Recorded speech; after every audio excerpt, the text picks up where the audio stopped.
Day Street Books and Harper Audio present You Will Get Through This Night by Daniel Howell. This is the author. I've written this book for myself, the younger Dan that I wish could have read these pages. I hope this book can do the same for anyone who needs it. Thank you to the friends and followers in my life that have given me patience and kindness. I am here because of you.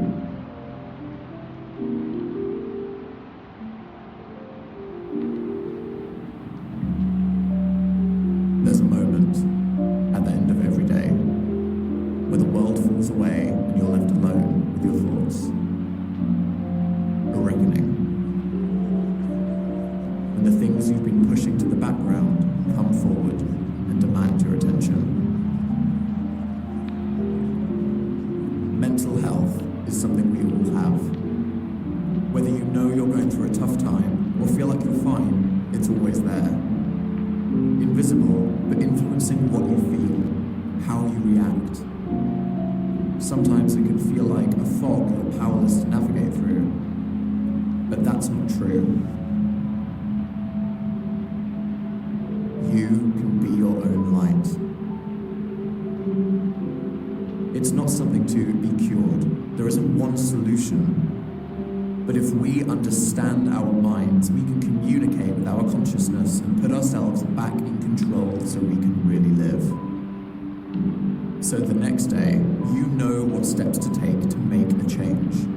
And you can look after yourself the days after that. We're on this journey for a long time, and we owe it to ourselves to not just survive, but thrive. I can do it, and so can you. You will get through this night.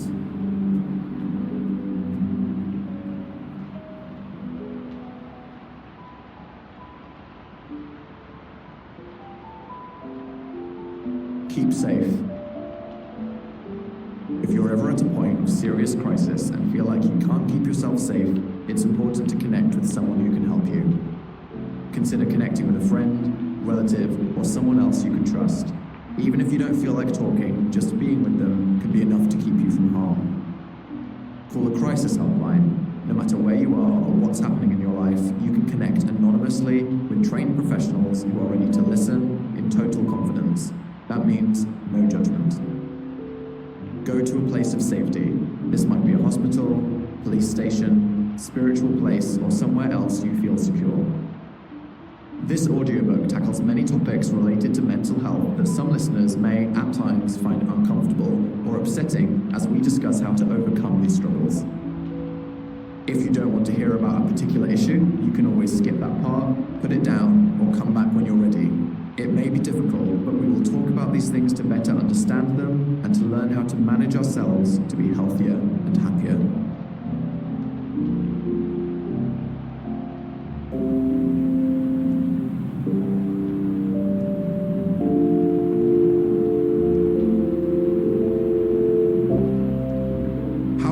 This audiobook. Think of this audiobook as a toolbox for your mind, a metaphorical one. Please leave any actual tools in your mind to the surgeons. The following tracks are packed with the insights you may need to understand mental health and practical things you can try that have been proven to make people feel better. Each small change will help build a stronger foundation for good mental health, so it is the best you versus the world. The proof of these pages, tracks, yeah, that made more sense on paper. I'm not an expert, I'm just the guy with the laptop and a story. When anyone starts giving advice about mental health, you should be sure you can trust what they are saying. I have written this book in consultation with an experienced clinical psychologist, Dr. Heather Bolton. All this content has been thoroughly reviewed and approved, even if I wrote 10 pages and had to delete it all, much to my horror. So trust that what made it into this audiobook is thoroughly fact-checked and hopefully entertaining. The theory this book is based on, the exercises and advice within come from evidence-based approaches. This means it's founded on a scientific understanding of the problems and has been tested and proven to be effective. If it's in this book, it's not just a nice sounding idea or a self-discovery, it's cold, hard science that has been shown to work. This includes approaches from CBT, cognitive behavioral therapy, ACT, acceptance and commitment therapy, CFT, compassion-focused therapy, and positive psychology. Many books are dedicated to exploring a single topic, method of treatment, or mindset. These books often have a single, fundamental point to make, but can then have a lot of history or methods around the answers. This is valid, but not necessarily the most useful experience for someone who needs help. This book is a lean, mean mental health machine. We'll cover many of the known and new methods understood to really make a difference, but I'll make the point you need to understand and move on to the next one. You should never rely on just one book, but this one is essentially the helpful highlights of half the library. The small print. This is a book containing information. It isn't a sentient personal expert that will overhaul your entire life no matter the specific circumstances. Genuinely sorry about that. It is up to you to take what is contained in this text and apply it to you and your life. In mental health, there are no miracle cures that work for everyone. We are all built differently, and you have to find what works for you. Different experts may prefer different approaches, but they all have common ground that reveals the fundamental things that we all should know, and that's what's in here. This book focuses on the general human experiences we all have, helping us to understand how the things we do every day affect our minds so we can learn to manage ourselves better. Feeling bad is normal and not always dangerous or serious. We can feel depressed or anxious without having serious diagnosable disorders, and it's important to understand the line between what things this book will cover that can apply to us all and what someone may need to seek professional help for. This is not a diagnostic textbook that will go into detail describing various conditions. We'll leave that to the professionals and the dense, dusty tomes. As a general rule, if you've been feeling bad for more than a couple of weeks, are struggling to cope day to day, or are worrying if what you're going through is serious enough to need an intervention, it's worth speaking to a professional. There were times in my life where I needed more than a book, and it's important to accept that and seek help. You aren't expected to listen to this whole thing overnight, apply all of it in one day, and just wake up a superhero. For many of us, it's a series of small steps and changes that help us build up the strength and stamina to survive the trials of life. Listen to this, see what resonates, try something out, and don't be afraid. You're allowed rest days, you're allowed to forgive yourself for failure, and it's okay if something doesn't work for you. This can be sitting in your library for when you need it, ready to pick up again, so that you can pick yourself up. It's my hope that from this audiobook you will understand how all the things we do and experience all the time affect our mental health, so we feel more informed, in control of our choices, and know how to help ourselves to live happier. This is the book I wish I could have had earlier. The Toolbox. This audiobook is in 3 parts, designed to help you at different stages, from changing how you feel right now, to improving the world around you to help you feel better in a few days, to long-term attitudes and missions you can undertake to make yourself confident going forward.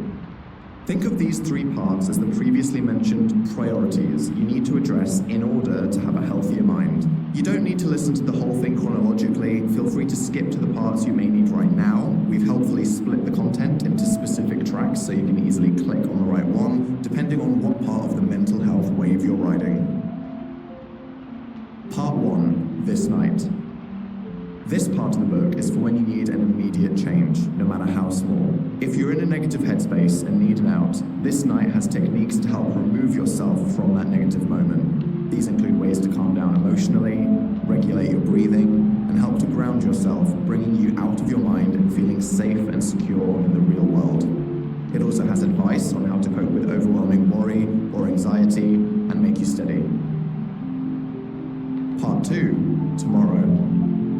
This part is when you feel stable and can make changes to the world around you. Taking a practical approach, we will go through the areas of life that we know directly affect our mental health.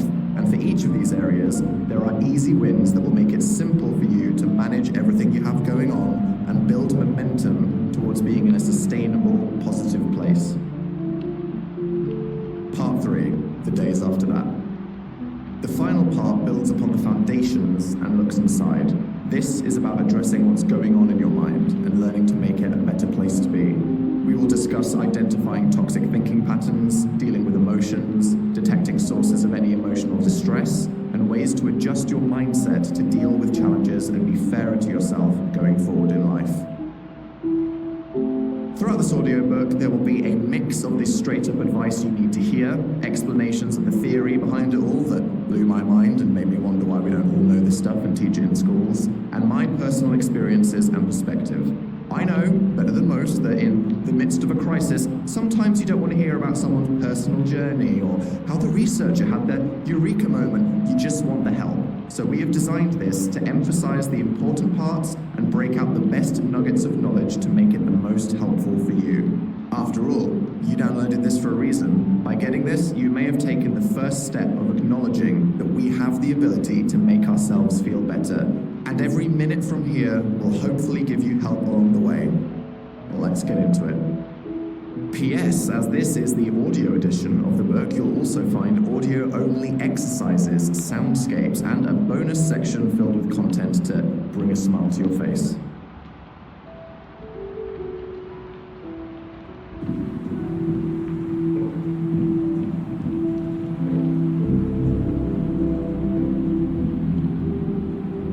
Introduction.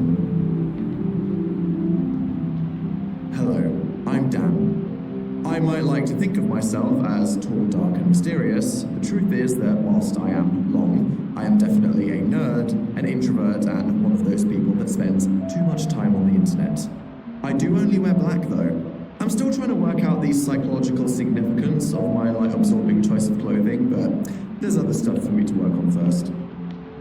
As an annoying child who screamed, "Look at me," before doing an underwhelming backflip into a pool, naturally, I wanted to become an entertainer, a professional storyteller, whatever that is, someone that can make other people laugh and maybe make a change, or at the very least have an excuse to go on a rant about something inspired by righteous fury. I'm one of those sarcastic, cynical ones with a tough shell, which I always chalked up to being British with that small and stiff upper lip. When I was 18, I started posting comedy videos online to amuse myself, and then people started watching them. As this accidental freight train picked up speed with more viewers and followers coming with every rotation, I found myself, often with my friend and partner in crime, Phil Lester, hosting a show on BBC Radio, writing books, performing in theatres, and standing in front of seas of people at festivals. Always self-deprecating, shamelessly sharing my worst moments for others' entertainment, definitely to a fault and extent that sometimes elicits a laugh followed by a concerned look. You can obviously learn a lot about my mental health from my sense of humor, but really, I just want to make people happy. Other people. I'd always been seen on stage or screen with a smile on my face. To everyone in my life, I may have appeared fine and thriving, but under the surface, I was struggling. It was easy to forget as I tumbled forward through life to pay attention to how I felt.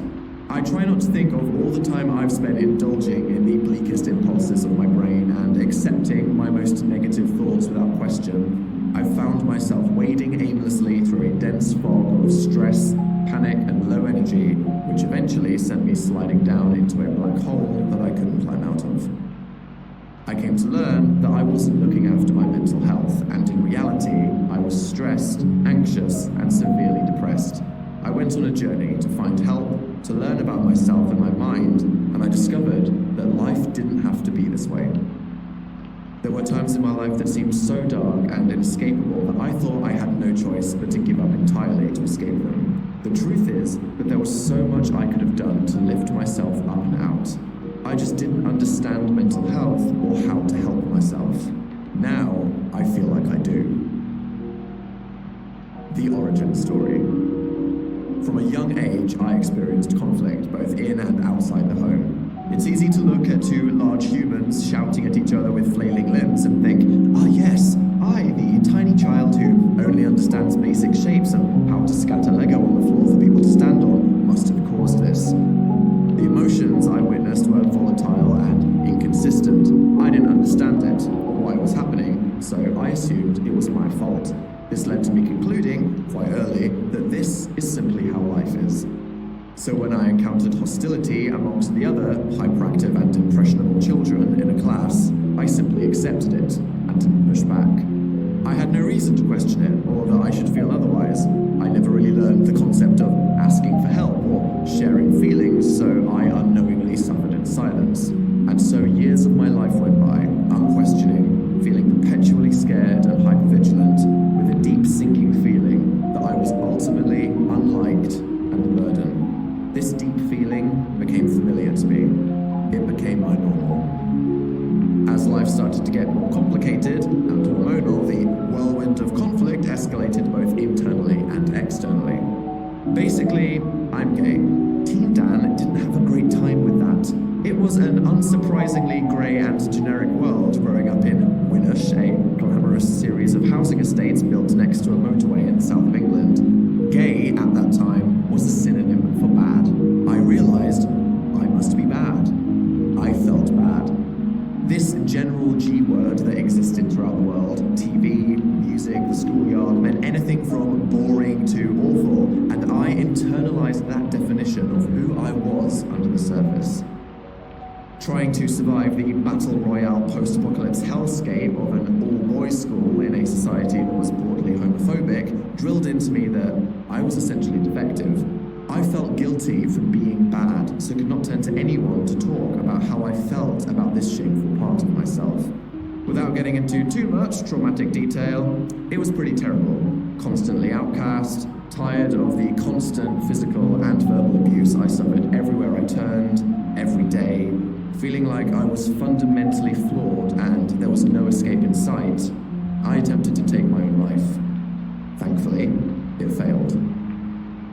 It turns out life can be slow, but it is long, and change is inevitable. I did not stay trapped in that environment. I did meet new people, and thankfully, the world did change, if only a little bit. To think that my story could have ended because I thought I had seen everything that was left for me in life, I was wrong. I am grateful to be alive. At the time, no one knew what almost happened other than me. I carried the burden alone as another shameful secret, but now I had a mission. I told myself a story that if I could just escape, get a proper job, and build a life for myself on my own terms, everything would be okay. This became a target that would define the next decade of my life. I knew my skeleton was in its own figurative closet, but there was way too much to deal with in all areas of my life to come to terms with that, so I buried it, instead choosing to just focus relentlessly on my escape plan. It was at this time in my life, purely out of chronic boredom, that I decided to post those homemade comedy videos on the internet. Absolutely horrifying, please don't search. Joking about things like procrastination and annoying people that walk too slowly. I found this fun, but it wasn't going to go anywhere, surely.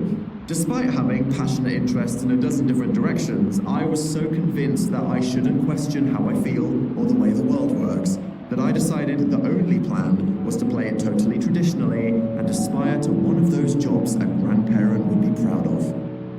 I went to university to study law. That sounded like a real job a normal, functional human would get. No offense to any successful lawyers who are happy with their careers, it really just was not my personal passion at any level. It was just another lie I was telling myself.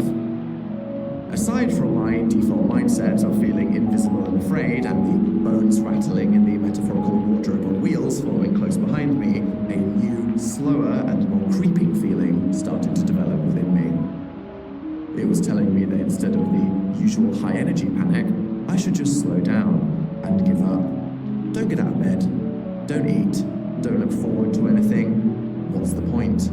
It was the first twinges of inauthenticity starting to erode me from the inside, like the acid frothing from a battery. I decided to take a year out from university to consider what to do with my life. It was during this year of staring at blank walls, questioning my choices, that the BBC called out the blue to offer Phil and me the chance to create our own show on the radio. It was happening! The thing I wanted to do. I was lost in life on so many levels, but at least I understood the importance of doing something that makes you happy. So, would I finally get to experience this happiness thing now? It turns out nothing slaps you down to earth quite like paying rent in London and thusly living off supermarket value ramen noodles for several years. It was an exciting and incredibly stressful time. Suddenly my homemade content was opening doors and getting the kinds of attention I could never imagine. In my desperation to chase the ephemeral concept of a career, however, I was not living a lifestyle conducive to good mental health. I didn't eat, I didn't sleep, I had no friends, I never went outside, my work was my life, my home was my work, and my priorities were whack. Any downtime I had was spent face down on the carpet having an existential crisis. This is when my life got thrown into the pit of the very new psychological phenomenon of social media. Sure, technology brings all kinds of joy and connectedness to our lives, but it can reveal the dark side of humanity along with it, and I experienced a lot of both sides. I enjoyed the middle. Suddenly all these followers of my work were sending me messages, recognizing me on the street, and sending me slightly creepy but well-intentioned mail. This actually made me feel accepted, appreciated, and for the first time, grateful that it appears there are some nice people in the world. I was thankful. It was fun. Even if someone told me, hey, I went to your show, and I respectfully decided that I dislike you and your face. At least it was cordial, and I loved and cherished the interaction. However, as I'm sure we all now know from daily adventures on the net, it's hard to ignore the extremes. Having an encouraging cult contingency that says, you are perfect, I will gladly kill for you, can blow up your head so big your brain is a blimp. Thankfully, my cripplingly low self-esteem never quite let me believe it. On the other hand, there were the people who decided on that particular day that I would be the sole focus of their seething rage and resentment, as all the frustration of their bad day at work was taken out on me in the DMs. Thankfully, my cripplingly low self-esteem never quite let that sink in either.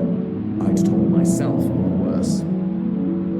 As my following grew, so did the pressures and peering gazes that were put on me.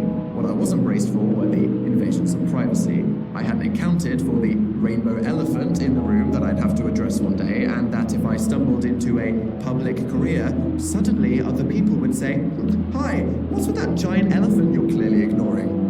I was suddenly dealing with speculations on my relationship status, people trying to find evidence that I was lying about who I was, the constant fear of my identity and loved ones being used as objects for entertainment or fuel for headlines. I started to feel those same urges to escape that I'd felt as a teenager. It was too much. This clown career I'd chosen, telling jokes on the internet, just wasn't paying the extortionate bills. The pressure that it put on my personal life was too big to handle. I chose to take jobs that I didn't want and do things on my own platforms that I felt were what people wanted to see rather than what I was passionate about.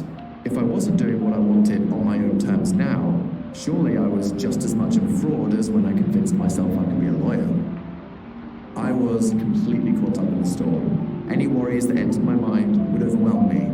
I ceased to exist in the physical world as I was captivated by the chaotic thoughts in my head, summoning my worst memories, prophesying my own doom, imagining the enemies that I thought were waiting for me out in the world with the worst intentions. My physical health started to deteriorate. I was tense, short of breath, tired but wired with anxious energy. Even as positive opportunities in my career started to present themselves, the pressure and attention that came with them started to boil over. I just became a machine. Push it all under, bury it, head down, hide the evidence, march forward, deal with it later. One day, my mission will be successful. I'll reach the surface of financial freedom to secure my independence, and I can take that first breath of air. After spending most of my 20s in this state of relentless chase and escape, there came a time after my first book was published, having just done a comedy world tour performing from Stockholm to LA, where surely I had finally made it. I took stock of what I had, and the shelves were empty. Life was grey, much like my entire soul drawer. Even after achieving what I had, I didn't have the emotional capacity to enjoy it. This initial moment, however, of really just admitting that I was not okay, gave me a spark of hope. It made me feel for the first time that I was allowed to think about my life and try to make it better. Daniel and depression. I went to a doctor. She said I might be depressed. I didn't really understand what that meant. I saw a therapist. She pointed out I clearly had several issues I probably had to deal with. I was prescribed a course of antidepressants so I could get through a day without tripping into an emotional pit. And for the first time, I looked around at my world and questioned the balance. I started to try and separate work and life, actually get a hobby, find some friends, and all of this helped. It gave me a stronger foundation. Therapy helped me understand my emotional reactions and reframe my thoughts. Eventually, I found I didn't need the meds anymore. I had gone through all of this in secret, trying to keep up appearances and be professional. But eventually, I felt like I had to be honest about it. The people in my life and my supporters deserved to know what I was dealing with. I felt they had a right to know why I wasn't appearing as my supposedly sunnier past self. So I decided to open up about my mental health for the first time in a video titled Daniel and Depression. The day I shared I was suffering from depression was terrifying. Sure, I did it in my own way that poked fun at the more ridiculous sides of the struggle, carefully treading that line between letting people feel they have permission to laugh and making them wince. Sorry, but the fact I was talking about this at all scared me. I didn't know whether people would understand, if they'd accept it, or if I was making a mistake admitting this vulnerability that would inevitably result in judgment. At the time, mental health was still a mystery to most and a total taboo, so I feared I was making a mistake. I shared how I felt, explained the misconceptions of depression and how I've tried to make myself better, and braced for impact.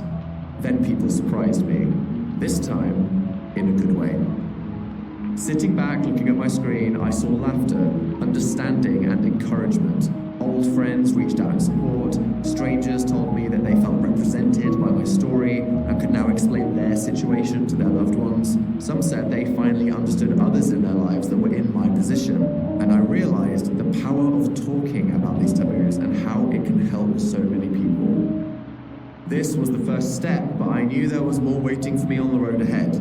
I'd go out on tour and people would open up to me about their struggles, emotionally sharing how I inspired them by sharing my story about depression, and I felt like a fraud. After all, I was still in denial about that thing I've known since I was a child.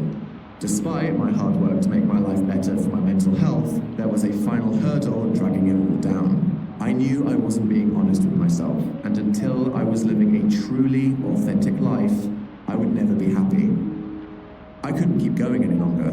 I couldn't create, I couldn't perform. My body was pushing against the current of my mind, forcing me to finally confront it. It was time to go on a journey, an internal one, to Narnia and back. If I wasn't living my truth, feeling happy, being myself, and doing things I felt passionate about, I would never be free. The time had come to come out. Dan 1.0. I knew that as long as I was so busy working that I had no energy left at the end of the day, I could never step back to get the perspective on my life that I needed to grow. So I took some time out. To the outside world, it probably looked like I was abducted by aliens. There were definitely a few good conspiracy theories that I must have flown over a triangle or got invited into the Illuminati. The truth was that I just stopped running for the first time. And when I turned around, there was a lot waiting for me. Trying to untangle my past like that tray of miscellaneous wires that we all have at the bottom of some box took time, but it would take as much time as I needed. After everything I'd been through, it was literally life or death. Safe to say there was a lot going on, wading through decades of trauma while under the spotlight, but lurking at the back was the skeleton. The fundamental fact I'd been afraid to look at my whole life. I'd never been homophobic or any kind of hateful towards others in life, but society's gay is bad brainwashing that I was subjected to directed all of it inwards, in what I understand now is internalized homophobia. I thought I was broken. I hated myself. I believed this bullshit to be self-evident. Recognizing that this self-hatred was in fact not true and something I could let go of was like the first beam of light piercing straight through the clouds that had been descending on me all my life. The light bulb moment for me was stepping back and saying, it's okay to be the way you are. I gave myself permission to exist. The moment I felt comfortable actually acknowledging and accepting my sexuality and that I was ready to be honest with the world felt like the beginning of my life. If I was going to finally confront this, there was a lot of busy work to do just sharing the news. I learned from being open about my mental health that part of the hard work of someone struggling with a stigma is managing other people's emotional reactions and preparing for the bad ones. So a whole heap of fun awaited me for dropping this bombshell. I struggled so much to come out to my family that after months of procrastination, I literally just emailed them saying, basically, I'm gay, which, while being an unconscionably ridiculous subject line and way too on the nose for someone as socially awkward as me, actually did the job perfectly. I then spent months in a deep hibernation cave writing an epic and dramatic coming-out comedy piece called Basically I'm Gay in that email's honor. You can search for that one if you want. The moment I shared this with the world, it actually felt like a weight lifted. I never truly understood that saying until now. It felt like my whole life had been held down by this chainmail that I instantly shed. Finally, for the first time on a personal level, I felt free to just exist in peace moment to moment. Well, here I am, finally living. Now what? I have seen in the world and experienced for myself how much there is to learn about mental health.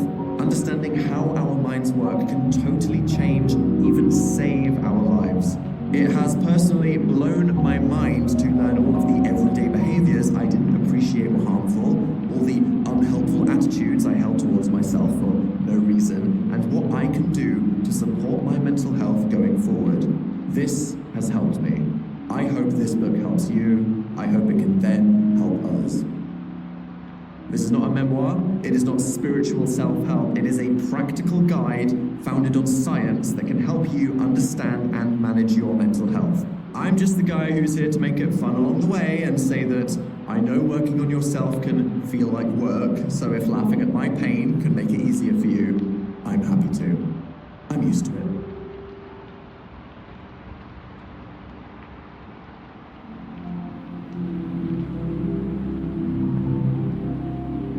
Understanding mental health. Mental health is the state of your emotional and psychological well-being, just as real as your physical health, but unseen in your mind. Having mental health isn't a problem, it's just how we feel at any time. Is your mental health good, or are you struggling? Too many of us only look at the outside when we think about how healthy we are. As long as we aren't in pain and don't seem to be shooting blood out of some orifice, we may consider ourselves fine. The big difference with mental health is that we're not very good at noticing problems. We can live with a lot of stress, a lot of anxiety. Many people can function with depression. It is possible to cruise through life suffering if we don't understand that it isn't necessary to feel this way. The first step is to understand that you feel things for a reason.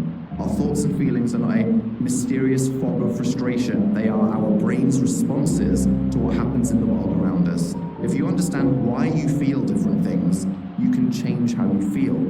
If you can change how you feel, you can feel good.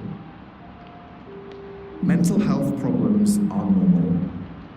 It's said that right now, a quarter of all people experience some kind of mental health problem each year. That's a lot of people. It's not just you. People have problems. It also shows that mental health doesn't discriminate. No matter how successful someone may appear in all aspects of their life, they are still as likely to experience things like depression or anxiety, as there are so many reasons mental health problems can develop. However, even though they're so common, people don't like to talk about them. It's easy to share that you have a physical problem, like a headache, less so that you are feeling stressed. Even if the physical problem is embarrassing, let's go with scandalously sexual, a shocking number of people would probably rather admit they had chlamydia or chronic constipation than depression. I mean, I would personally consider that oversharing, but the point is, mental health has a stigma around it. Why is that? Mainly because mental health isn't well understood by many people. Stigmas surface when people don't understand something and fear it. There is nothing to be ashamed of about feeling anxious, but for too many people, bringing up the word anxiety is confusing and scary. Too often, we feel silently judged for sharing these vulnerabilities, as if they make us weak and are something strange and shameful. But in reality, almost all of us feel these things, and there are ways we can manage and recover from them. If more people were open about how they feel, and more people understood the different mental health problems we have and why, there wouldn't be so much stereotype and stigma. This is why we all need to understand and feel comfortable openly discussing our mental health. Conversely, mental health problems aren't some sort of a badge of honor, and suffering isn't aspirational. Sure, the right kind of humor about shared experiences can help people to feel they aren't alone in what they're going through and take the seriousness out of some struggles. I love an inappropriate depression joke. Laughing at how I used to literally struggle to get out of bed is probably problematic, but it actually puts me at ease and helps me make light of and sense of a really hard time in my life. This doesn't mean I stopped trying to get better. Don't settle on mental health problems being a part of who you are. They are challenges that you can overcome. It isn't binary. Mental health problems don't just pop up suddenly out of nowhere, like a giant rolling boulder could suddenly pop up and be a real problem for your physical health. You don't fall out of bed one morning with crippling depression, having never felt like you had a problem in your life. This is why prevention is better than a cure. Just like taking vitamins or avoiding flimsy rope bridges prevents physical illness or injury, we should be able to tell when our mental health is going downhill and do something about it before hitting a crisis. It's not something we should only notice when we're struggling, it's something we should be aware of and looking after all the time. The good news is, your mental health is absolutely not fixed in stone. If you feel bad now, it does not mean you will stay like this forever. For every person on the planet, mental health fluctuates. No one is fine all the time. Think of it as a spectrum, going from barely surviving at one end to totally thriving at the other. When we're thriving, we feel happy, we're growing, we're engaging with the world around us, feeling full of purpose and effortlessly dealing with challenges that come along the way. On the surviving end, we barely function, feeling detached from the world and the people around us, struggling to maintain our physical health and keep ourselves afloat. I've had times in my life where I felt at the top of the mountain, times right at the bottom where I thought I'd never see the light again, and a whole lot of time on an average emotional roller coaster in the middle. I want a refund from this theme park. The reality is, most of us are in the middle of the spectrum most of the time. Life isn't without its challenges, but we can usually rise to them and, depending on all the factors in and out of our control, stay balanced as we ride the waves. However, many factors in life are totally within our control, and with the help of this audiobook, you can take charge of them and make a real difference to how you feel. If you're struggling, you need to know how to pick yourself up. If you're thriving, you need to understand why and know how to keep yourself there going forward. Get your priorities straight. There is no point trying to reach enlightenment if you're being actively chased by a tiger. In psychology, there are many theories describing the needs we have in life and their order of importance. Basically, you can't try to tackle new aspirational goals if you're still being nibbled by the aforementioned problems in your life. Our first and very basic priorities to survive as humans are food, water, sleep, and safety. If we are fundamentally safe, our problems will be mental. Are we coping and feeling content? Or are our minds now preventing us from basic functioning and enjoying our day-to-day lives? I guess if you've completely mastered both physical health and mental health, at some point you magically transcend consciousness and float between states across space and time as an 11th dimensional brain shooting lasers of peace and wisdom from your temporal lobe. But personally, my brain is more occupied randomly resurfacing the cringe-inducing memory of when I tripped into a teacher's boob when I was 13, so write to me if you ever get there. Being a human. If you understand the things that shape who you are, it can explain a lot and be reassuring to know that we're all in the same mess. We can broadly box our relationship with mental health into being shaped by the following things. Social environment. Both the environment you grew up in and the one you're in now. As a child, how you were treated, if you were praised or criticized, smothered or neglected, your circumstances in life, such as where you were born, struggling for money, suffering adversity for who you are, and any traumatic experiences. And now, things like your home life, how well supported you feel by the people around you, how safe you feel, and wider things like culture and the state of politics, all adding up to form the experience you've learned from in life.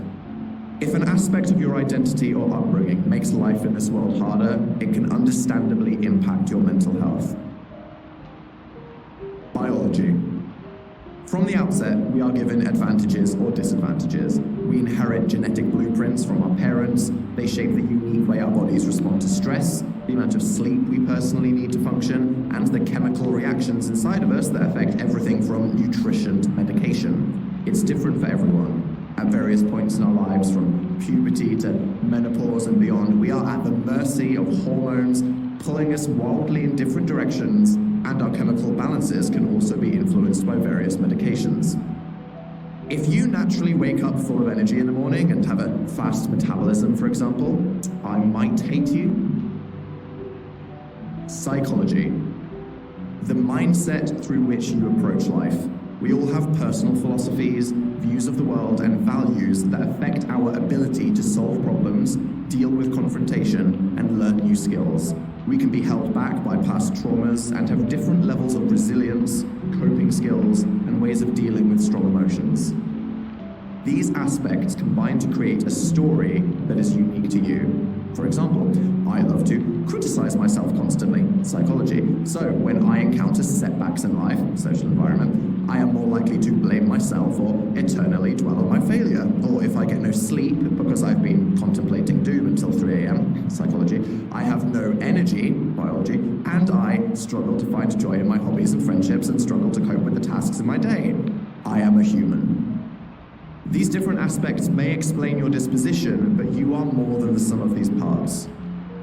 We all get dealt different cards and end up in different places in life, but there are things we can do to take control and make our minds what we want them to be.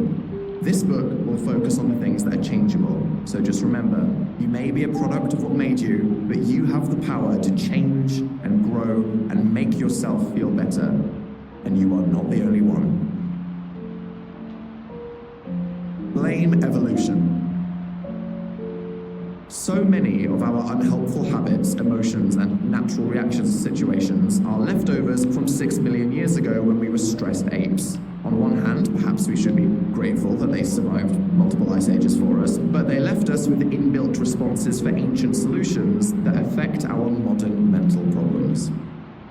The main purpose of our brain's evolution was to prevent us from getting harmed. Our incredible great-grand ancestors were under constant threat from giant birds and moderate weather, so their brains had to be very emotionally reactive, where any negativity or threat was probably a life or death situation that had to send their bodies into stress or panic to deal with the danger.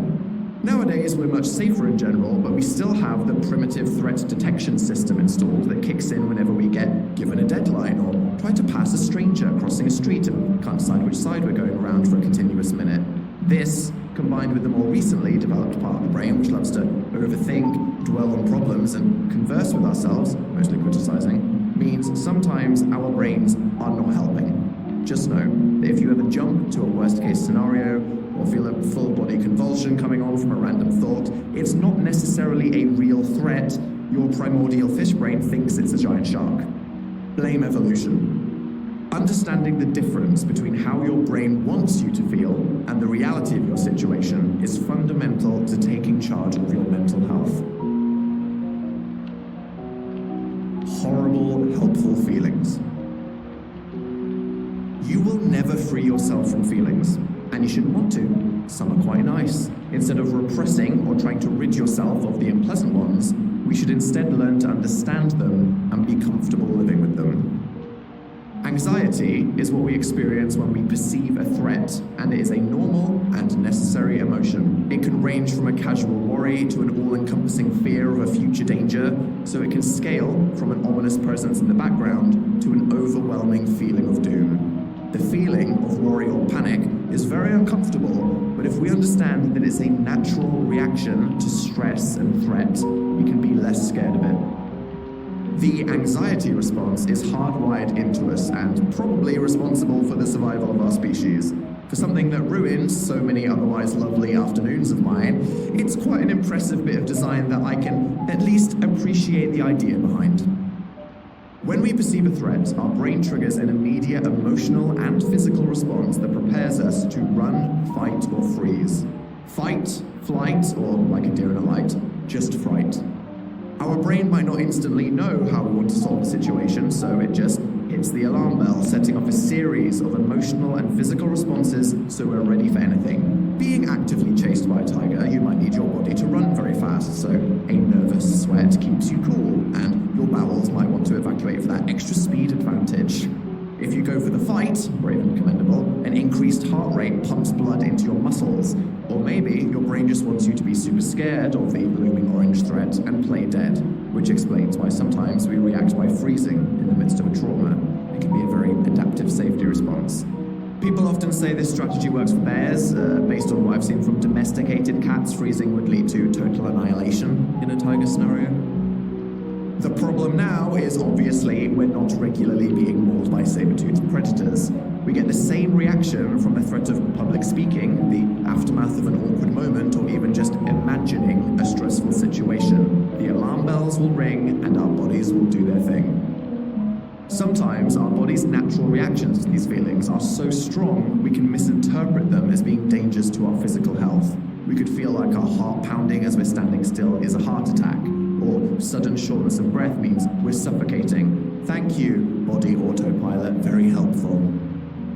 The key thing to remember is that these bad feelings themselves are not dangerous. Although it feels horrible, anxiety can't actually harm you. Only the tiger can. We don't want to rid ourselves of the acute ways our brain keeps us out of danger and motivates us to do things, but we can understand it better and learn to tame it. Do you see? The real tiger was inside you all along. I'm sorry. Let's break it down with some examples. Symptom, a racing heart. Feels like I'm having a heart attack. Biological explanation, heart beating faster to pump more blood around the body. Dizziness, feels like I'm gonna faint. That's your blood pressure rising to help your heart pump blood. By the way, it's actually impossible to faint due to anxiety, as your blood pressure increases when you're anxious, whereas you faint due to low blood pressure. Fact. A tight chest feels like I can't breathe. That's the muscles of the body contracting and tightening to be ready for action. Being short of breath feels like I'm gonna suffocate. That's rapid shallow breathing to increase oxygen in the blood and aid quick thinking.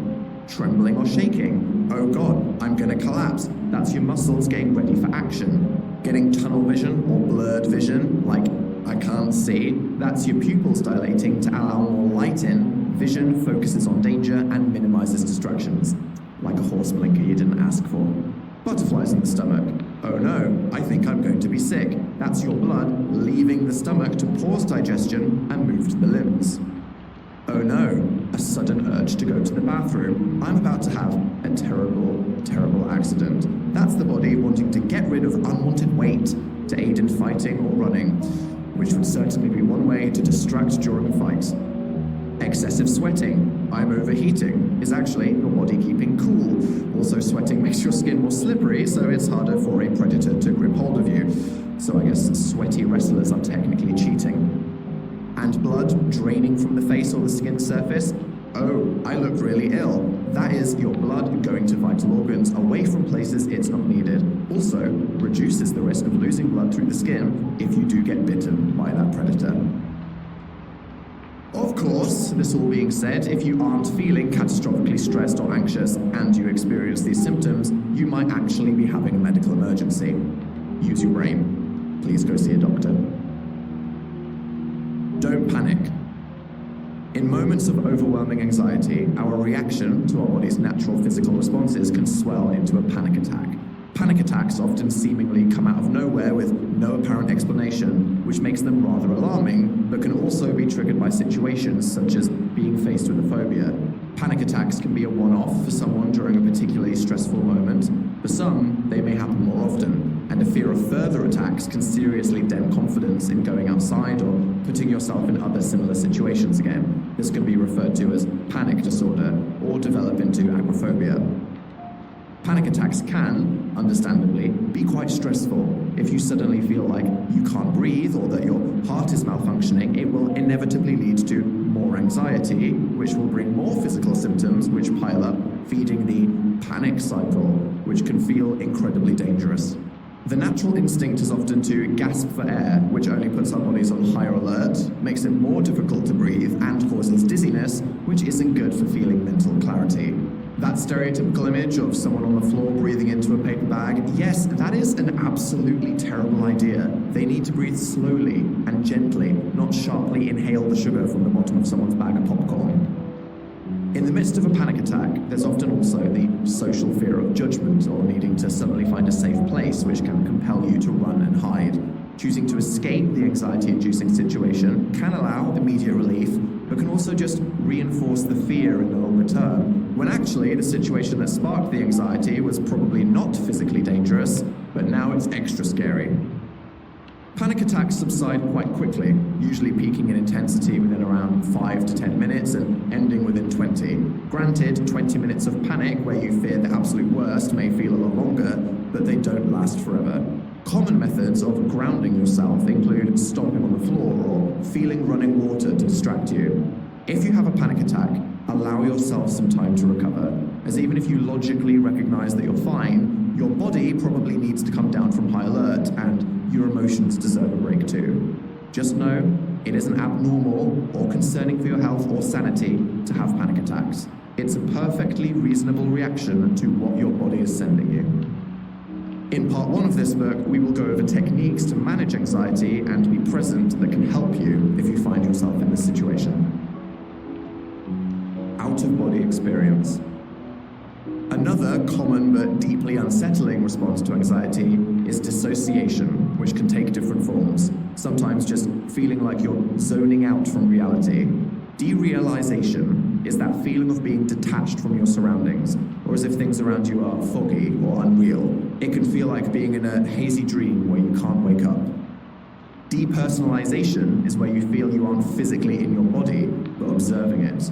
This sense that you're losing touch with reality is understandably quite horrifying. It can be extremely alarming the first time you experience it, but it is actually often a harmless, in itself, symptom of anxiety that most people will experience at some point and often passes quickly. During an episode of derealization, people often panic that this means they are developing psychosis or losing control of their mind in a serious, permanent way, but this is not the case. It's natural in one of these moments to search for an explanation, and not being able to find a clear one can bring even more anxiety, making it more overwhelming. The main thing to remember is that short episodes aren't generally unusual or serious.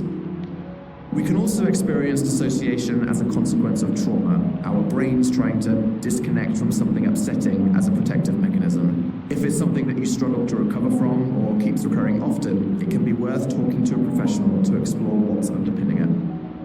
I've had moments of dissociation before some incredibly stressful exams as a teenager, sat around a particularly chaotic and argumentative holiday family dinner table, even sometimes after positive but quite overwhelming moments when I've performed on stage.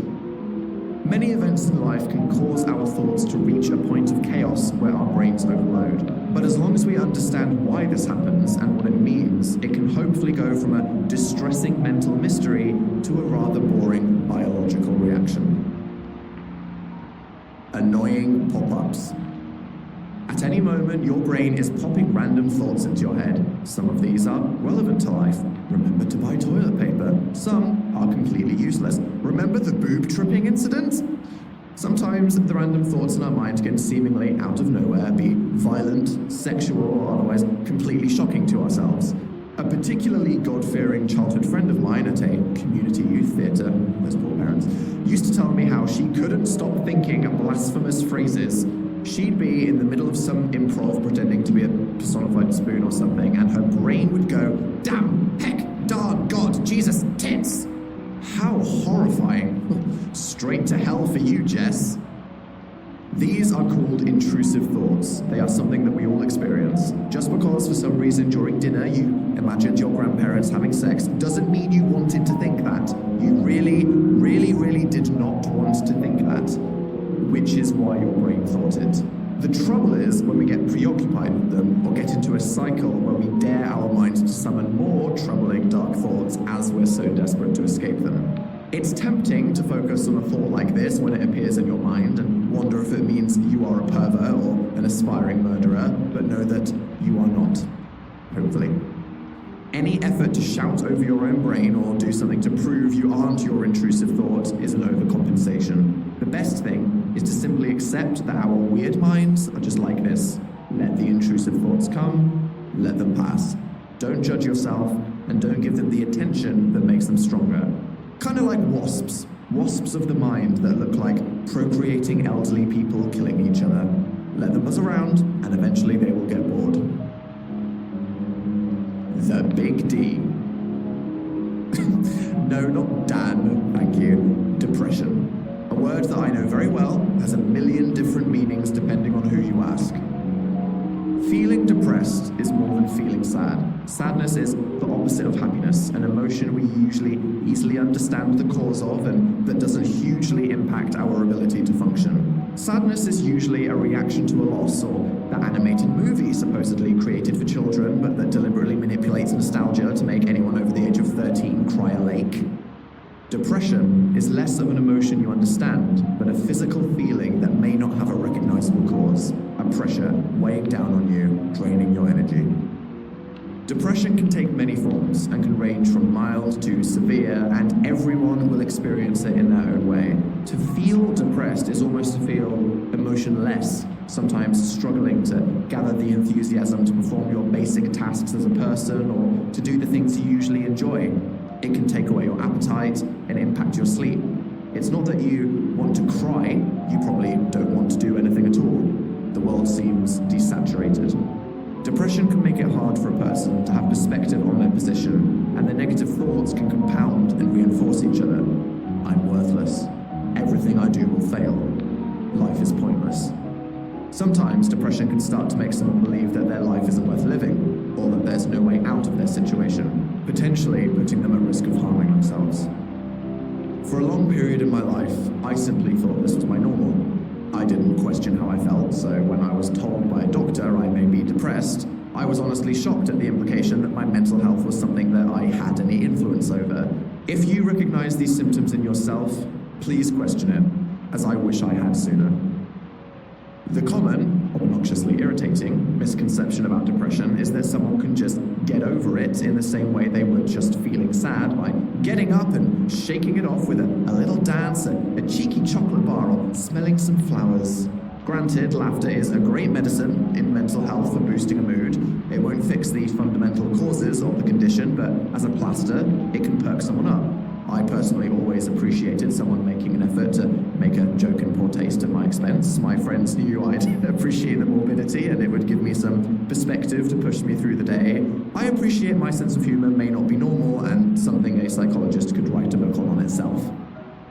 There are a few explanations for depression. Sometimes it is a chemical imbalance, a lack of the happy neurotransmitter serotonin in your brain. Sometimes it's a natural consequence of grief or a trauma. Sometimes it's linked to biological changes in our bodies, like after having a baby, recovering from a major illness, or adapting to a new disability. And sometimes there's no obvious explanation. If we struggle to maintain good mental health, we can slide into a depressed state without realizing when or why.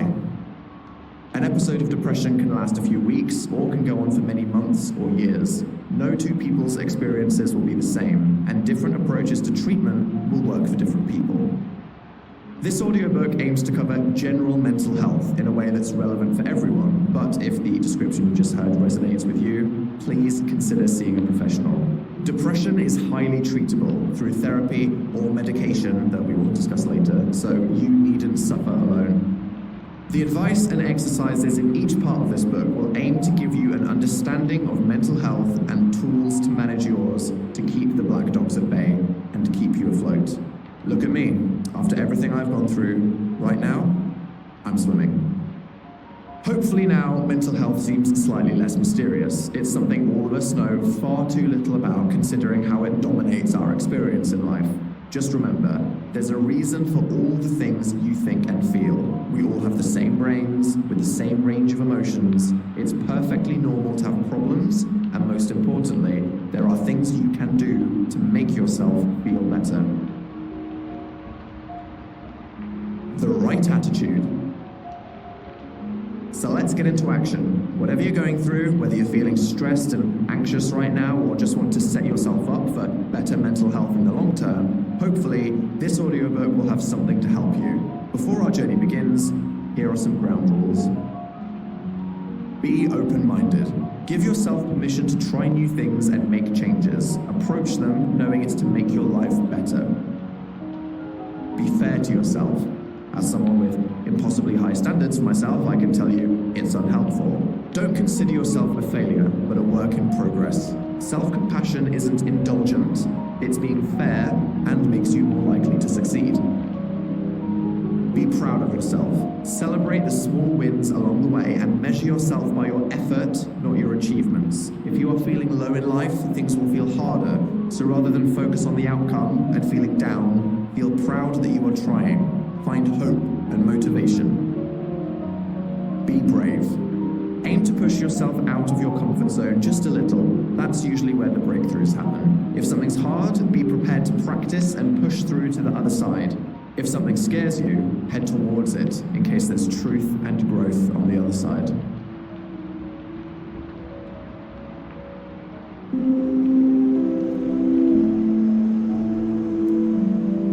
Part 1. This night.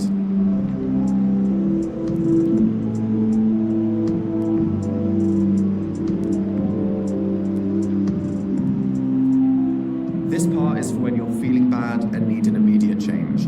Things to help you in the moment so you can cope with overwhelming negative feelings.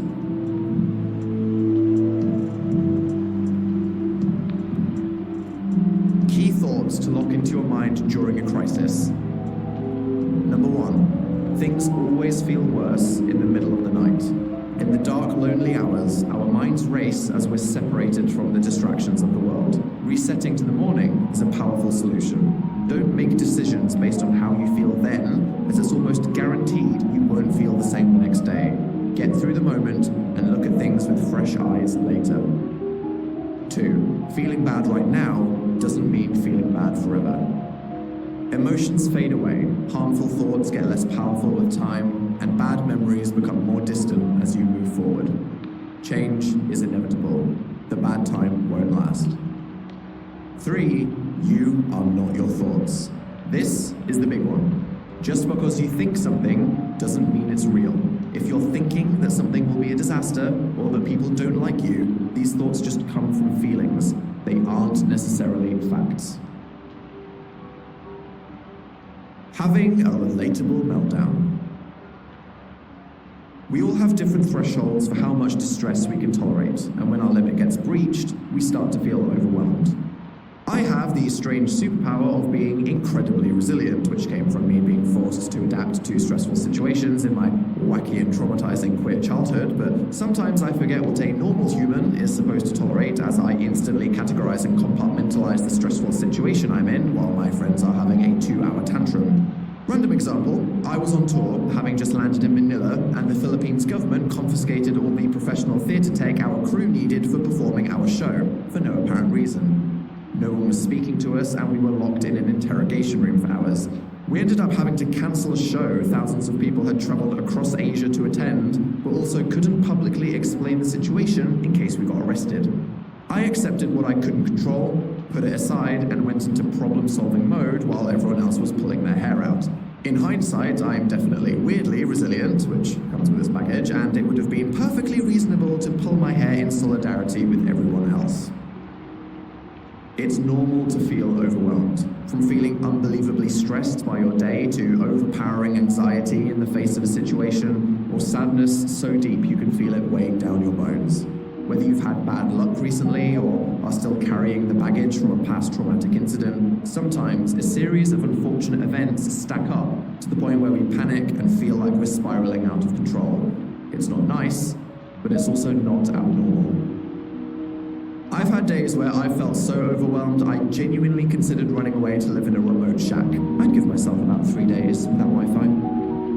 I've had moments of terror about the imagined worst-case scenarios of a decision that have cost me opportunities, sending me down different paths in life. Also, my exceptional ability to constantly self-doubt makes everything from making my bed to writing a joke a slow and painful experience.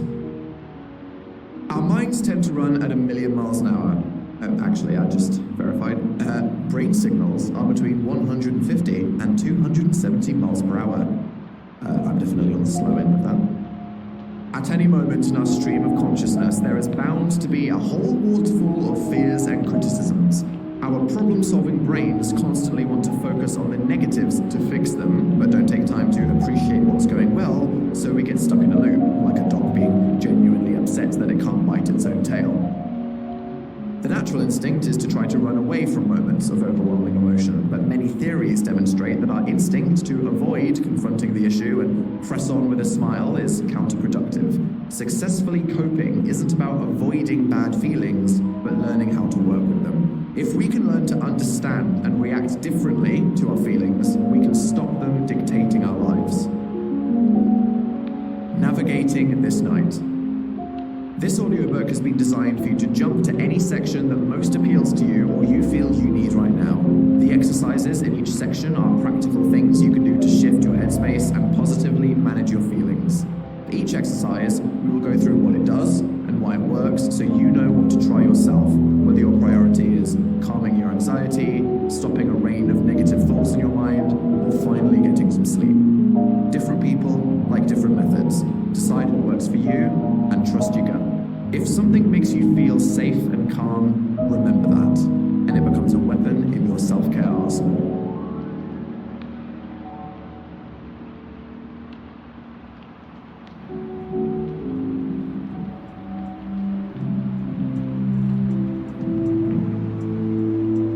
Finding calm.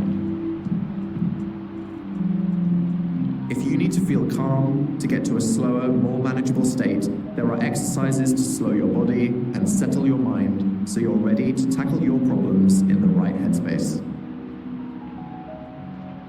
You are now aware of your own breathing. One of the main focuses of many calming exercises is breathing. I always used to be annoyed by someone making me aware of my own breathing. Listening to this now, you'd probably snapped out of whatever natural rhythm you had going on and feel like a baby animal that's completely forgotten how to regularly function. Now, however, I thank that annoying person, as breathing is one of the most fundamentally important things to understand in order to control both how you mentally think and physically feel.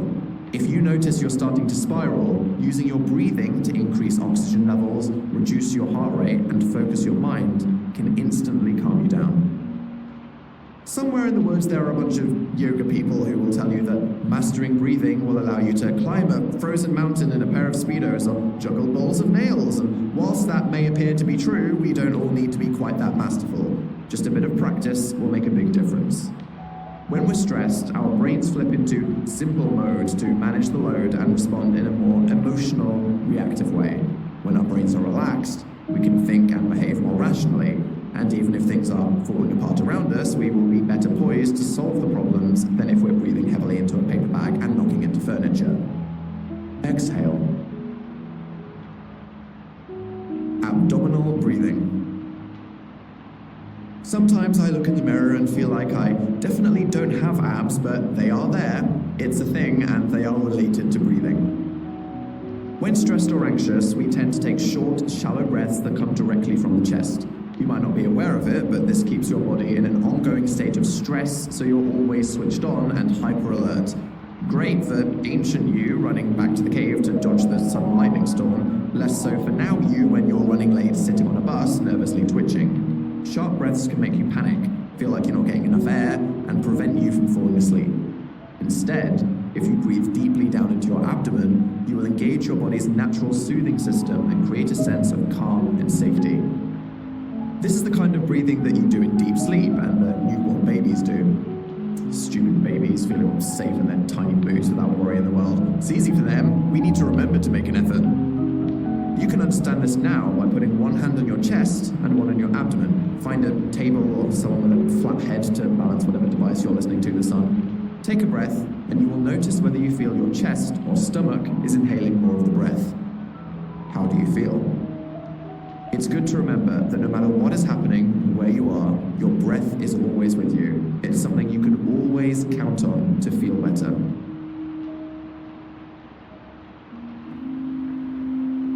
Exercise, abdominal breathing. Good for calming down, easing stress, and feeling less anxious. First, empty your lungs of air by gently breathing out. Now, breathe in quietly through the nose for 4 seconds. Keep your shoulders relaxed when you're doing this. Try to breathe right into your belly and feel it expand. Hold the breath for a count of 4 seconds. Now, exhale slowly through your mouth, slightly blowing the air out, but keeping your jaw relaxed. Try to make this last around 8 seconds.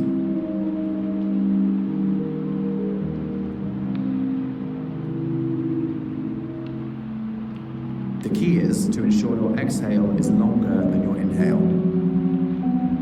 Repeat this pattern in through the nose for 4, hold for 4, then slowly out through the mouth for 8.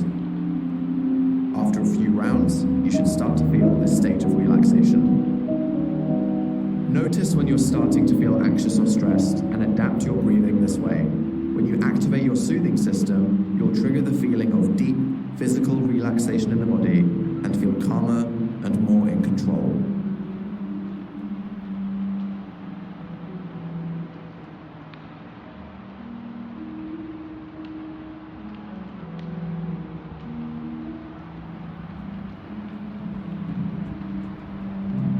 Back to the present. These next exercises focus on being in the present. Usually, negative thoughts running through your mind are either ruminating over things that happened in the past or worrying about what might happen in the future. Dwelling on the past can lead you to feel depressed, and panicking about the future makes you anxious. Learning to focus your mind in the moment and simply be is a powerful technique for managing your mental health. By using our 5 senses, reminder because I went blank and needed one, taste, touch, smell, sight, and sound, we can ground ourselves and from focusing on our surroundings, distract from worrying thoughts and instead feel comfortable just vibing in the moment. I'm someone that is guilty of spending too much time in my head, and in the process I imagine myself looking dazed, sitting with my eyes open as my mind races between things I regret and what could go wrong ahead of me, either constantly feeling woeful about some distant decision like taking out a hefty student loan only to drop out of law school to pursue comedy, or worrying about a crisis in the future like if one day I will stop being funny and wish that I pursued a more reliable career in law. Remembering to ground myself, be present and spend more time enjoying the world around me rather than ignoring it and living in a cloud of my own thoughts is an essential skill. This technique isn't about distracting yourself though, or calming an overactive thinker. It's about just learning to be calm in the present without your thoughts taking your focus, empowering you to take control. Like with breathing, you can do this anytime, any place, but there's no time like the present. Self-soothing. We learn how to self-soothe when we're very young, right from the start as babies. It's the ability to recognize that we feel bad and either comfortably accept it or do something about it instead of just sitting there upset and distressed. When babies cry, someone usually jumps in quickly to soothe them, maybe by rocking them, patting their back, or making bizarre noises and disturbing faces, which for some reason babies already know is weird and ridiculous and rightfully laugh at. As babies grow older, they learn how to calm themselves down without a mysterious giant intervening to pick them up by doing something or just dealing with it. This process of learning how to recognize how we feel, then making ourselves feel better, is huge. If we don't learn to self-soothe when we're young, or if we experience trauma in our lives, we can find it hard to soothe ourselves as adults when we're upset. This can mean that feelings, rather than signaling an issue for us to solve, can take over our brains and be overwhelming. In this case, when we're upset, we can look for that soothing feeling in other places, such as harmful behaviors or substances. One of the best ways to learn self-soothing is to nurture your 5 senses. Tuning into your senses can help you to be present in your own body, helping you feel safe, calm, and in control.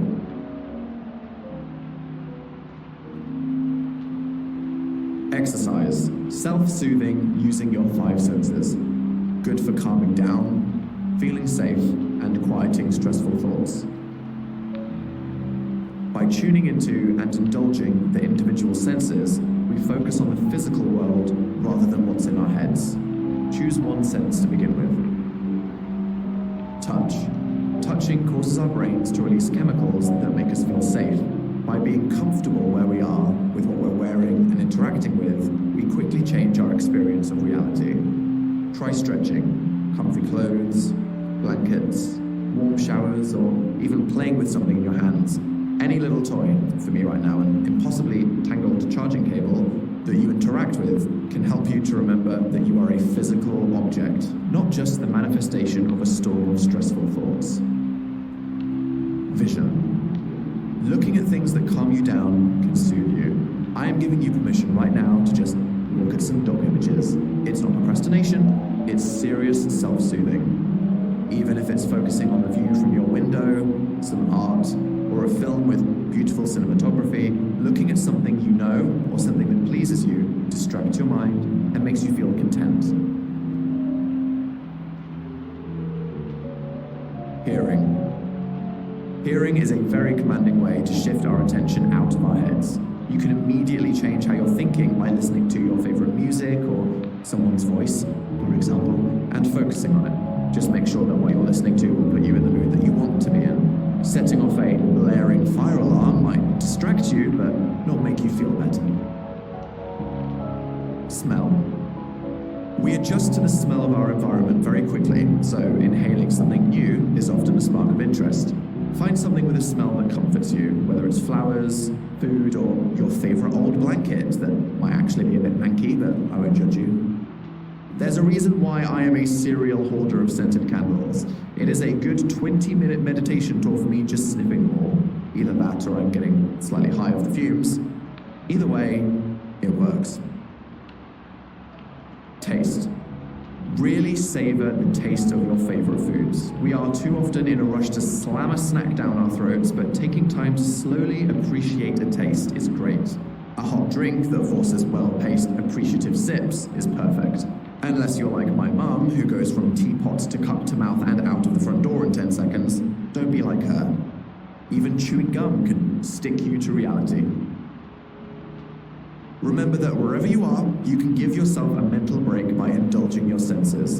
And if for a moment you feel like you don't deserve these comforts, stop that thought. You need to be in the best mental space you can to tackle life's challenges, so suffering is, unsurprisingly, unhelpful. Go sniff that candle. 5, 4, 3, 2, 1. When you need to bring back your mind to the present.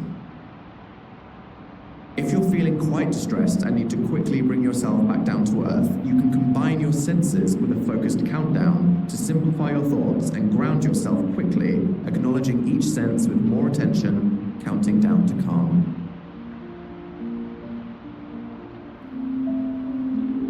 Exercise, the 5, 4, 3, 2, 1 technique. Good for dealing with overwhelming anxiety, stopping thoughts spinning, and calming down quickly. Before you begin, take a couple of deep, slow breaths so you feel ready to relax, then start tuning into each of your 5 senses. 5. Acknowledge 5 things you see around you. Take time to notice your immediate area. What colors and shapes do you see? What textures are the materials? What small details like reflections of light do you see? Focus on each of these things. 4. Acknowledge 4 things that you can touch. These could be your feet and your socks, a ring on your finger, the firmness of a seat, or the texture of your clothes against your skin. Try picking up an object and exploring its weight and texture. 3. Acknowledge 3 things that you can hear. These might be the sounds close to you, like a clock ticking, or far away, like traffic. Really try to tune into the sounds that your mind has tuned out. Don't judge these sounds and worry about them, just recognize them. 2. Acknowledge 2 things you can smell in the air around you. If you can't smell anything, bring to mind 2 of your favorite smells, or tune into very subtle fragrances, even the scent of your own skin. 1. Acknowledge 1 thing that you can taste.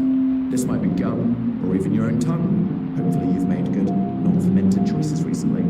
If you can't taste anything, try to imagine the taste of one of your favorite meals. take another nice, slow, deep breath into your belly and notice the relaxation it brings.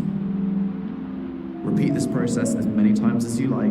Each time you do it, notice how you feel afterwards.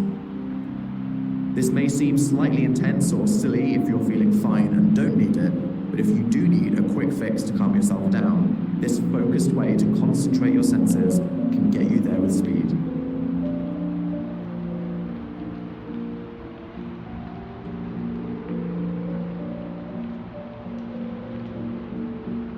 It's intense to be tense. So many of us are constantly tense without realizing. Right now, I bet half the people listening to this are clenching their jaw or shrugging their shoulders up into a cramp. Stop it. If we feel stressed, we often tense our bodies up and forget to relax, even hours later, and this has a profound effect on how we can feel. If you're finding it hard to calm down, sleep, or enjoy things, scan your body and be aware of any tension you find. Honestly, it's exhausting holding all that energy. Let's get loose. To do a full body tension scan, you go from your toes right up to your head, tensing the muscles, then releasing. Not just feeling the tension relax away, but taking time to really acknowledge and feel your body. This is not only instantly calming, but also very helpful for grounding and focusing your thoughts in the present. Just don't clench either set of cheeks too much. If you're hurting yourself, you are literally trying to relax too hard and you're going to burst something. Chill.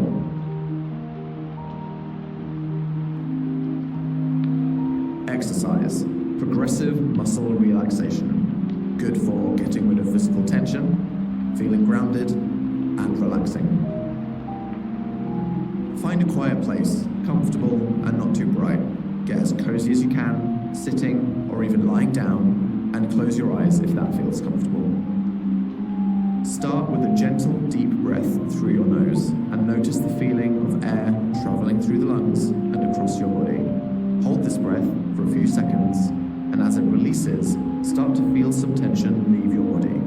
Repeat as much as you need, feeling tension float away with the air. Let your breathing return to normal. Tense your toes, curl them, flex the arch of each foot, and with each breath, release the tension from this part of your body. Notice the new feeling of relaxation that this brings. Slowly work up your legs, focusing on each area, tensing, releasing, breathing, feeling the oxygen in your blood run through your relaxed muscles. You may feel heavier and more connected to your body. As you get to your torso, tense your abs for a few seconds, really squeezing, then relax and allow your body to go limp. With your back, bring your shoulders together. With your shoulders, bring them up to your ears and gently squeeze. Now for your arms, make a fist and tense your arm all the way up to your shoulder, then release it. For your neck and head, tense your face, clench your jaw, close your eyes tight, and when you let go, welcome the wave of calmness that it brings. Finally, tense your whole body for a few seconds, then go limp. Enjoy your state of calm, relaxation, and connection. When you're ready, slowly move each part of your body, give your limbs a gentle shake, and you're done. Now, if I almost fell asleep reading this, you know it's going to help you relax and feel calm.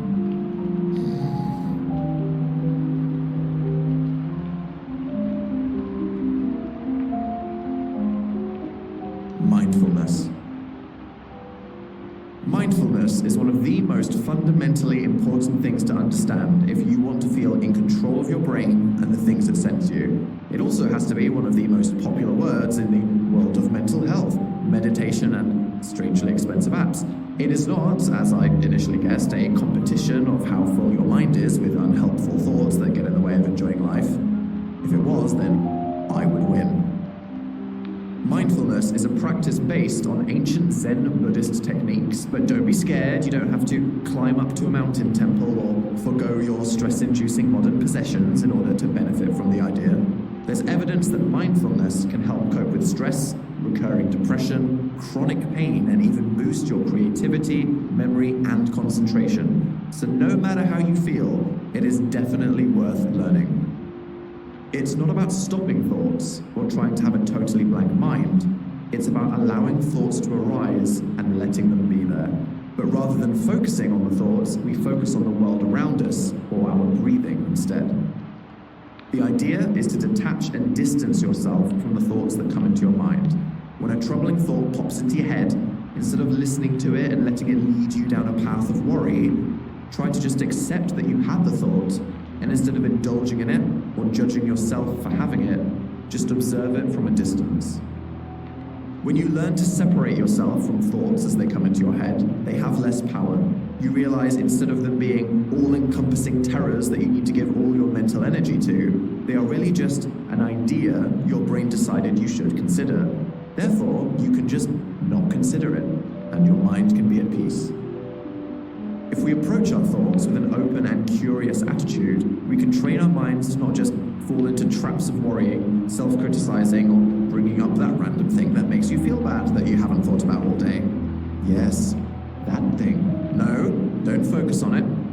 Notice it, and now let it go. When you are fully detached from your thoughts and focused on the present moment, it is almost impossible to be anxious for the future or depressed about the past. I am a self-confessed extreme ruminator. I can happily just sit in a loop, fixated on something unresolved or something I'm scared of, and let it dominate my day. Remembering mindfulness and distancing myself from these thoughts is something I have to do roughly every 3 minutes, but at least I now know how. Mindfulness is definitely a skill, and for some people, it takes a lot of practice. When I first started trying, it was very difficult to notice a thought without immediately jumping down the drain instead of distancing myself from it. If that's you too, know that it's perfectly fine and expected. I won't always say you're perfectly fine if you're like me in any way, but this time it's okay. And for the fidgeters among us, it isn't about meditating for hours. Just remembering it when you notice a troubling thought, or trying to stay mindful for a few minutes while doing an activity will help if you need it. As with breathing and being present, being mindful is something you can do at any time. You can even incorporate being mindful into your day while doing physical tasks. I personally love doing a mindful dishwasher, folding the mindful laundry, or feeding the mindful, highly diseased London pigeons.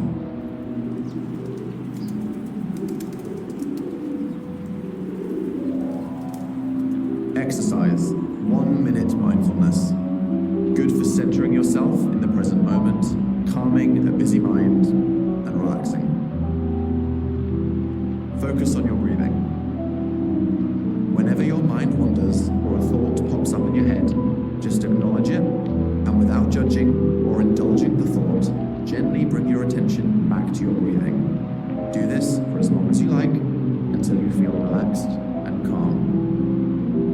That's it, the basic principle of mindfulness. Easy, right? And to think we were doing all that worrying when we could have let it float by like a cloud. A cloud shaped like that unread message I suddenly remembered while watering a plant that must be critically important because my brain put it at the front of the queue. Thanks, mind.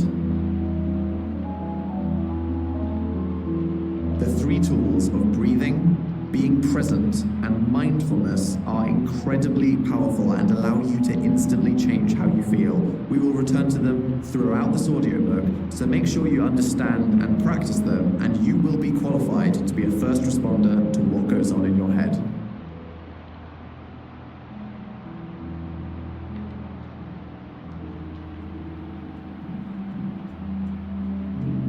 Breaking it down. Our minds tend to just keep the thoughts rolling in as soon as we can conceive of something new to worry about, without asking first if we're comfortable with the information we've already been given. It's typical for a giant tangled ball of stress to formulate in the front of our minds that at first feels like you've been thrown into unmanageable chaos. But if you interrupt the storm and break it down, you may realize there was a lot less to worry about than you thought. The anxiety equation. Our anxiety is influenced by our thoughts. The way we think about something impacts how we feel about it. If you're feeling overwhelmed by something specific, try reevaluating your thinking. One way to do this is called the anxiety equation. Now, sorry to all the math phobes, as I learned when I studied psychology in college, anything vaguely scientific will sooner or later involve statistics and formulas. Don't panic, I am sensitive to my past self and any of you that relate to that, but I had to let one slip through. Plus, this is a genuinely very helpful technique, I promise. Are you ready? Anxiety about an outcome equals likelihood multiplied by awfulness divided by coping plus rescue. In other words, how worried you are about something potentially happening is based on 1, how likely you think it is to happen, combined with 2, how awful you imagine it would be if it did happen. This is then reduced by 3, how well you'd expect to cope with it if it did happen, and 4, how you think other people will respond. Sounds simple like that, right? Not so much when I was quaking the other day as I thought I had invoked the wrath of a neighbor by moving their recycling bags to the correct collection spot. They glared at me as though I was plotting to steal their used cardboard, which I immediately imagined would result in me being physically confronted and perhaps shunned by my entire neighborhood. That is, before I broke the situation down and realized it was really fine, not an international war crime. What you may have noticed is this is all about how you perceive it. As we discussed before, how you feel about something may not necessarily be the truth, so breaking it down can make you instantly realize it's less intimidating than you thought, and actually, you can cope. Identify the thing that you're afraid of happening, then go through each question. How likely is it that this will happen? Forget how bad you feel about the idea of it, just think, in reality, what are the chances?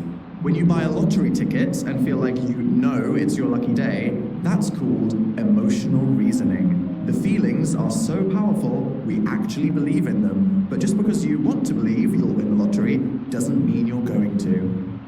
Get real, Sandra. How awful would it be if this thing happened? My favorite pastime, catastrophizing. It is very human to imagine the worst case scenario and fixate on what a compelling, nightmarish story that would be. Even if the outcome is quite likely, if you really think about it and it's not actually that bad, you'll be fine. Try to think what advice you'd give someone else in your situation. How long would the outcome last? How long would they even be upset for, really? We love to indulge in imagining our own doom, even if we know it's nonsense and not how we'd help someone else. You'll probably be fine. How well would I be able to cope? When feeling anxious, it's easy to underestimate our resilience. Think about the other difficulties you faced in life. You probably survived all of those. Did you give yourself credit for that? If you can imagine a time in the future where you've managed to cope with whatever's in front of you now, you probably will. What support can you get? You are not alone in the universe, so who could be there for you for advice or consolation? Even if what you fear happens, the reality is other people are all far too obsessed with what's going on in their lives, so people won't think about you negatively nearly as much as you think they might. The day I shared that I had struggled with depression, I went through the same cycle and felt prepared for any potentially bad outcomes, and even then, I ended up surprised by the kindness and acceptance that I was met with. So don't beat yourself up. Who knows, you may actually win that metaphorical lottery. The more you break it down, the calmer you will feel, and it will feel easier to resolve. Workout plan. Say you've broken down your problem and it's less intimidating. Sometimes you may still need help working out what to do. On a good day, most of us can handle problems and overcome things by thinking them through. On a bad day, month, or mental health downhill slide, we can be too occupied by negative thoughts and feelings swirling around our head, making us much less efficient. This is when it can help to be super obvious and literally remind ourselves how to think. There are ways to make things easier. Be methodical. Be realistic. The controller. The single most profound philosophy I apply in my day-to-day life is to separate what is within my control and what isn't. Any time spent worrying about something you can't change is a waste of time and energy that will just make you worse at doing the things you can. I know the thing may be annoying, or worrying and compelling to sit dwelling on. But if you can't do something about it now, just let it go and move on. Then you can focus on what you can control, and you'll be more likely to succeed. This is something I mastered through adversity when I was younger, and to give myself one single piece of kudos ever, it is honestly a superpower which I credit for my super resilience and victories against all the challenges of my life so far. If I had $1 for every time I've watched friends stress and spiral over the infinite hypotheticals of a problem without solving the first step, I'd be Sandra who won the lottery. Bloody Sandra. Don't let your mind lead you down the path of, but if this happens, then this happens. Then what if this? Then what if that? Then how would I do that? Then how would I ever manage this? Guess I'm doomed. If your worry is, my house just exploded and I'm about to host a birthday party, the worry is real and you should do something about it. If it's a what if, like, what if my friend has a car accident and ruins their own birthday? Then it's hypothetical. Don't waste your time and energy thinking about it. For current worries, tangible things, there is generally something you can do. Depending on your mental health, you may need help in the problem-solving department, so remember to break it down, take it step by step, ask for help, and share that you are struggling. For hypothetical worries, there is usually not much you can do because right now, it isn't real. The best thing to do in this situation is to let go. By moving on, you are free to focus on what is in front of you without wasting your time. After all, you can always worry about it later if it suddenly becomes real. I'm basically giving you a free pass to procrastinate. Enjoy it. No matter what problem pops up in the path of your life, from rescuing a drowning bee to piloting a flaming escape pod that somehow you ended up responsible for during the first manned mission to Jupiter, take it one step at a time and only dedicate your brain energy to working on the things you can actually change. Remember mindfulness. Letting go of your hypothetical worries doesn't mean pushing them out of your head or being in denial. Acknowledge and appreciate them. Just don't focus on them if they don't help. Focus on what you're achieving in the present. Thought suppression is the technical term for suppressing what's on your mind, and there's lots of evidence to show that it just makes the negative thoughts stronger. For example, right now, think of the last person you saw. Next, do not imagine that person completely naked. Boom! Depending on who you may have had the misfortune of meeting previously, I may have just potentially ruined your entire day because you're definitely imagining it now. This is the paradoxical effect of just trying to ignore something on your mind. It's still there. It's still there and totally nude. It's also worth knowing that most of the things humans worry about don't actually happen. Research has shown that people worry about a lot of things in a day, and the majority of them never occur.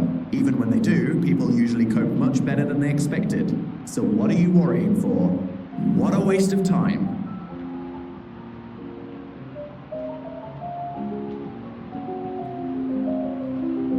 Exercise, letting go of worries.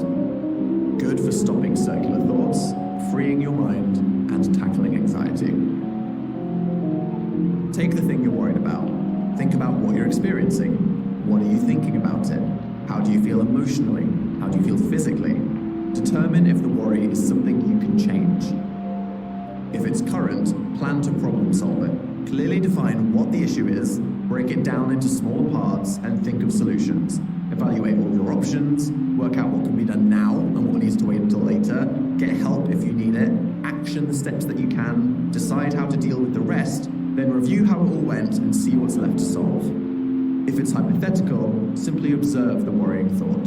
Don't try to change it, just realize it's there, then aim to let it go when you can. Remind yourself that you can come back to it later if it does become a tangible problem. If you're still feeling anxious and struggle to let go of the worry, gently bring your focus to your breathing and the physical world around you. Don't fight the feelings, let them drift by until you feel in a more calm place.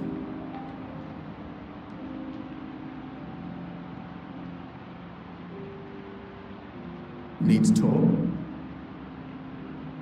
Out of any technique, one of the most powerful ways to intervene and manage your mental health is to talk to someone. I say this as an extreme introvert who literally does not enjoy talking to people, even with close friends on a quiet day, never mind strangers. But I have learned through my struggles that when you are feeling low, feeling that connection, the sensation that you are not alone, that you are being acknowledged and listened to can be a tether to reality and a literal lifeline.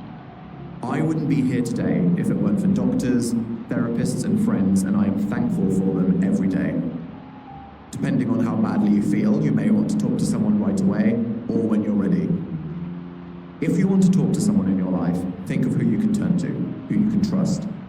It's easy to tell ourselves that other people won't want to hear us complain or will judge us for admitting we feel bad, but it's a fact that most people would rather listen than know you are suffering in silence. I'm sure we've all had moments when someone we're close to shared something with us, and we were surprised and saddened that they'd been carrying the burden for so long. You and I are just the same.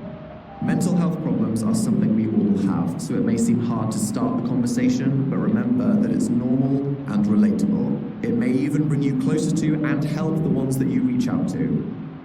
If you feel there's nobody around you that you can talk to right now, that's okay. Hopefully, there are professionals you can turn to. Depending on what you can access in your circumstances, such as geographic, cultural, or even financial constraints, you could see a doctor, a therapist, or a counselor, call a free helpline, or even an online chat. Any human connection will count for something. You don't have to be in a crisis before you contact them. You can even reach out to practice or just establish a connection. Professionals are trained to treat you with respect and non-judgment, and they will have heard it all, so they won't be shocked by what you say. Most importantly, professionals are committed to confidentiality. If you're in doubt, just ask them. Whoever you decide to talk to, think about what you want to say and how much you want to share. It's your story. You are in control of how much you share, even if it's simply that you need help. It's a start. In case of emergency. Sometimes in life, things overwhelm us to a breaking point, or a slow burn of suffering pushes us to an edge we don't think we can recover from. If you ever think you're in danger of hurting yourself or others, the best thing is to connect with another person. Talking to another person can ground you, put things into perspective, and give you hope. If anything, it can distract you until you get out of a destructive headspace, which may totally change how you feel. You could reach out to someone you trust, call a helpline, or in an emergency go to your nearest hospital. Even if you don't feel like talking or are afraid to, if you know you're feeling this way, just go to a place you feel safe in the presence of others. You may not think your doctor would be the first person for mental health problems, but they can be the best. A doctor can assess you personally, make a diagnosis, and refer you forward to any specialists. Try to be as descriptive and honest as possible. It's understandable to feel nervous, so you can prepare what to say before, write it down, or even bring someone along for support. The most important thing is that you go. Never make big decisions in a heightened emotional state, and remember that no matter what is happening in your life, the feeling is temporary. There is always something that every single one of us can do, whether that's tomorrow, when we have a plan, or just with the passage of time. Circumstances always change, so don't do anything that you can't change.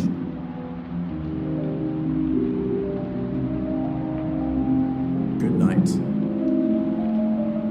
Tomorrow is a new day. Whether it's literally one night or some hard times, if you can make it through, you will get another chance to try again. Even if you haven't managed to win yet, think about one thing you could try tomorrow to take you one step closer to feeling better. Maybe it's just finding a moment to take a breath, try to feel present, or practice mindfulness. Don't put pressure on yourself, but feel reassured that now you know there are things you can do to make yourself feel better. Each sunrise brings the chance to start afresh, feeling re-energized with the opportunity to make a change. The cliche is that night is darkest just before the dawn, but it's often in these moments of confrontation and reflection that we learn something. Sometimes periods of feeling bad and uncertainty can push us through to finally understanding or acknowledging something. Breakdowns can be breakthroughs. We spend so much of our lives running away from problems that if the dam bursts in a dramatic moment, it can be the truth finally setting itself free. It may be upsetting to snap, but the good news is, if you feel like you've hit the bottom, the only way is up. I can tell you that at so many times in my life where I felt I couldn't see the light, there was always a way.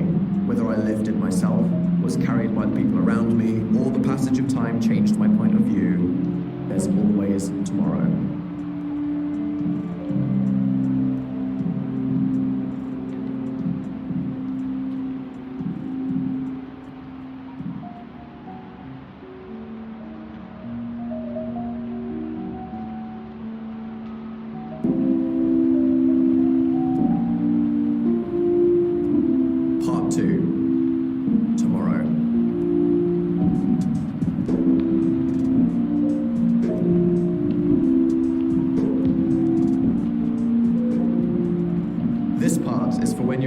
place where you can make some small changes that in a few days should help your mind so you have fewer difficult nights.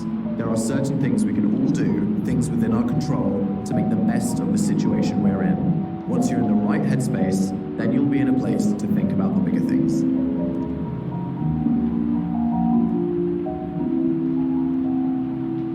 This part is about laying the foundations for positive momentum, because if you're like me and need all the help you can get, why not help yourself?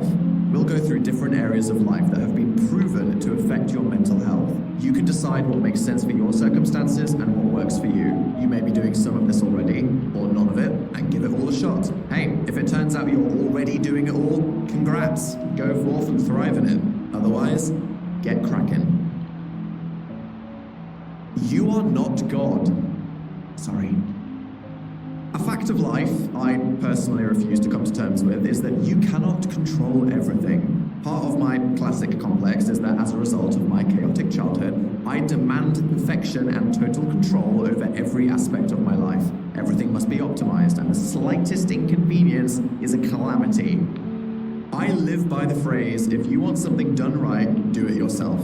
And I also die by it, as it's exhausting and makes me resentful. Whilst I'm good at ignoring factors totally outside of my influence, if there is a sneaky chance I could intervene, I cannot let it go. I'm trying to be better at this. No matter how it affects you or annoys you, you can't control other people, what's happening in the news, or the incoming inclement weather threatening to really emphasize your suffering as you walk outside in socks to recycle all the cardboard you've been hoarding for weeks.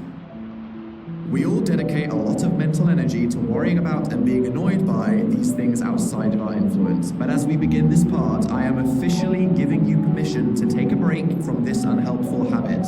Let's give our attention and time to the things we can make better. Pro tip, literally. Remember, nothing here is intended to replace the advice of a professional. If you're seeing a therapist or any other specialist, they should have a good understanding of your personality and unique circumstances. You can always consult a professional on any idea in this book to see if it works for you, or if this book encourages you to reach out for help, that's great. It could be a trusted friend, qualified healthcare worker, or a wise elderly person who appeared mysteriously on a bench dispensing nuggets of profound wisdom. Calm down and slow down. As fun as it is to wake up one morning and decide to totally revolutionize your life, that's probably not a good idea. It's okay. I too fantasize about spontaneously moving country, deleting half my friends, getting a job as an apprentice pastry chef in an imaginarily undefined European city, and magically living an unrealistic dream life where I have no worries. But maybe I just need to open the curtains. No judgment here. Take things step by step. You may wonder how a dozen tiny changes can really change how you feel, but allow yourself to take it slow and feel proud of yourself if you try just one thing to improve your day-to-day life. It also helps to focus on what you can do right now rather than what you think you should do and becoming that unhelpful, all-consuming ball of anxiety. Burnout is a real thing, and especially if you've been feeling low, I appreciate the desire to get going to turn your life around. Just don't do it at 1,000 miles per hour, and when one tiny thing goes wrong, erupt into a ball of flames and have an even more spectacular meltdown than whatever prompted your self-improvement moment in the first place. Take your time, set achievable goals, be proud of any progress, and calm down. The 5-minute rule. This isn't about how long food can be on the floor before you eat it. You're disgusting. This is a real motivation masterclass. We often tell ourselves that we don't have the energy or motivation to do something, but usually motivation kicks in after we start, not before, so it's about encouraging the very first step. As the top-ranked worst procrastinator in the entire world, I am qualified to say, putting off something hoping that you will feel motivated later usually means you will never start. Sometimes when we take just the tiniest first step, it's suddenly not so intimidating. One small step for you will probably be one giant leap for you. I can be classified as a procrastinating perfectionist or the world's slowest workaholic. This may sound oxymoronic or just moronic, but you may need to reframe how you see procrastination. I used to think that my procrastination meant I didn't want to work, but do something fun instead. That didn't make sense, however, as now I choose what work I do as I'm passionate about it, and when I get stuck into anything I do, I enthusiastically overwork to complete self-destruction. Procrastination is about fear.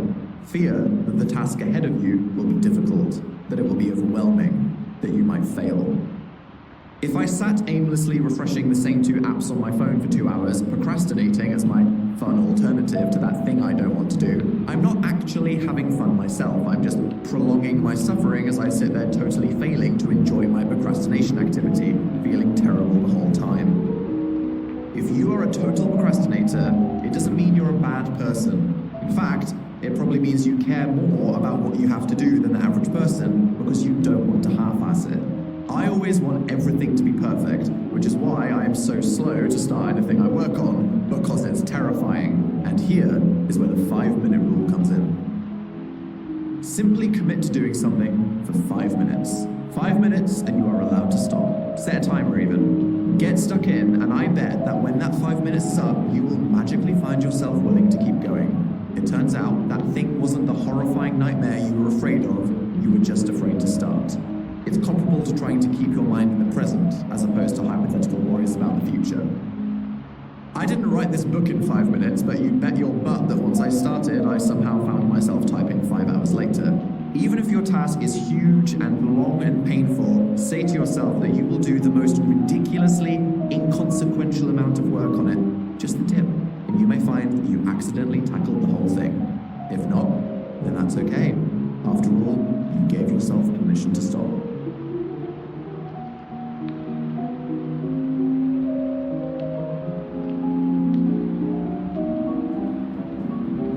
Activity.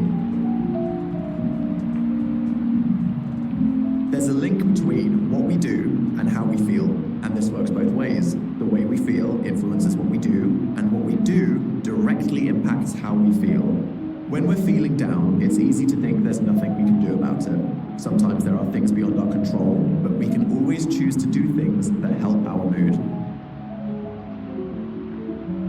The feedback loop. Our brains have a default habit that is either kind of helpful or complete sabotage. When we feel good, we want to do things that make us feel good, like achieving goals that feel rewarding, being creative, doing exercise, etc. Without realizing it, a positive mood makes us want to continue positive momentum. The same is true of the opposite. When we feel bad, we tend to want to do the kind of things that ultimately make us feel worse. If we're stressed and tired, we won't want to work, then we feel bad. Or we put off having a shower and doing laundry, then later we feel bad. When we're in this negative mood, it snowballs down until life feels like an unstoppable avalanche. This is when we tell ourselves we're bad, or not good enough. It can lead to other outcomes where people criticize you or you have to compromise on what you want. Before we know it, we're trapped in a vicious cycle where we feel bad, so we do less, so we feel worse. But we can choose to turn this around. Take a moment to think about what you've been doing lately. Do you feel like you're on a roll, or are things a struggle? Are you managing the basics like eating, sleeping, and doing work? Are you taking time to do the things that you enjoy? Or maybe these things are taking too much energy, and you feel you don't have the time or space. Maybe there are some unhelpful habits you know you've been doing more of. If you catch yourself in this cycle, it's not because you're a failure, you're just in the zone where the negative spiral takes over. Think of it like your low mood is making these decisions for you, rather than something you chose. Positive propulsion. The upside is that planning positive activity can lift your mood and put you on the right track. We don't need to wait to magically feel better or for something out of our control to turn fortunate. We can kickstart our mood whenever we want. In times of my life when I've struggled with depression, sometimes a day, sometimes weeks at a time, I used to say there were bad days when I just had to accept that my mental health was so bad I wouldn't be good for anything. But whilst it's important to be fair to yourself and take time if you need it, I was wrong that I just had to accept how I felt and deal with it, lying face down on the floor neck deep in a pile of beige snacks and blankets. If we understand the links between our thoughts, how those thoughts make us feel, and how our feelings influence what we do, we can choose to do something that makes us feel more positive. Whether or not you ever feel depressed, this principle applies to everything, and is something to always remember. You've got the power. 3 kinds of activity are routine activities, part of your daily routine, basic self-care and life maintenance, eating, showering, brushing your teeth, important for functioning as a human and fundamental for feeling good. Necessary activities. These are the things that you have to do, going to work or class, finishing projects, paying the bills. If you don't do these, there are probably negative consequences, but when you do them, you have a sense of accomplishment and purpose. My purpose is to feel resentful as I pay the bills. I know unlimited internet is necessary for my lifestyle, but I reserve the right to complain about how expensive it is. Pleasure activities. No, not just that. Go to horny jail. This is anything you enjoy. If you focus all your time and energy on the basics and obligations, life will feel pretty dull. So yes, it is literally, scientifically, psychologically, profoundly important to have fun. The hard part is the balance. Prioritization, aka professional procrastination. I don't think it's controversial to assume that you, like me, rarely feel like you are on top of absolutely everything in your life and have nothing to do ahead of you. If I'm wrong, then hey, throw whatever device you're listening to this on at the first person that you think needs it. The trouble, when you want to start turning things around, is prioritizing the order of everything in your life. But time is money. Or should we say, money is your metaphorical mood, and the time it takes to make your mood good should be as short as possible. So it's time to get rich quick, emotionally. Step 1, think of all the things you need to do. Are you barely being a human? It might sound obvious, but in an incredibly anxious afternoon, stressful series of days, or deep cave of depression, you might have forgotten to sleep enough, eat any time recently, or have a bath. You stinky mutt. What tasks do you need to get done? List all the things that are on your mind, literally hovering over your mood, putting the pressure on. What might you enjoy? Is there something you've been excited to do? A fun activity you've been looking for an excuse to approve? Yes, there is a glimmer of hope. Hold on to these things. Step 2, prioritize the things. How much effort is this thing to do? How much better will doing it make you feel? Go through each thing, deciding whether they are low effort or high effort, and low value or high value. This should show you what activities may be really easy to do and also make you feel better, like eating, or incredibly difficult and not that beneficial, like rearranging your entire wardrobe from light to dark, which I may or may not have done recently for no apparent reason or benefit. Then, if you want to feel better, do the things you need to do in the most efficient order for your mood. For example, low effort, high value, showering, drinking some water, texting concerned relative back, remembering to charge your imminently dead phone. Do it. Low effort, low value, like biting your fingernails, dabbing, flipping toilet roll to face the correct way on the holder, adjusting your hair in the mirror for an hour. Save for later. High effort, high value, rewriting your CV, filing a tax return, visiting a concerned relative, writing a 320-page book. Plan how to do that for later. And high effort, low value, trying to open a coconut, taking all the curtains down and cleaning them, reorganizing the bookshelf according to color, or renaming and sorting all the files in your meme folder. These can wait. That is more technically referred to as a value-effort matrix, but I like to think of it as a professionally approved method of procrastination where I feel like I'm cheating, but it makes me feel good. Turns out, procrastination is one of those social standards our modern society created just to put pressure on and make us feel bad constantly, for no good reason when there's something we could have done about it the whole time. Prioritizing things in order of effort and their value to you gives you a maximum mood boost for your time, and it's a surefire way to improve your mental state and feel in control. Low effort, high value tasks are what you can do in that state of procrastination, paralyzation, or when everything feels like a struggle.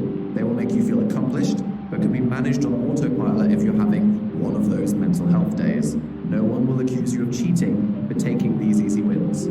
enjoy it. High effort, high value tasks are things that are important but clearly require more planning and thought. So rather than imagining the horror now and sweating under the spotlight as you drain the day away in dread, perhaps just start planning them and allow yourself to cross off some of the other things on your list first. Separate what you can realistically do now from what you can only do later and focus on the now. When you get around to tackling the terror task, break it down, try 5 minutes, be patient with yourself, and remember that as catastrophic as your brain may be trying to convince you this challenge is, it is not actually a giant meteor threatening to crash from space and eradicate your entire existence. If it's low value, high effort, let it go until you're ready. Disclaimer, I am not personally responsible if you categorized putting out that fire in my room right now in this category and procrastinated. It's on you to use this matrix responsibly. Excuse the excuses. When it's time to get stuff done, people are very good at inventing reasons to struggle and struggling to start. If our mental health is good, we will naturally be better planners and prioritizers. If we're going through a downtime, we might feel overwhelmed and need to be reminded of the basics. I don't want to personally attack your intelligence with the following potentially extremely fundamental information, so let's frame it like I'm talking to myself at the times when I know I definitely needed to hear all of this. Know yourself. Be honest about who you know you are. If you get out of bed at 10 a.m., don't act like you can magically wake up at dawn merrily whistling with the wildlife because you'll collapse an hour later and the rest of the day will be a write-off. Do low-effort things when you know you're low energy. Do the high-effort things when you know you're available and awake. Commit to it. We are more likely to do things when we commit and hold ourselves accountable. Rather than specifically feeling like you'll do all the things, say to yourself you will do that one thing that is important. Make it real. Write it down. Put it in your planner. Be pedantic with yourself. Plan every hour of your day, every microsecond of the process. Make plans with other people to make sure you turn up and hold you accountable. Remind yourself what you're doing, when you're doing it, and most importantly, why you're doing it and how it will help you. I tend to enter a situation I committed to months ago with murderous rage at my past self, having completely forgotten the importance of whatever the task is. Help yourself remember. Finally, have fun. If you don't eventually prioritize enjoying your life, you will definitely and measurably be worse at all the other less enjoyable stuff you may be telling yourself you have to do instead of having fun. This is basic self-care and also a good check to see how fairly you are treating yourself. It is perfectly reasonable to take a moment to go outside or listen to music. If you're telling yourself, no you horrible, ugly, disgusting swamp creature, go back to your mandatory tasks, you groveling idiot, how dare you be so indulgent, you make me sick, then you are not being reasonable or right. Rest has been proven to be critical for good performance and learning. Doing the things we enjoy is a good emotional and energy reset too. You could work all weekend, but if you allow yourself an evening to do something fun, you may find you're more focused and productive the next day. Commit to the fun. I am a notorious overcommitter to projects who loves imposing a looming deadline as motivation. There's nothing personally gets me moving like guilt and shame. My go-to strategy is riding the line where my life may collapse into a complete unmitigated disaster if I don't do something, so I need to constantly remind myself that if I just try 5 minutes, I'll probably do it, and I don't have to wait until the very last minute where I crunch everything in a caffeine-fueled craze. I started one piece of coursework for law school at 3 a.m. on the day it was due. Never again. The thought police. As we discussed earlier, one of the most important things to remember is that you are not your thoughts. Your thoughts are driven by impulses, influenced by how you feel and what you do, shaped by your experiences in life. It's not surprising that if we try to do something we don't want to, our thoughts may pop up with unhelpful suggestions like, I will not enjoy this. I will be bad at this. I don't have the energy for this. I don't deserve to do this. What if I projectile vomit? What is the point? Indulging these kinds of thoughts can be toxic and totally obstruct your ability to succeed at what you're doing. This is the time to make your mind mindful. When the thought comes in, notice it, then try to question it. Where did that thought come from? What are you afraid of? Is it real? Or if you stick to the plan, will it be fine? If you can't rationalize it and it's hard to ignore, remember that it's just a thought in your head and try to let it go. Getting to know yourself. Most of us cruise through life not analyzing every single thing we do, why we do it, and how it makes us feel, because we're not weird. However, if we do start to pay attention to the relationship between what we do and how we feel, we can go ahead in life with a plan we know works. If you think about your last week, what was the best day and the worst day? What were you feeling and what were you doing? Humans are prone to another unhelpful behavior called mood congruence, which means when we feel low, we remember and emphasize the other times we feel low. And when we feel good, we tend to connect positive memories and have a rosier view on life. So when you thought about last week, your brain probably went fishing for a time where you felt similar to how you do now. If this was like a shocking mind-reading mentalism moment for you and you think I'm psychic, I don't know if that either makes stage magic suddenly underwhelming or makes basic behavioral science seem impressive. Turns out we're not that complicated, but we do come with a bunch of unhelpful programming that I would ideally remove with a brain virus scan. I personally lose scope of my feelings too often. If I'm having a great day, I feel generally optimistic and struggle to relate to that recent time where I felt total doom and gloom. On a bad day, I struggle to find hope or meaning in anything. The truth is, depending on our mental health programming and the world around us, our moods vary constantly, which is why taking notice, noting, and trying to remember this can be such a helpful perspective. If you want to write it out, pick a day and write the time, how you feel, and what you are doing. It's important to understand that you're never doing nothing, even if you spend the afternoon in a state of constant light nap watching videos of family dogs being introduced to babies for the first time. That is a valid and notable activity. It will make you feel something. Probably very ugly tears. Write that shit down. How do you feel? Here's an example from the weekend. Day, Sunday. Time, 11 a.m. Activity, trying to find the edge of a piece of tape. Mood out of 10, I'm gonna give that a 2. Sunday, 3 p.m. Activity, dog videos and eating ice cream. Mood, emotionally raw, I'd say a 9. Sunday at 4 p.m. Brain freeze-induced migraine. Yeah, that's gonna be a 3 out of 10. Seeing the science. Try this for a few days or a week and then stand back and look at all the data you generated. You did it.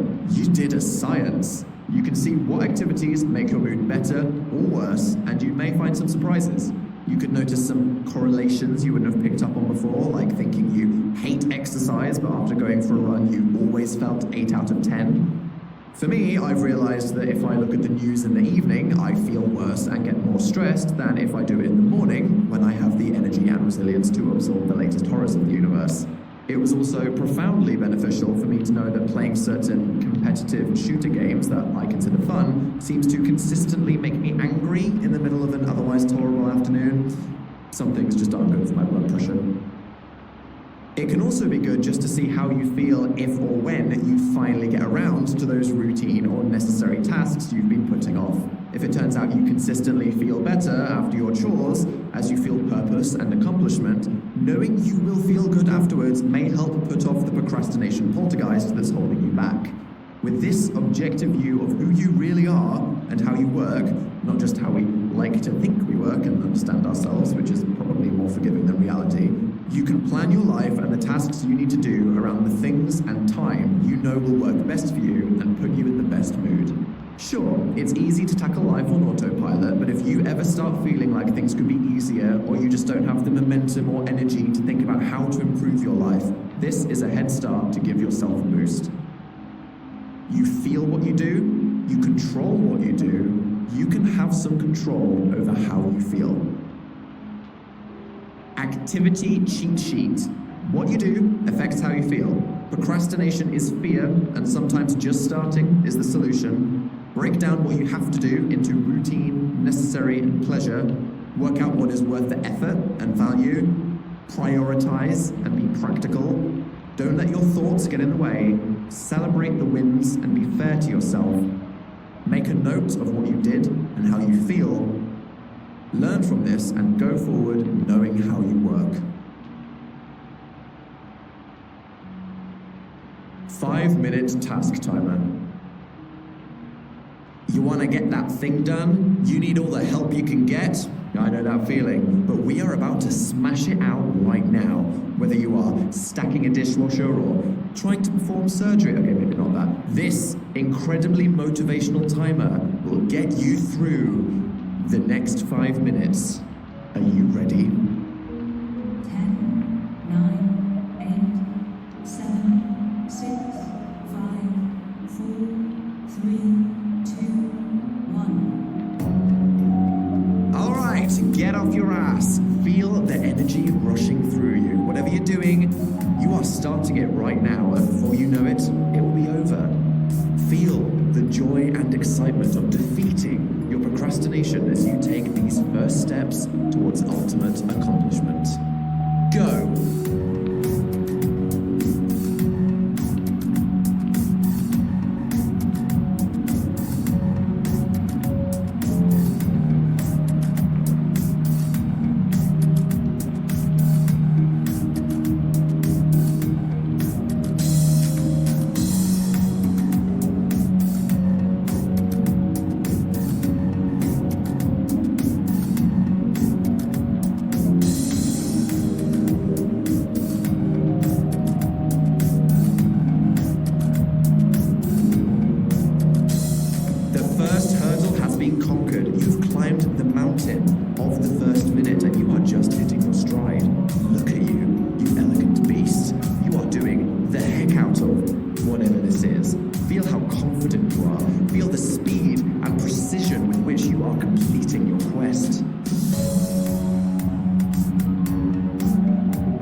You should be, because you're doing the damn thing. You don't need me anymore, but I'm here. I've got your back. I believe in you, and you will succeed.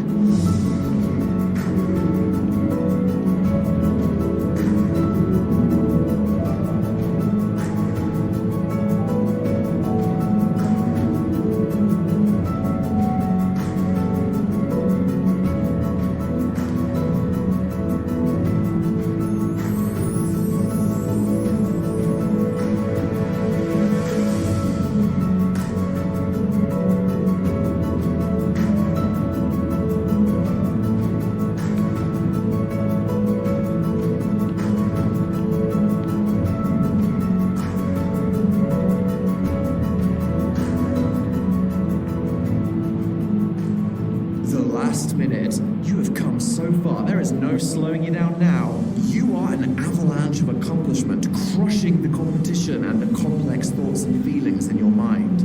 You are the master of your mental capacity and champion of the physical dimension.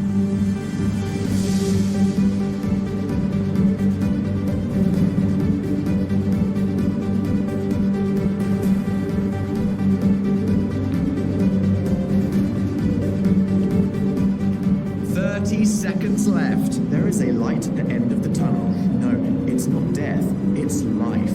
You are living, you are thriving, you have reached the ultimate state of being. Don't visualize your goal, because you just made it real in front of your very eyes. 10, 9, 8, 7, 6, 5, 4, 3, 2, 1. You did it! 5 minutes of action. If you smashed it out of the park, I'm proud of you. If you did it in less than 5 minutes, I'm scared and impressed. If you are nowhere near done, that's okay, because now your head is in the game. You defeated the ultimate foe of just starting, and now you have the power within yourself to make it happen. Good job.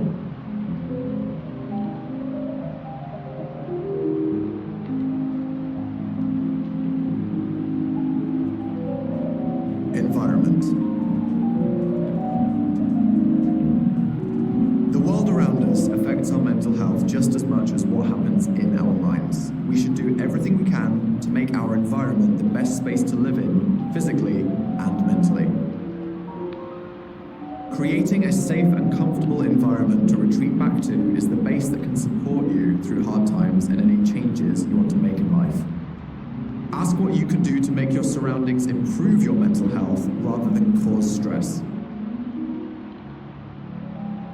Home is where the mind is. Humans are used to having a place to return to feel safe and secure. While that may not be true for your home, it is what it should be. We all deserve to have a place that makes us feel safe, physically and psychologically. Making just a few small changes in your space can set the ball rolling for progress everywhere else. Your space may be a mansion, a maisonette, a single bedroom, or even just a bed in a shared space. What's important is what we have control over. Don't fret about the parts you can't influence and focus on what you can change. Even if your space is temporary, it's important to put your mark on it so you feel like you belong.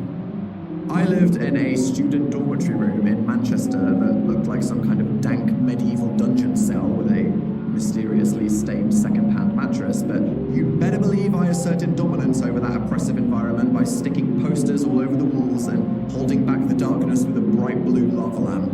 It was my dank medieval dungeon cell. Tidy room, tidy mind. This is the truth that my teenage self was simply not ready to hear or accept. If your environment is cluttered, it can make you stressed. I know, really, I know that pile of clothes in the corner that may be home to a small colony of feral rodents seems like an unclimbable literal mountain of labor that you can technically squeeze around to enter and leave the room, but if you just do the laundry, you will feel better. A pile of dishes isn't just a biohazard waiting to happen, it is a constant nag on your mind that will add a looming presence of guilt that won't help everything else you have going on. The chaotic desk will make your work harder. Removing constant reminders of tasks you should have done will give you the physical space and mental clarity to take on life's challenges and think about the bigger things. If you feel overwhelmed, just make a start. Try 5 minutes. If you're just feeling lazy, get off your ass because you'll probably feel better afterwards. Just don't go overboard. Some people try to overcompensate small tasks as a form of procrastinating the bigger things and decide to completely renovate their homes and pull out every drawer only to have a complete breakdown halfway through and they've actually just made it worse. To start, just do the laundry. Leave your aspiring interior decorator daydream for later. For some listening to this, it may be painfully obvious and perhaps even childish to be reminded to tidy, but do appreciate that firstly, some people are just chaotic, messy individuals who may be more stressed than they need to be.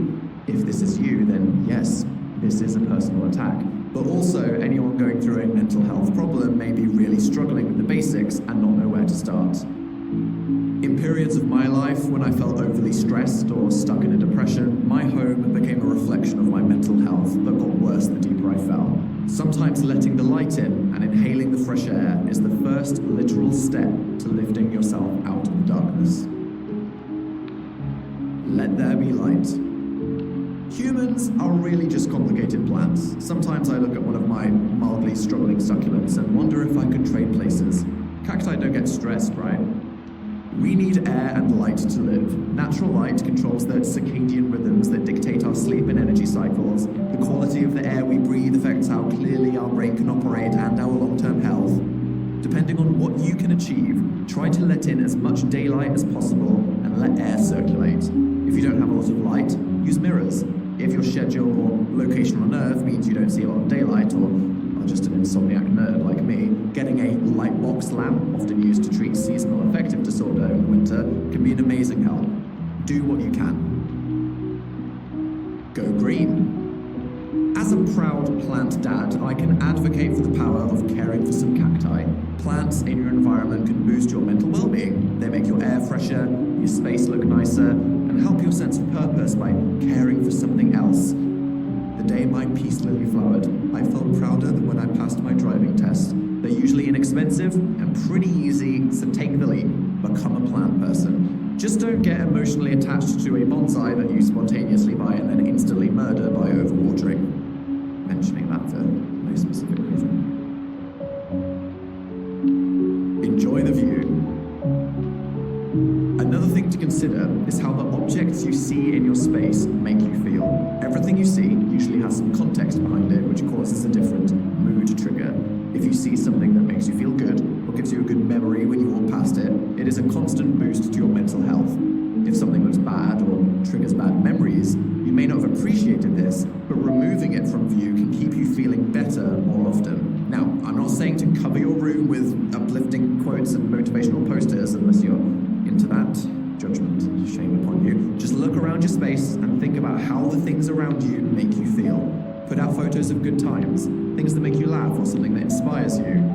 Anything you can't decorate with or find space for, you can always put in a box so you have a treasure chest of instant good vibes whenever you need to feel better.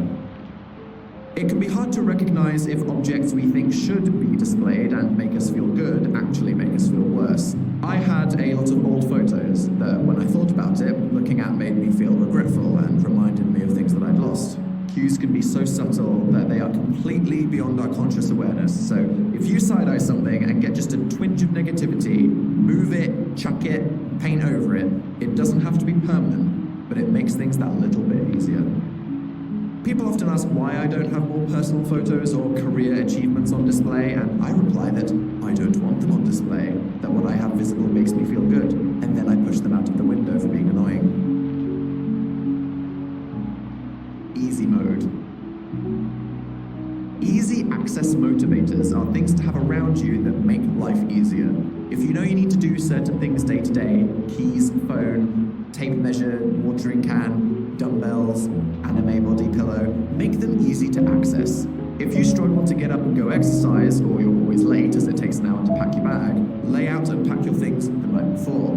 Conversely, you can hide things that aren't helpful if you know that having certain objects lying around are a distraction or lead you towards destructive behavior. Take a moment when you have the time and the mental space, and you will thank yourself for being a telepathic genius when you most desperately need it. If you're already a well-functioning human listening to this might just be a little optimization, but if you're in the midst of a mental health mire because things have suddenly taken a dip, this might be the little advantage you prepared for yourself earlier that gets you through a tough time. Minimalism. This word means a lot, ironically, and it could be referring to a million different things. Without diving into a sort of debate about everything from art to interior design and the relationship between capitalism, materialism, and any inbuilt human desires to hoard, sometimes there's stuff we don't need. If you have too much crap that you don't use or don't like, give some away. It's a bit simple to state that if you lived in an empty white cube with only a single concrete table, your mental health struggles would be magically cured. You certainly don't need to buy expensive things that are supposedly minimal, or conversely feel bad if you can't afford to own many possessions at all. It's just about how what you have makes you feel. There is an argument that removing the number of choices you have to make in a day can streamline your brain power to focus on what's important. Some tech billionaires billionaire lizard person who only wears the same t-shirt every single day? I mean, sure, that is an incredibly optimized way of life. If your brain is genuinely so full that choosing between black and grey socks will send you over the edge, go all in. For some people, though, it's the total opposite. You may walk into the most overstocked, grossly over-decorated room with so much stuff you will never touch and think, ah yes, home. And if that's you, you are valid. If your idea of peace is the reassuring presence of a million dusty books haphazardly piled around the place, then I'm happy for you. For most of us, there is a sensible middle ground between not living in clutter, seeing things that make us feel good, making life easier for ourselves, and not feeling pressured to own too much or too little. Make your home yours. Mindful maintenance. Remember that any activity is an opportunity to change how you feel, and even if fixing your environment feels like work, you can make it work for you. You can multitask with music, or, as I do, walk around accomplishing everything at half speed because you're watching something on your phone in one hand the whole time, as long as it gets done. It can also be a good time to practice mindfulness. If you need to feel calmer, enjoy the silence and focus. Take your time, be slow if necessary, and use tasks as a chance to be in the present. Focus on your senses, feel more tethered to the physical world than in your mind, and separate yourself from your thoughts. Working from home. If you work or study at home, it can be hard to keep boundaries between the different parts of your life. For people who leave their home, there is a change of scenery and mindset. You can leave certain feelings in that place and switch off. The ability to rest is so important, as typically we go through waves of high-stress, intense situations in our days, then need to slow right down to recover afterwards. This is why people who have harmful home environments are so much more susceptible to mental health problems, as home may not provide a place to recover. Speaking as a self-employed person, doing absolutely everything from your own place has its pros and cons. Sure, you may be able to sneak a few extra minutes in bed, but you're just as likely to feel obligated to work in the evenings and feel a constant sense of pressure and guilt, as there is no separation between work and rest. As times change with technology, or particular global incidents force people to stay inside for long periods of time, more of us may find ourselves having to work from home, so it's important to know how to keep balance. Zoning. Try to use different spaces for different activities. Some people have the privilege of a home office, but even if you do everything in one room, you can treat a bed differently to a chair or the floor. The more separation between sleep, work, and fun, the better.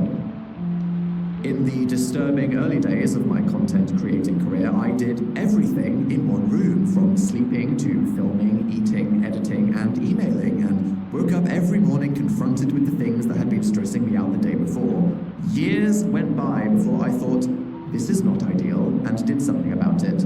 Don't sleep with a camera pointed at your bed, for your mental health or your neighbors.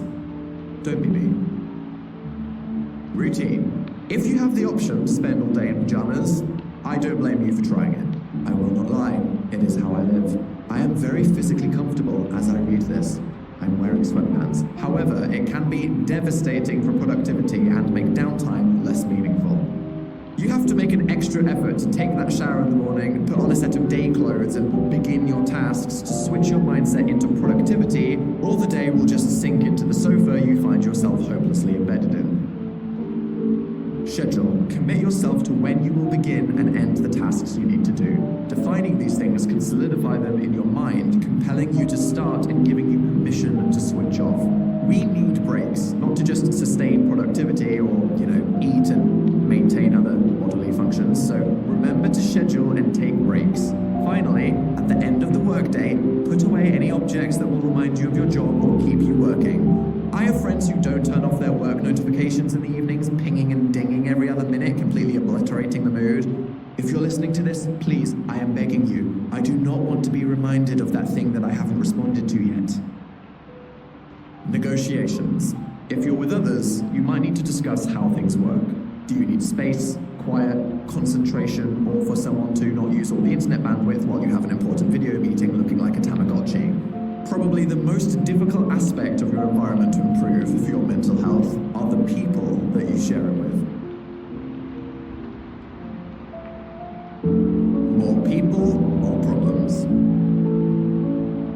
Most of us live by choice or circumstance with friends, partners, parents, or strange housemates. And what these people are like obviously influences the state of our home environments and mental health in general. There needs to be a mutual understanding and appreciation of boundaries. How long people can use communal areas, how long is too long to hog the damn shower, and however the hell you work out who controls the TV. These relationships change over time. Whatever happens to someone outside the home, they bring back into the home. It might not be your fault, but if you live together, it will affect you. People come and go, power dynamics come into play if one person owns the property or does more than their fair share of work, and when circumstances change, things can get turbulent. Resentments bubble over time into something bigger, which is why being open about things and having agreed ground rules makes life at home more stable. Of course, some people, particularly the young, are not in a position to question or change the people they live with, in which case they may have to tolerate a toxic situation until they can find an alternative. What's important is that we recognize and don't accept situations that are bad for our mental health. I remember being 16 and trying to hatch a plan where I could move to the big city and instantly start my new independent life on my terms. The plan made literally no sense and would never have worked in a million years, but time passes, circumstances change, and before I knew it, I was living in London, paying more in rent than I earned in a year. Finally, I was free. Scene change. If you're in a negative headspace, having a change of scene can be really helpful, particularly if you've had a bad night and don't feel better the next morning. Getting away from the place and everything associated with it can help clear your head and reset.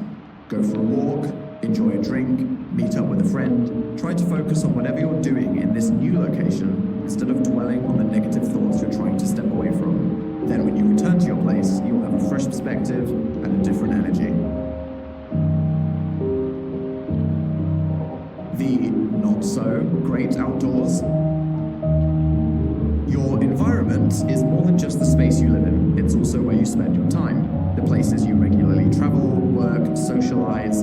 It's good to think about the difference between the places we have to spend time and where we choose to.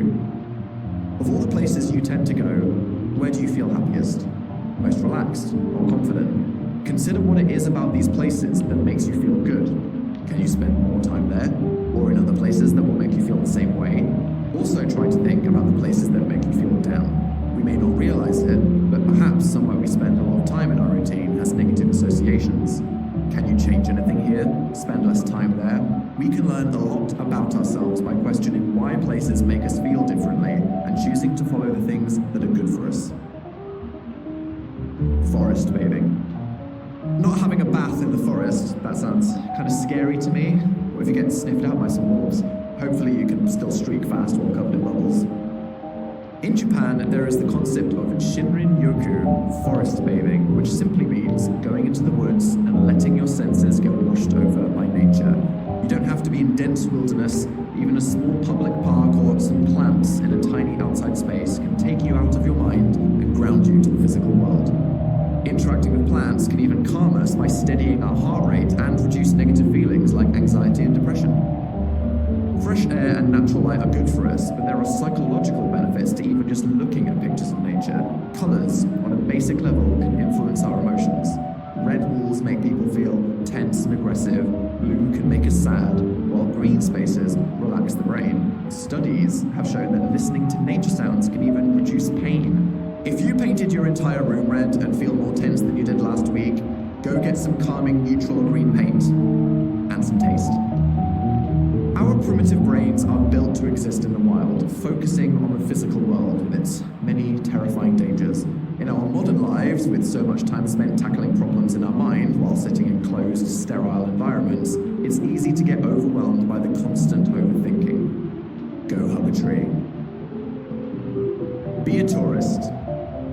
Aside from annoying the locals and clearly looking lost and confused, being a tourist is a mindful way of escaping from your mind and feeling grounded. You don't have to go on a trip. You can try this exploring your local area. If you take your time appreciating every detail, focusing on your senses, not just rushing to get to your next destination, you can feel calmer.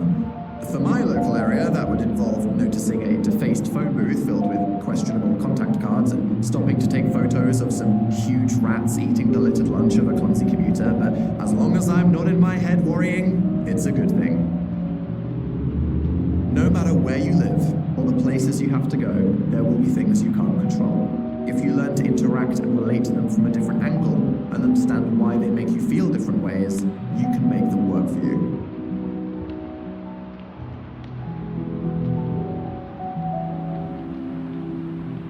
Exercise, mindful moving, good for finding focus, quieting stressful thoughts, and feeling calm. If you need a mental reset, by being mindful on your travels, you can change how you feel in just a few minutes. When you start moving, notice how you feel. Focus on your body and how it moves you forward and interacts with the air and the ground. If your mind wanders, that's okay. Just bring it back to focusing on your physical sensations. Notice the details around you, the colors, the textures, the people. Just be aware of these things without judging them or fixating on them. Tune into your other senses, the feel of the weather, nearby and faraway sounds, your sense of smell. Don't worry about labeling them as pleasant or unpleasant. Just notice them. You will feel calm, more connected to the world around you, and less at the mercy of your mind. Remember, this is something you can do anywhere, anytime. It's your tool to use when you need it.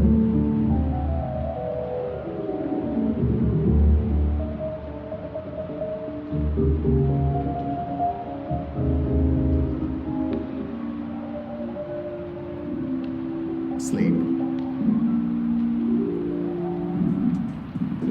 Sleep isn't just about our physical energy. It's what powers and regulates our mind, influencing our mood and ability to cope with life's challenges. One bad night's sleep won't do much harm, but a few nights in a row can take a toll as our brain struggles to maintain our energy, motivation, and emotional balance. There are no magic solutions for instant sleep. There are some physical ones like anesthetics or being punched in the head with a big red glove, but for all of us there are many things we can do to control our bodies and brains to set us up for a good sleep tonight and going forwards. It's not just about what you do in bed, but the whole journey from the moment you wake up. A broken body clock is tired several times a day. Although sleep might seem simple, something we understand pretty fast as babies until we start screaming in the middle of the night, there is a lot influencing it that not enough people understand. Our body clock, or circadian rhythm, dips and rises at different times in the day, depending on how tired or alert we feel. People tend to be sleepiest in the middle of the afternoon. Yep, it's not just you, the post-lunch slump is a real thing. And when the sun goes down at night, or you've been awake for 40 consecutive hours trying to finish one game of Monopoly. Our sleep system works best when we follow the rising and setting of the sun, and most importantly, are consistent with the time we try to sleep each day. We evolved assuming we wouldn't one day be traveling around our entire Earth so fast that the time of night and day can change. If you've ever experienced jet lag from traveling, that's what it's like to get out of tempo with your circadian rhythm. You know what new time zone you have to adjust to, but your inbuilt body clock is convinced you need to follow the schedule that you were on before. Similarly, our bodies expect to get up with the sun and sleep once it sets. Whether you are a night shift worker, a tired teenager, or living on that apocalyptic Arctic island where you only get 1 hour of light a day, we don't all live in this perfectly intended way, which makes our attempts to sleep more difficult. As a teenager, I had a job in a warehouse where I started at 5 a.m. every Saturday and Sunday morning. It was the worst possible shift imaginable. It was the only place hiring, probably for a reason, other than the mental health implications of one of these automated warehouse jobs where your productivity and physical speed is tracked by an app and there's a complete lack of sunlight and human interaction. I did not plan my sleep schedule around it. I once went on a pub crawl celebrating a friend's birthday and returned home at 3 a.m. Deciding there was no point in sleeping, I walked to work, sobering in the winter air, and tried to just style it out straight through my shift. I ended up falling asleep while standing and almost destroying an industrial fridge stacked with yogurt. On my break, I sat next to a table and closed my eyes momentarily and completely fell asleep. I nearly got fired. Don't be me. Be realistic with planning your social life around your sleep schedule. And to any teens listening to this, a moment of validation. Teenagers naturally feel alert later at night because their circadian rhythms change, making it harder to fall asleep until hours later and hard to wake up early. It's not that you are procrastinating your responsibilities to socialize and sulk instead. I mean, you are definitely doing that, but you also have a biological excuse. My mum, who I hope feels personally called out listening to this, did not appreciate this biological excuse as she physically pulled me out of bed every morning, exposing me to direct sunlight like some kind of hibernating bear mixed with a rapidly evaporating vampire. How do we expect teenagers to double in height and somehow learn to drive and memorize 1,000 numbers for some test unless they also get extra sleep? School hours should really be shifted for teenagers to allow for a longer lie-in in the morning, taking learning into the evening. But that makes far too much sense, and humans enjoy putting people through the same suffering they endured in the past far too much. How much of a good thing? We all have different bodies and require different amounts of sleep. Most adults need somewhere between 7 and 9 hours of sleep a night in order to function physically and mentally. Some people learn to live on 4 or 5, unrelatable, and some claim to need 10 and are mocked by everyone in their life. But they actually might. What's more important than the hours you sleep for, however, is the quality of sleep. The question is, how do you feel in the morning? An hour after you're up, you should feel refreshed, energized, and not at all like if the bed was right there in front of you, inviting you to climb in. You could just wrap up in a cocoon and wake up with a body clock stranded and confused halfway around the world. So, how can you sleep well tonight, and how can we make sure we're trained and qualified expert sleepers for the rest of our lives? The first step is routine. Like a dog expecting a walk, your body is sitting there, impatiently wagging, waiting to learn when you'd like to feel tired every day. There is also sleep hygiene, which is not about showering before bed, although that helps. It's about everything you do to positively set yourself up for feeling sleepy and successfully slipping away when your head hits the hay. This is really worth investing in, as a good sleep tonight makes you perform better tomorrow and even better equipped to enjoy life. Depending on how healthy your sleep schedule is, this may require extra dedication, but if you can get through the bed boot camp, you will get through this night by sleeping through it. Operation Unconscious. Get up. No matter how tired you feel, decide the time you have to wake up to tackle your day, and don't stay in bed. As soon as you're up, get going and don't be tempted by the sheets. Get moving. Energy expenditure is one of the biggest influences on our likelihood of sleeping well. The best way to tire out an annoying hyperactive child is to play a physically demanding game, then give them a soft place to sit and watch them pass out. Big humans are just the same. The more we move in the day, the more we'll be craving the energy recovery of sleep. I reluctantly accept that the days I work out tend to be the days I sleep easier, as opposed to the difficult days of 12 consecutive hours on a computer. Get light. The more light our eyes digest in the day, the better our body clock will be at believing we have to sleep. The kind of light we experience is also important. Natural white and blue light keeps us feeling awake, so natural light is great for concentration during the day, but the default light from a lot of technology sends us similar signals. When the sun sets, the amber tones prepare our body for slumber, so any night mode features on any screens that make the light warmer will help us to wind down. Bright light before bed is one of the worst influences, so to everyone like me who reads the screen with their head on the pillow for an hour before closing their eyes, yes, that is self-sabotage. As a child, as soon as I started reading a book, I would fall asleep with it in my hands. Books are mage. As long as the font size isn't straining your eyes, let those pages gently carry you to the land of dreams. Switch off. Try to avoid things that stimulate you before bed.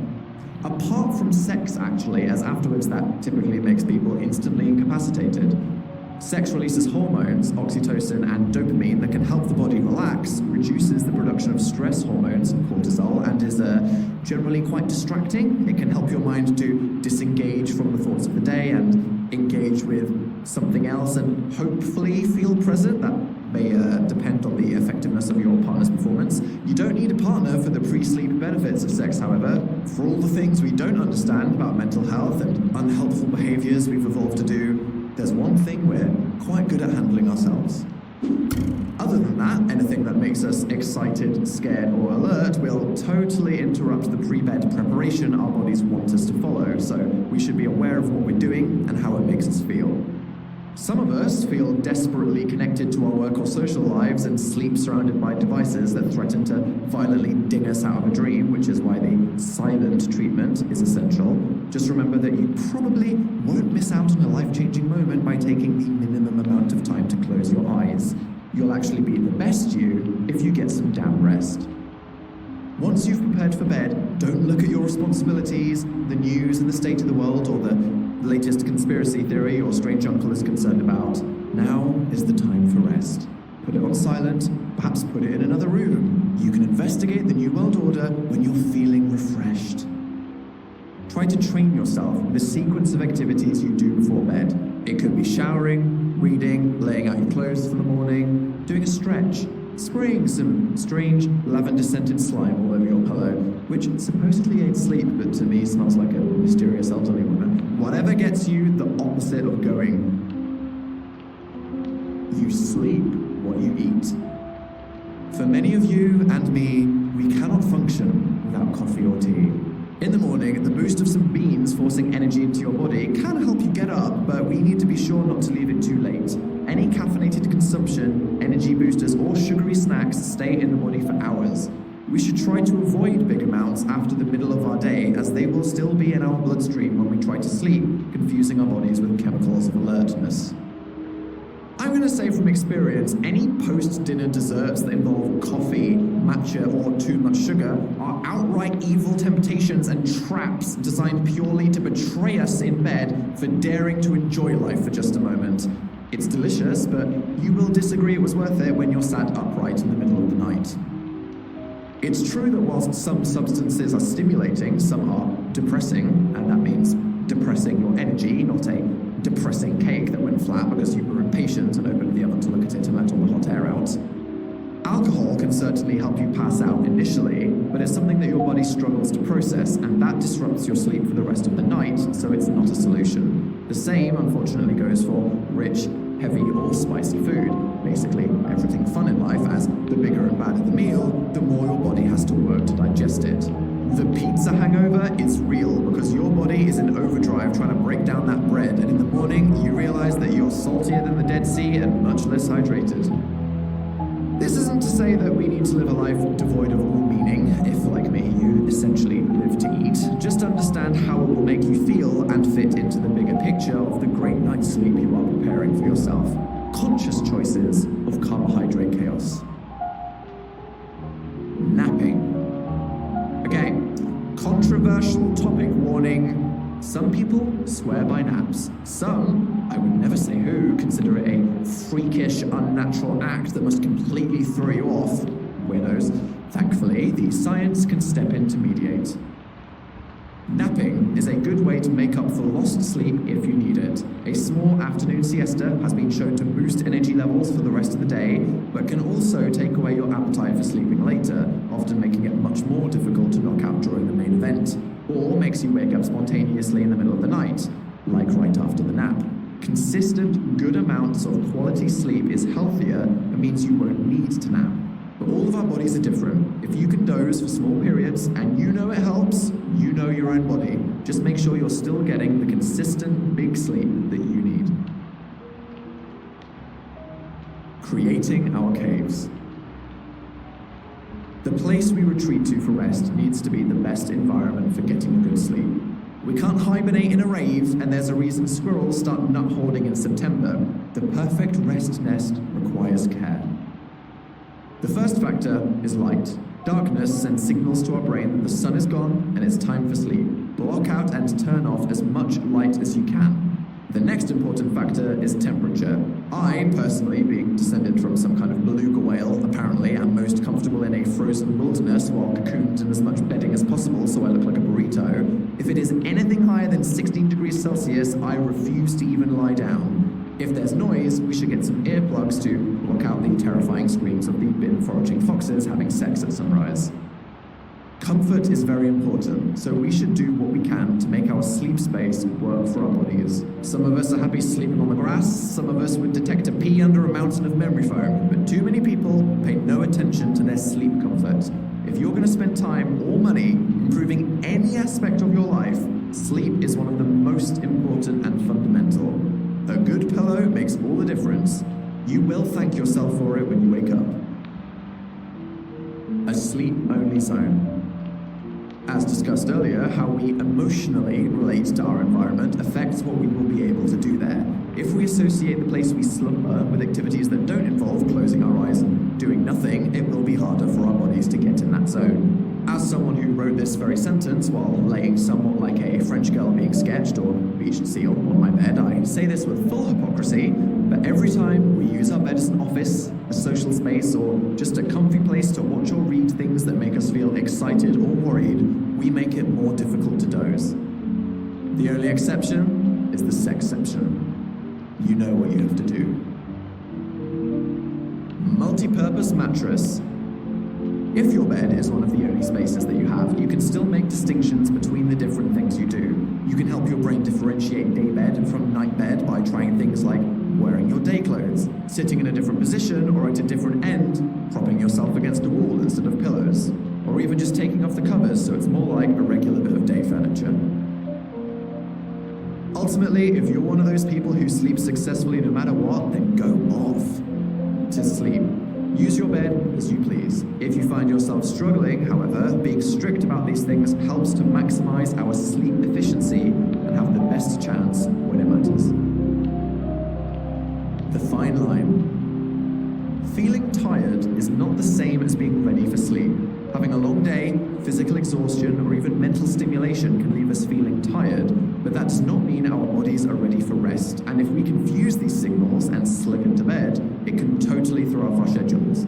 It's tempting to try and catch up on missed sleep by going to bed earlier, but you might be surprised by how difficult it is if your body isn't expecting it yet and you end up just lying pointlessly for hours.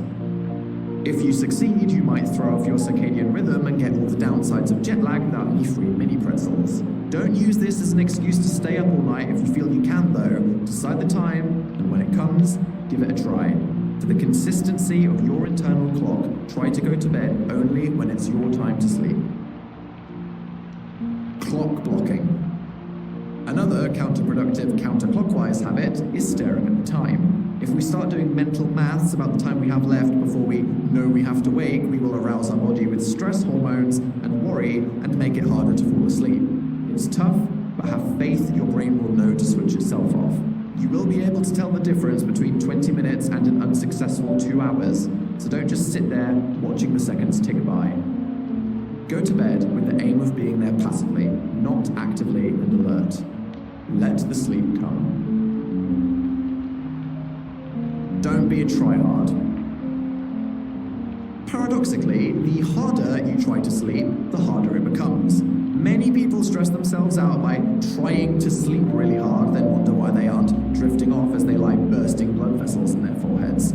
Successful sleep is about lying in bed and letting sleep come when it's ready. If you find you're still awake after 20 minutes, it may be a sign your body isn't ready, in which case you can do an activity, as long as it isn't too stimulating. Apart from that one, until you feel it's time. It may seem counterintuitive to get out of bed and read a book, but it also helps your brain's association of the bed as the place of sweet sleep.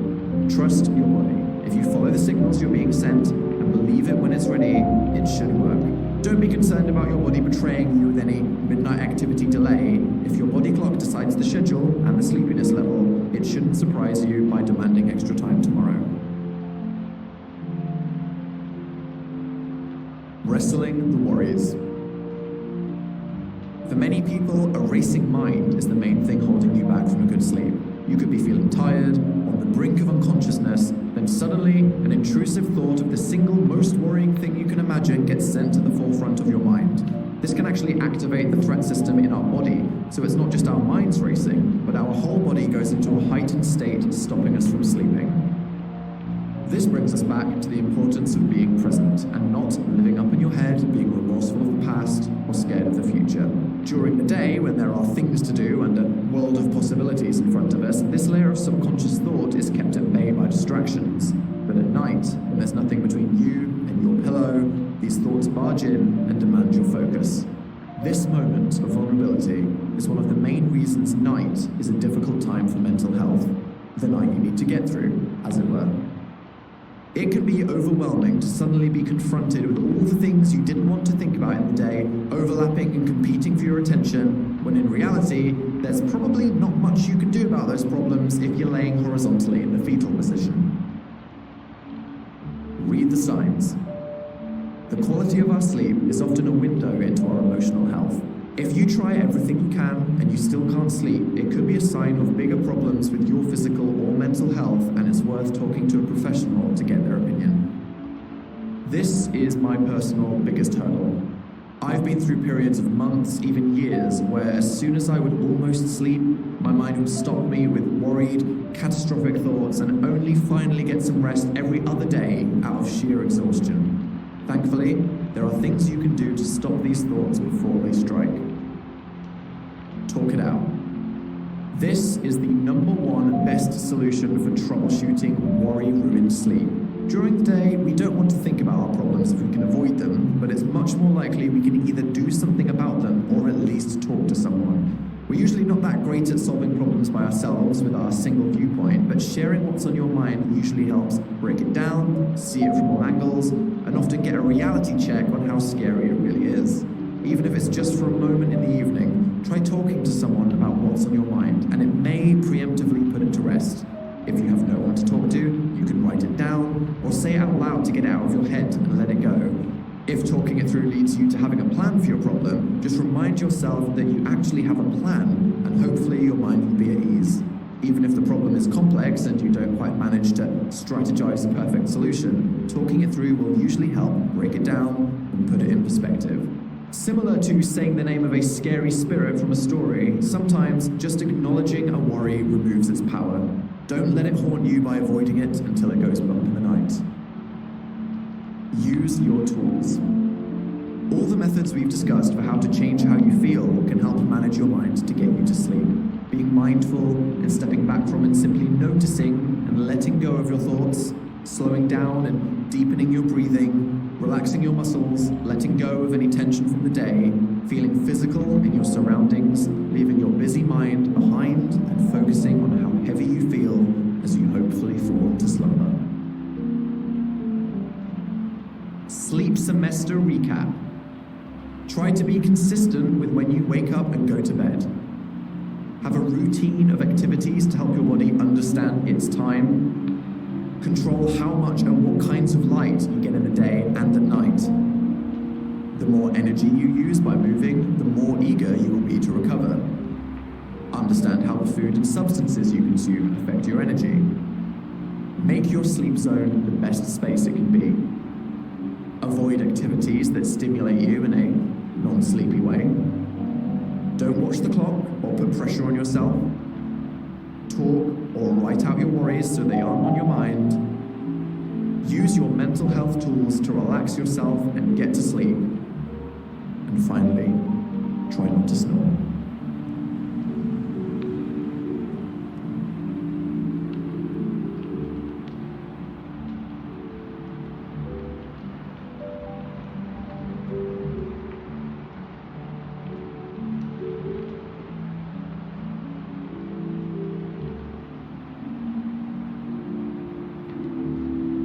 Food.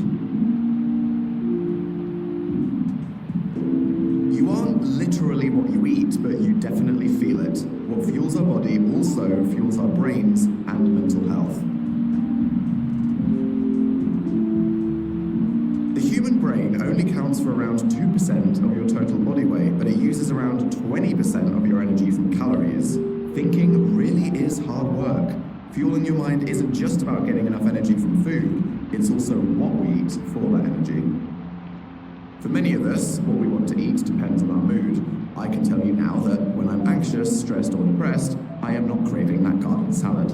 Our relationships with food and mental health are all different and unique to ourselves. Some people can't stomach the food they like when they feel low, some overeat when over-emotional. Yes, literally eating our feelings. The problem is that letting our emotions dictate our diet is usually totally counterproductive to making us feel better, and chaotic blood sugar levels are just as chaotic for our emotions. If you notice that your eating patterns have changed for any reason, don't feel bad about it. It's natural for your body to want to react to your feelings. This part is not about how society defines the right or wrong way to be eating for whatever right or wrong reasons. This is about simply understanding how nutrition affects your mental health and how your emotional state can affect what you want to eat so you feel informed, in control, and know what to do yourself to feel more balanced. Food is love. Food is life. Our brains absolutely need fuel to help make decisions, concentrate, and keep our mood level. Aside from that, however, eating is also a form of self-care. It can be good to remind yourself that doing something as basic as eating counts as looking after yourself. After all, some people, for many reasons, struggle to keep themselves fed, so we should feel thankful whenever we're able to keep ourselves healthy. People going hungry in our world is a mental health issue, as well as a physical one. We often see food as a reward and therefore put a lot of emotional power into it, but food is not a bargaining chip. It is essential for us to stay alive. If we feel bad and our minds tell us we don't deserve to eat or have food we enjoy, we are sabotaging ourselves emotionally and physically. Try to be aware of how you view food as a punishment or a prize, and recognize instead that it's essential fuel that you always deserve.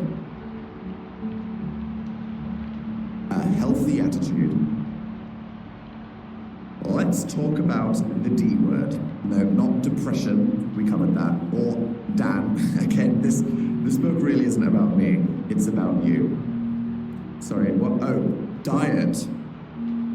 There is a lot of pressure put on us, not just by the standards of beauty in our society in comparisons to our friends and peers, but by the idea of trying to eat healthily and be healthy. Whilst, of course, we all understand the relationship between food and our physical health, too few of us appreciate the consequences of the pressure to be perfectly healthy on our minds. People who advertise certain foods and ways of eating to us are often not only dishonest about the full nature of their product's health-giving powers, how much exercise or surgery goes with that miracle superfood, but they also have a subtle message that affects our mental health too. It comes with the implicit message to eat like me and you can be like me, when there are so many more aspects that can make up that person or their self-worth. Just following someone's diet won't give you their whole lifestyle or mindset. A big portion of my emotional self-beating comes from food-related guilt. God forbid I have a chocolate at any time of the day. It will probably be followed by an hour of deep shame and temptation to self-flagellate. It is possible to be reasonably conscious and perfectly content with what you eat and your physical health, and not put a ridiculous amount of pressure on yourself. You are not a bad person if you eat badly. Your value as a person is not based on what you eat. A lot of unrelatable health plans and diets recommended to us set us up for failure if we are anything less than perfectly committed to it, which leads to inevitable guilt. Trying to be 100% healthy is just not realistic, and being dangerously driven by it can make us impulsively snap in the other direction if we fail, or at least deprive ourselves of joy. Some people just genuinely like healthy food. If your idea of a dream birthday plate is a pile of raw spinach topped with nutritional yeast, good for you. There is no shame in enjoying a naturally healthy diet, but if you don't relate, you also don't have to be like them. As long as we are fully aware of the contents of our food, how it affects our bodies, and what our general diet is like, it is up to us to make whatever informed decisions make us happy. If we never did anything unhealthy, life would essentially be meaningless. Let us eat cake. If we want, we can adjust the contents of our diet to make it more beneficial for our minds, to have more energy throughout the day, to feel more alert, or just to be sure we have the right amounts of vitamins and minerals to keep our health in check. This means eating plenty of brain-friendly foods like fruit, vegetables, beans, pulses, proteins, and oils, and minimizing the brain drains such as highly processed foods, caffeine, alcohol, sugar, and salt. I'm sorry, that last bit was very emotionally difficult for me to say. Plan ahead to keep fed. If our lives are very busy or difficult, particularly if we are going through a period of bad mental health, maintaining a healthy diet or even just eating can be hard. If you live with someone who can prepare your meals, that makes a huge difference. If it's up to you, and you are as hopeless as me, you may need any and all assistance available. Recipes for success. Depending on your competency in the kitchen, you might be aiming for anywhere between a mostly not burned slice of toast and a swan sashimi with a truffle bisque mist, but we should try to have a bank in our brains of meals we know how to make without too much stress. Breaking out a cookbook can either be an amazing adventure for your fun evening or the straw that breaks your back if you've had a long day and the 10-minute pasta you were promised takes 2 hours and sets your house on fire. Meal prep is an essential life skill. Don't be surprised by the moment you realize you need to eat. You can plan days or over a week ahead for specific meals and buy just what you need. If you know you're busy or stressed, make stuff you can freeze or prepare in a flash. If you know you have bad habits, wait until you're full and fed, and then don't buy the stuff you know makes you feel bad. If I shop when I'm hungry, it's complete annihilation. In the same way that you should have easy access motivators in your environment to help yourself day to day and avoid pitfalls, it should be the same with planning what you eat. Keep it real. Just like the ideal of health, we can make ourselves feel bad about the quality of what we cook or eat. It doesn't have to be fancy. If it keeps you running, it counts. Unless you're throwing a dinner party for your most judgmental friends, food is about getting something good into your body, and there is no place for guilt or shame. The same goes for cost. I felt bad about eating that mostly noodle-based diet for years when I couldn't pay rent. It wasn't very healthy physically or mentally, but I lived through it. Nobody was judging me but myself, and I made some substantial savings. Just like we shouldn't compare our diets to people we may not personally be able to relate to, we shouldn't feel compelled to spend more than we need to or judge ourselves for what we can make. You are feeding your brain, let yourself feel good about it. Mindful meals. Depending on our circumstances and time, cooking for ourselves is a part of life that we can choose to view as a positive activity. For some of us who are not blessed in the kitchen, cooking can feel like a chaotic waking nightmare, but we can learn to make it an enjoyable part of our routine. If we pair it with other things we enjoy, listening to or watching something, socializing with the people you live with, even making a game or competition out of it, we can look forward to this part of our days that we know is coming. It's also a good opportunity to practice our self-care tools by being mindful with our thoughts and indulging in our senses, in hopefully an enjoyable taste and smell experience to bring ourselves out of our mind and focus on the physical world so we don't cut our fingers off. Stocking up. This may seem basic, but there is nothing wrong with planning for harder times. Whether you are planning for the next apocalypse with pounds of pasta or just making sure you have snacks on hand for a stressful day, we should try to always have what we need for a time when we can't make or get anything else. Just don't hoard the toilet roll. Substances in your system. Want to know a juicy conspiracy? Caffeine is technically a psychoactive drug. It sounds dramatic, but that's just because Big Coffee don't want us taking the tinfoil out of the drawer and putting it on our heads to think too hard.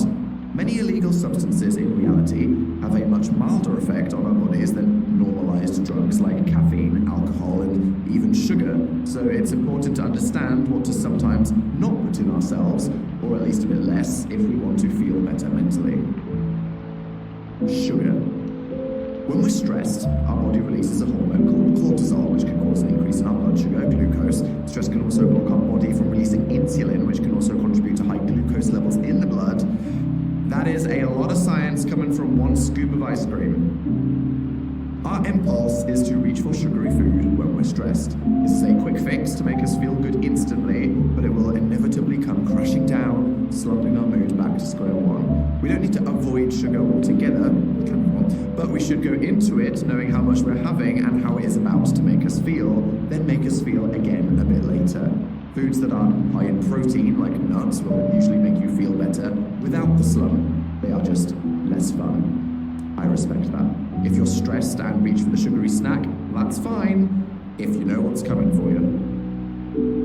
It happens the opposite way too. If our blood sugar is too low, we can be more likely to get angry or anxious, which is why it's important not to go too long without eating to keep up energy levels.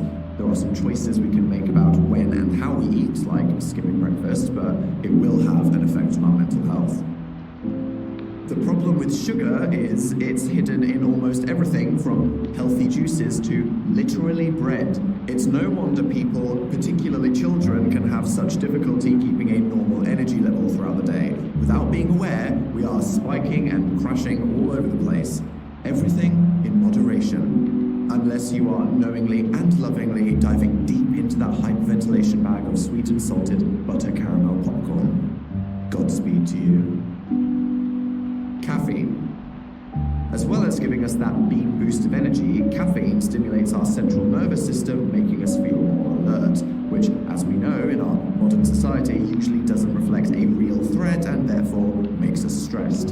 It increases heart rate and blood pressure, which mimics many of the symptoms of anxiety and panic.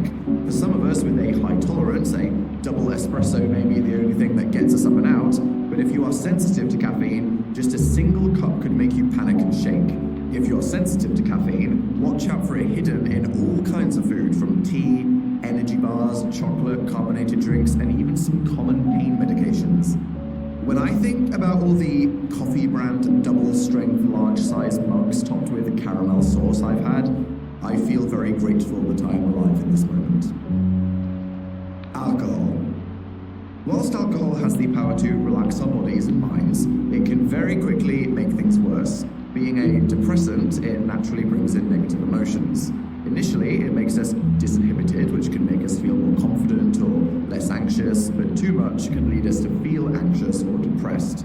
Other than the physical hangover the day after drinking too much, we can feel very low in mood. It's important to understand what your personal relationship with alcohol is. This depends on your genetic disposition and physical health, as well as your mental health. For some of us, alcohol in moderation can be a consciously unhealthy way to have fun, but for others it can consistently lead to feeling bad physically and be very dangerous mentally.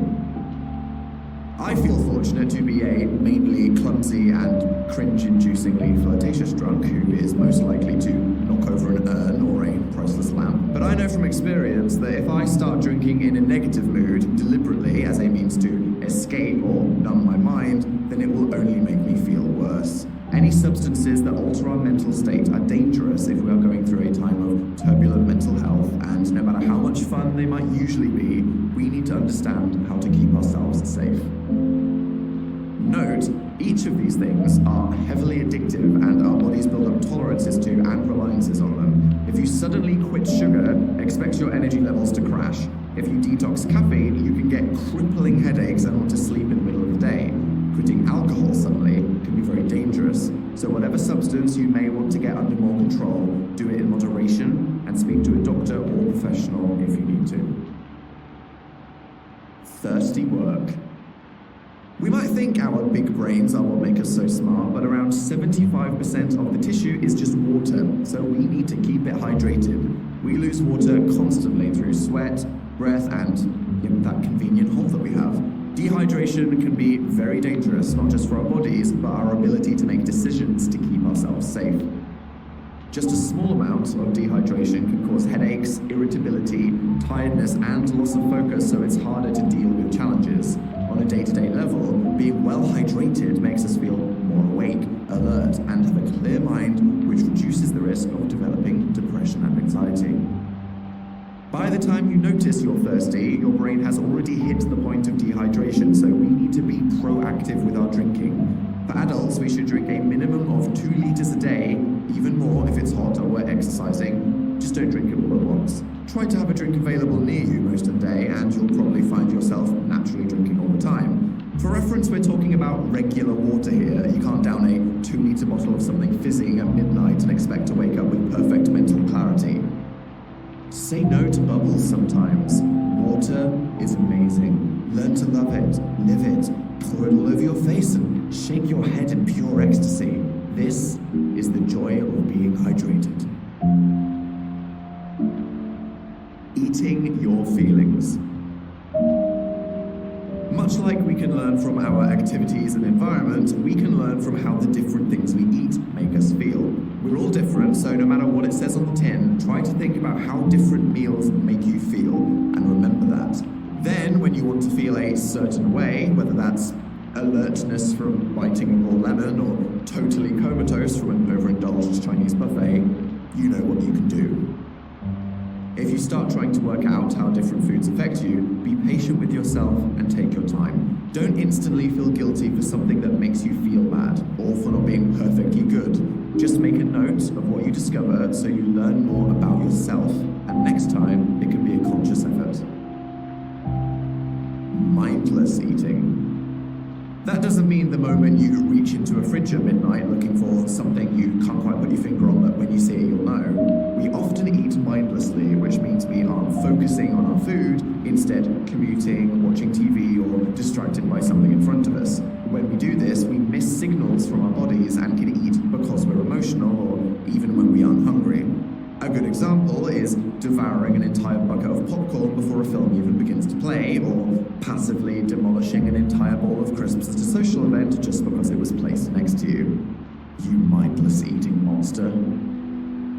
Whilst we don't have to eat mindfully, if we slow down and focus on the act of eating and make it an intentional act rather than something automatic, it is much better for our body and helps our brain to appreciate the moment and separate it from emotion. If you're concentrating on food, you are more likely to know when you are really full and even appreciate the taste better. Whenever I'm eating a meal that I've been looking forward to, which for me is my only reason for making it through the week to Saturday night, I take an incredibly serious moment to remind myself to focus on the delicious food I'm about to eat, and I appreciate the heck out of it. Learning to feast. More than just a basic utility, food can be celebrated and shared with others in a way that connects our mind and body and gives us positive reinforcement. In many societies around the world, food bonds people together and takes a central role in cultural celebrations for a reason. Ask yourself, how can you make food a social celebration or even just a solo spiritual moment? Even as a reward for yourself, as long as your relationship and attitude towards what you eat is healthy, it's something that's part of our lives every day that we can look forward to. Ordering a pizza is a spiritual event for me.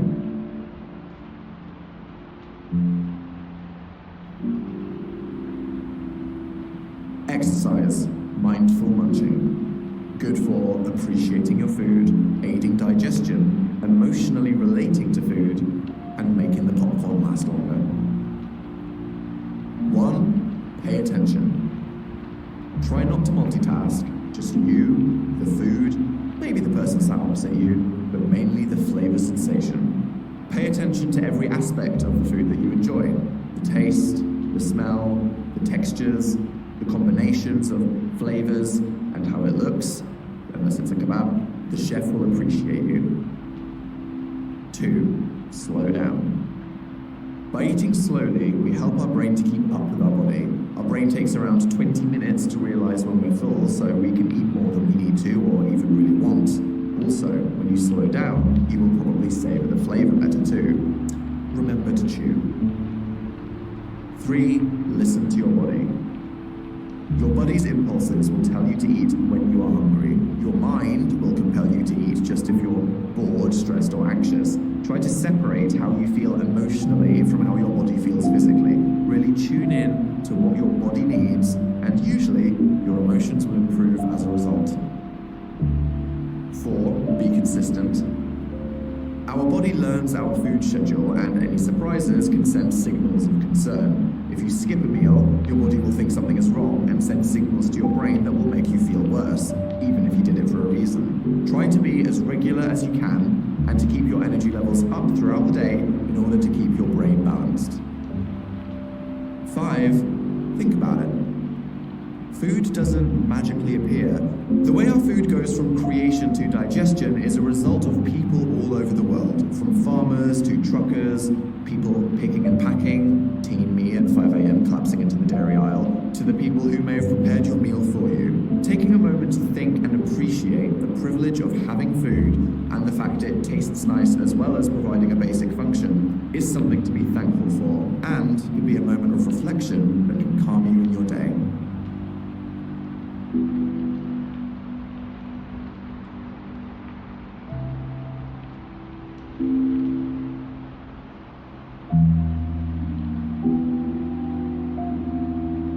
Movement.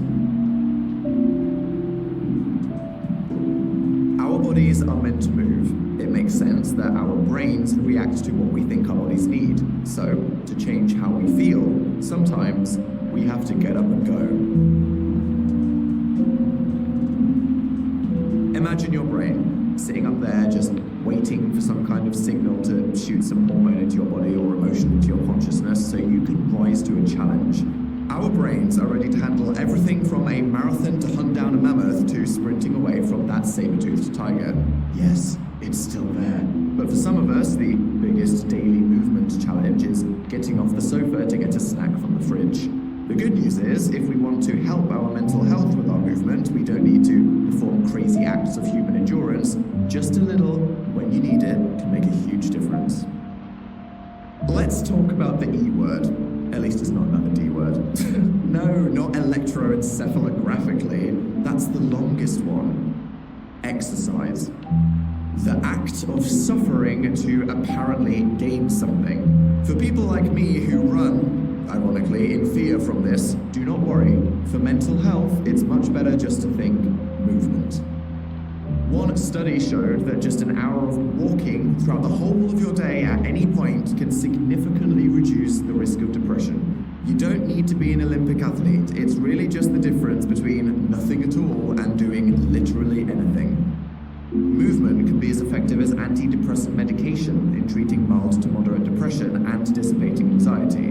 By releasing endorphins that numb our pain, we literally get high off our own supply. These feel-good chemicals can help relieve tension and stress, but even more than the supposed chemical solution, just choosing to do any kind of physical activity is a distraction. It's been shown that exercise can boost your productivity and creativity for over 2 hours afterwards, so it can be good to get you up for tackling that difficult mental challenge. Even on a small level, just going for a walk when in a depressive mood changes our environment, giving us something to focus on to distract our anxiety. It tires us out to relieve stress, and is one of the best ways to snap out of your current mental state to feel fresh. Who wouldn't want all of these things? Me, apparently, every time I emotionally debate whether I really want to put on pants and go outside. If you are someone who already gets a good amount of movement in your life, whether that's from daily traveling, walking a dog, or you are indeed one of those gym people, the good news is that you are already looking after your mind. If you enter a period of your life when, for whatever reason, you grind to a halt and don't get out of bed, you will probably notice a big difference to how you feel and hopefully appreciate the importance of movement. For those of us who don't relate, however, there are ways to help. If you haven't assumed so already, I do not like exercise. My relationship with it has historically only been motivated by shame and a pressure to conform. The more I learned about the positive benefits of movement for mental health, the more annoyed I became. I am a nerd who was never encouraged to participate in sports as a child and didn't really enjoy the idea of going outside recreationally. There are many people in my life who simply can't sit down for more than 10 minutes and have to go for that brisk run to start their morning. But I am worryingly content with spending an entire day slowly rotating between my bed, a chair, and the fridge. This means that my latent level of fitness is something close to a sentient ball of dough. When I heard that I can move myself out of depression by walking down the street, I didn't want to accept it. The reality is that I definitely end up feeling mentally refreshed and physically, whatever the opposite of refreshed is, then sleep better that night. People love to talk about the runner's high of endorphins. As someone who has attempted to train for marathons twice, I wouldn't say that I ever experienced this high other than maybe a critical shortness of breath making me hyperventilate. I can't deny the positive impact, however, like the positive impact of being hit in the chest and limbs by a wrecking ball. For people with any kind of physical injury or disability, life in general and exercise is understandably harder. When it comes to physical movement of any kind or changing your scenery, hopefully there's something we are all able to do, no matter how small. For anyone who considers themselves able-bodied, it is something to be thankful for that this opportunity to positively influence our mental health is available to us. It's not about looks. It's important to separate the benefit of any kind of movement for your mental health from using exercise to change how you look. Just like with our diets, in our modern world, we are bombarded with comparisons that can be toxic for our minds. We may have friends and family who have a completely different relationship with their minds, bodies, and exercise to us, and see all these glamorous celebrities that live completely unattainable lives. When you see that person with a perfect body on a big screen, they often dedicate their entire day to exercise, assisted by trainers and nutritionists that have all the movie magic of lighting, lenses, and editing to make them as pristine as possible. The fact is, we can improve our mental health with movement in a way that works for us without comparing ourselves to others. If you want to transform your body physically, it can take a lot of time, dedication, and pain to see the gains, but you can notice the emotional benefits of just a bit of movement straight away. Don't only approach physical activity from a desire to look good. Remember to focus on how it can make you feel good. This is a much healthier mindset at the starting line and during the whole marathon of life. Who knows, if you become one of those people that does enjoy it, you may end up becoming an Olympian by total accident as a byproduct of mental well-being. Beat the blockers. Blockers are another word for the excuses we tell ourselves for why we can't do things. If, like me, you've never been very sporty, it's easy to tell yourself that you can't do something or that you will be bad at it. Try to talk back to this voice and say that you don't have to be an athlete and it doesn't matter. If you find yourself reaching for reasons, try to find a solution. If you don't have the right clothes or gear, borrow some. You don't need the latest designer lycra to do some light stretching on the floor. All you're doing is holding yourself back from feeling better. The bare minimum. There's a consensus that if we get 30 minutes of moderate exercise 5 times a week, we're good. That doesn't have to be 30 minutes of climbing mountains or jumping across moving train cars. Anything up from a brisk walk counts. It's about doing something as opposed to being a permanent potato rooted in place. You can even break it down to do 10 minutes at a time. Just make a start. The smaller you set your goals, the more you can enjoy your successes and learn the positive benefits as you progress. Don't jump the gun. Make sure to be moderate and check in with a doctor if necessary before making big changes to your physical routine. It's good to feel inspired, but if we try to go from 0 to 100, we run the risk of injury and setting ourselves up for failure, which can hurt our motivation. Start small, build up, be patient with yourself, and make sure you're doing it for the right reasons. Getting started. If you need every bit of motivation possible to move, a good place to start is what you enjoy. Do you like nature? Taking creepy pictures of people's dogs at a park? Hitting various balls with different parts of your body competitively? Hiking? Climbing? Team games? They're popular for a reason. They are enjoyable, supposedly. It doesn't even have to be stuff you would consider traditional exercise. Dancing, gardening, aggressive housework, and even a lot of video games these days can stimulate our bodies enough to change our mental state. Give yourself a reason to look forward to it. Don't doom yourself by imagining an obligation to row across the Atlantic. You can literally just sit in a chair flailing your limbs like a distressed starfish, and that would count. The key is to be open to trying new things instead of doing something once, hating it, and swearing to never so much as wiggle a toe again. Be open to new experiences in case you discover something you love. Time can be a difficult factor for many of us who struggle to imagine where we can fit physical activity into what might already be a crowded and stressful schedule. A good idea is to think about how to modify your routine to incorporate a bit of movement. Can you get off the bus one stop earlier? Commit to taking the stairs? Offer to walk the neighbor's turtle? Don't punish yourself by saying you will wake up super early or rob yourself of an evening you are looking forward to. Just try to think about a little bit of action you can seamlessly squeeze into your day, and hopefully you will realize that you feel better for it and want to keep it up. If you don't have space outside or simply don't enjoy the birds and the bees, you can definitely do some kind of movement even if you're confined to a single bed. What I'm saying is, there's no excuse, unfortunately. Just remember, it's a good thing. You will feel better. You don't have to do much, and who knows, it might even be fun. Easy mode. We all look for excuses to put something off, so if we reroute our brain's habit circuits to make something seem as simple as possible, we are more likely to try. Cues. You can set up cues that will trigger you to get into action, like the easy access motivators in your environment. Anything to cut out time and remove excuses will help. Lay out your kit the evening before, get that music playing, have that drink at that particular time. When your brain sees certain things and appreciates a routine, it will start to accept it and put up less of a struggle. Rewards.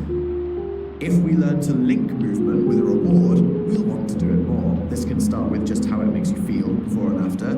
As we discussed in part 1, if you note you feel stressed and getting moving blows off steam, recognize and remember that. Even just rate your mood out of 10 on each side of the activity, see how you feel mentally and physically, and remember it. Treat yourself. Give yourself a carrot on a stick. There is no reason to be saintly and altruistic. If you are making an effort to try something new, have something to look forward to afterwards. Whether that's a decadent bath, a snack, or permission to partake in some trashy entertainment, you've earned it. Think about how you can make the moment of movement more enjoyable too, by listening to music, doing it with a friend, or going to a place you enjoy. We aren't trying to make our lives less fun by adding the burden of exercise. Aim to make getting up and moving one more thing you choose to do and look forward to because you like it. The key is, whatever you're doing, make sure you're aiming for something realistic and achievable. And once you've worked out what's right for you, try to apply cues and rewards to make it easy, and there you go. You'll be benching cars and winning international voguing contests before you know it. Remember the mind. Any kind of movement is a great opportunity to be mindful. Focus on your surroundings, be present, not up in your head, and tune into your senses. You can accomplish so many things at once, from changing how your body feels with some stimulation, to changing your mental state with a distraction, hopefully finding something fun to motivate you. It's one more part of life that influences your emotions, and it's important to understand how, so we can choose to do things that will make our mental health better.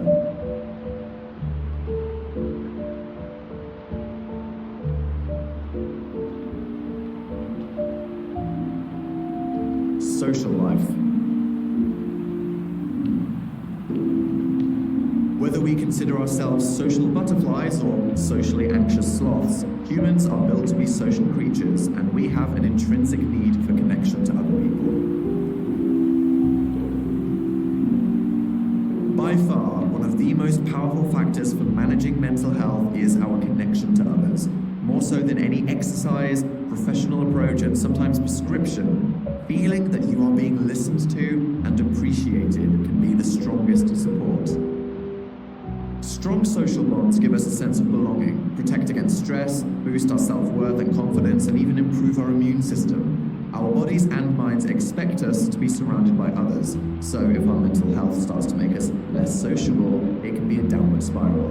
In our modern world, which makes it increasingly easier to exist behind closed doors and screens, we need to be sure we're getting what we need from the people in our lives.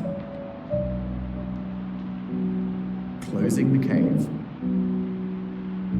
When we go through tough times in our mental health, we naturally want to isolate ourselves. If we're low or tired, we might think it's too much effort to socialize. If we're struggling, we might be ashamed to share how we feel and stop opening up to people who want to support us. This may feel like it's making life less demanding in the moment, but ultimately, this avoidance can make us feel worse and after too long, leave us feeling disconnected and unsupported. Even Even if socializing seems like the last thing you want, there is a lot of value in forcing yourself through because, as well as a change of activity and environment, it can distract you and give you something all humans need.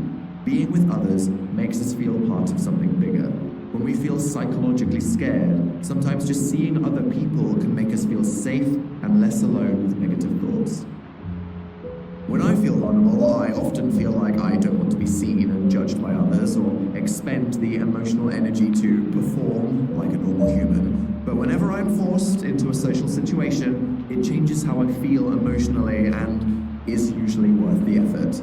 I'll just sit at the end of the dinner table sulking because I don't want to admit it. But I'm built different. It's true that when it comes to the energy we use when we interact with others, some of us react in totally opposite ways. Introverts tend to be drained emotionally by spending time with others and need to recover by spending time alone, often preferring to socialize in small, more intimate numbers. Extroverts get their energy from spending time with people and often look forward to the next opportunity to socialize. A common misconception is that these traits determine if someone is confident or a good public speaker, but it's actually just about the effect socializing has on your energy levels.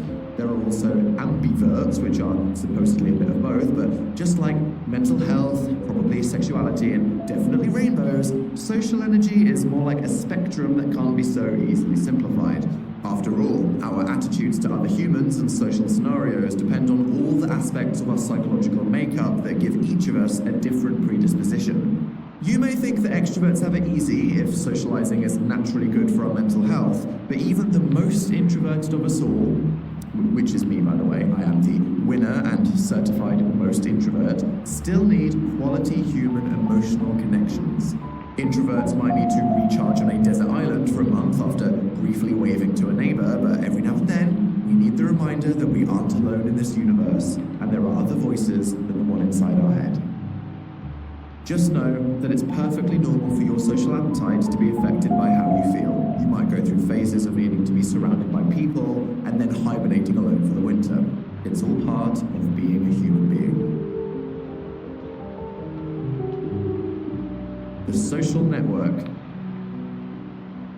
We get different things from the different relationships in our lives. It's not that we view other people simply as tools to give us what we want, but actually it kind of is exactly like that. You're not selfish if all living creatures do it. One person in your life can be good purely for distraction, having fun and letting go of worries. Others can be your emotional support system, who you trust to listen and give you perspective. People often look for others who they can learn from, be helped by, or see as a stepladder to something we want to accomplish in life. Pan out to look at the people around you and try to recognize what is it about them that you value. It's also about not just accepting the way things are with your current relationships. We should aim to surround ourselves with people who make us feel good and help us grow. If someone holds you back in life or makes you feel worse, you can try to improve the relationship, or they might have to go. Granted, if that person is your grandma, it may be more difficult to let them go, but as long as we understand how our social connections affect our mental health, we can decide how to manage them in order to help ourselves. Map it out. It can be good to take some time to really consider the different people in your life, how much they mean to you, and how they make you feel. If you picture your network as levels or circles, start by putting yourself in the middle. You are literally the center of your own existence. It's not big-headed to realize that. Those closest to you may be family, lifelong friends, or just people you trust with the big things like the location of your snack stash or passwords. Brave.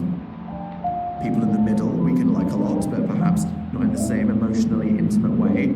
On the outer edges are people like neighbors and colleagues who we may see frequently, but don't really do anything for us. Sorry, Susan.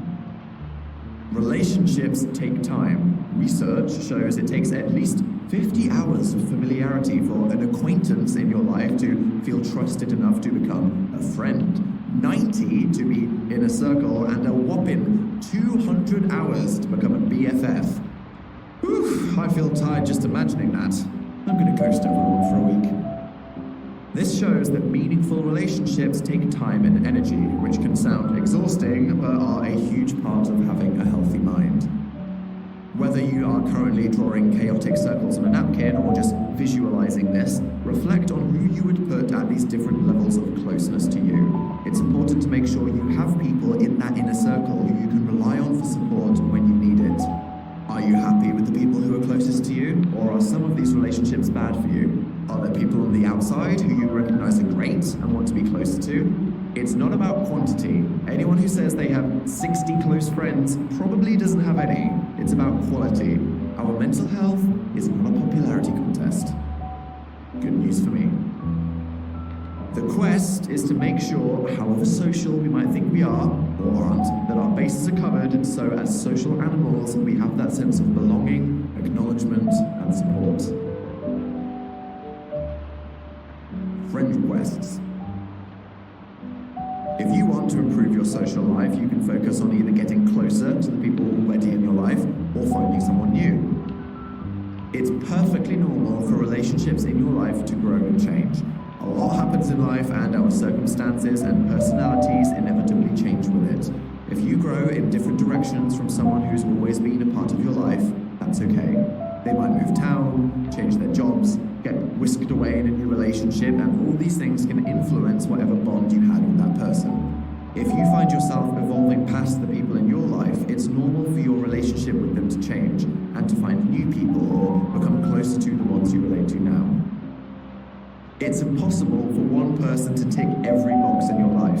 If we have friends that aren't good for an emotional connection, rather than expecting them to step up and put pressure on them to be your mighty emotional rock, it's healthier to accept that that's not what they're good for. Comparing the relationship we might have with a person to relationships they have with others can make us feel bad if we feel inferior or not as close to them. But we all have people we are intimate with if we're compatible for certain reasons.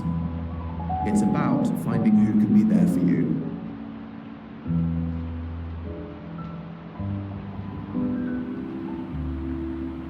Exercise. Talking back to yourself. Good for feeling confident, challenging obstructive thoughts, and reframing negativity. If you're doubting yourself and finding reasons to sabotage your social life, slow down and think it through. Is there any evidence it's true? Just because you want to feel it doesn't mean it's real. One of the best solutions is to reframe those thoughts. I don't want to annoy them. I can just ask if they are interested. I just want to be quiet. I can be quiet with this person. I'm not feeling funny. I don't have to entertain this person. I'll bring them down. My friends want to be there for me. Talk back to your first impulse and see if you can be more reasonable with yourself.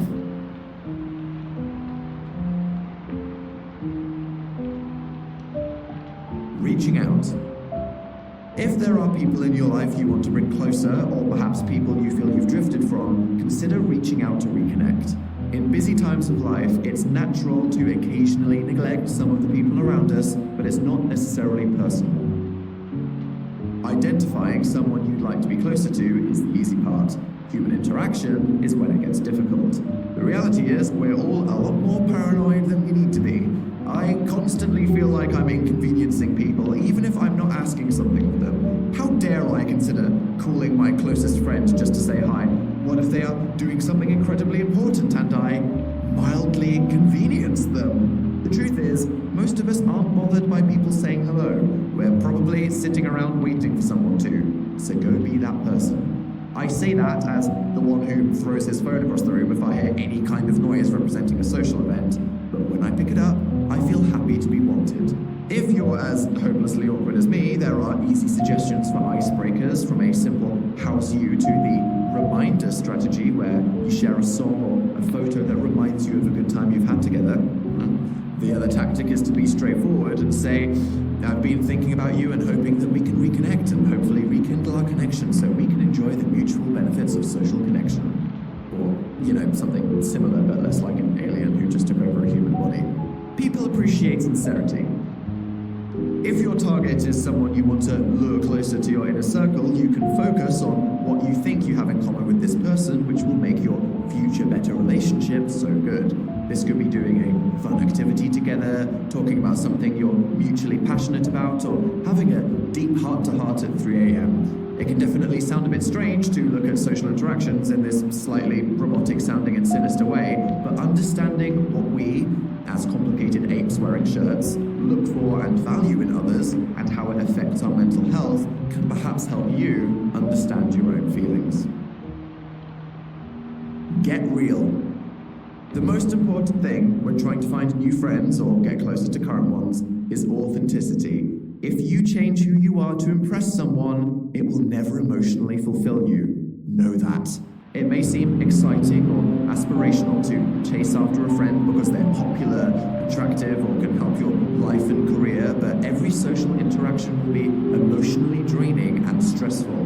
When you lay down your head at night, you want to feel you have friends that really know you. When a friend accepts you for who you are, you can relax around them, and they will be a positive force for your mental health. It's never too late. If you've withdrawn from friends and lost touch with people, it doesn't mean you can't reach out and reconnect with them. You might be surprised at people's reaction if you just tell them you need them. Turn it around and consider how you'd feel if someone you hadn't seen for a while reached out to you and tried to reconnect. Nothing to lose. When we're feeling low and emotionally pessimistic, we tell ourselves things like, they haven't contacted me for a reason, or they wouldn't like me anyway, but they are just excuses we make to avoid confronting our fears. So what if you spend time with someone and they don't like you as much as you like them? You're no worse off than you were before. You were just trying to improve your life, and it's worth feeling proud of the effort. Don't give in to your fear-induced impulses. Send that smoke signal to your future soulmate. Give and take. All relationships are a back and forth arrangement. You'll never both be equally as giving or needy as each other. Depending on what happens in our lives, we will go through periods of being there for someone or needing their help. Typically, when our mental health is good, we are able to put more into our relationships. You can give more attention, help, and bring people more joy. When we're low, we have less energy to invest, and that's okay as long as we communicate with each other and know how equal and fair the relationship is. A good way to review your relationships is to look at your circle and consider who lifts you up and who pulls you down. If you spend time with someone and often leave feeling happy, energetic, or inspired, this is a good, compatible person for you to invest your time and emotional energy in. If you feel obligated or forced to spend a lot of time with someone and leave feeling drained, sad, or put down, it may not even be noticeable conflict, but you should recognize it and protect yourself. Some of the people in our lives are not so easy to separate ourselves from if we are committed to living, working, or sometimes even socializing with people who are bad for us. We can't simply escape. Learning to minimize and manage the negative effect people can have on you by not indulging their destructive behaviors or quietly distancing yourself from them is difficult but necessary if they wear away your mental health. The worst thing is to suffer in silence. So while one person may be hurting you, make sure there is someone you can share your feelings with. Each person we feel close to is a tether that grounds us to reality and makes us feel we are not totally alone. Don't be silent. If we're in a situation that is emotionally or physically abusive, it can be hard to disentangle our past positive feelings for that person with the current reality of their behavior. The truth is, none of us should have to tolerate a situation that puts us at risk of harm or makes us miserable. Abuse within relationships can be subtle. It might include behavior like them controlling who you see or what you do, criticizing you for minor things, repeatedly devaluing your opinions, or gaslighting where they manipulate you to question your own thoughts, memories, and behaviors, maybe even your insanity. It can feel difficult to confide in someone else. Abusive people often make threats about what they do if you were to leave them, or how talking to someone outside of a relationship would be a betrayal. However, confiding in someone else, whether that's a friend, colleague, family member, or a professional, can be an important first step in finding safety.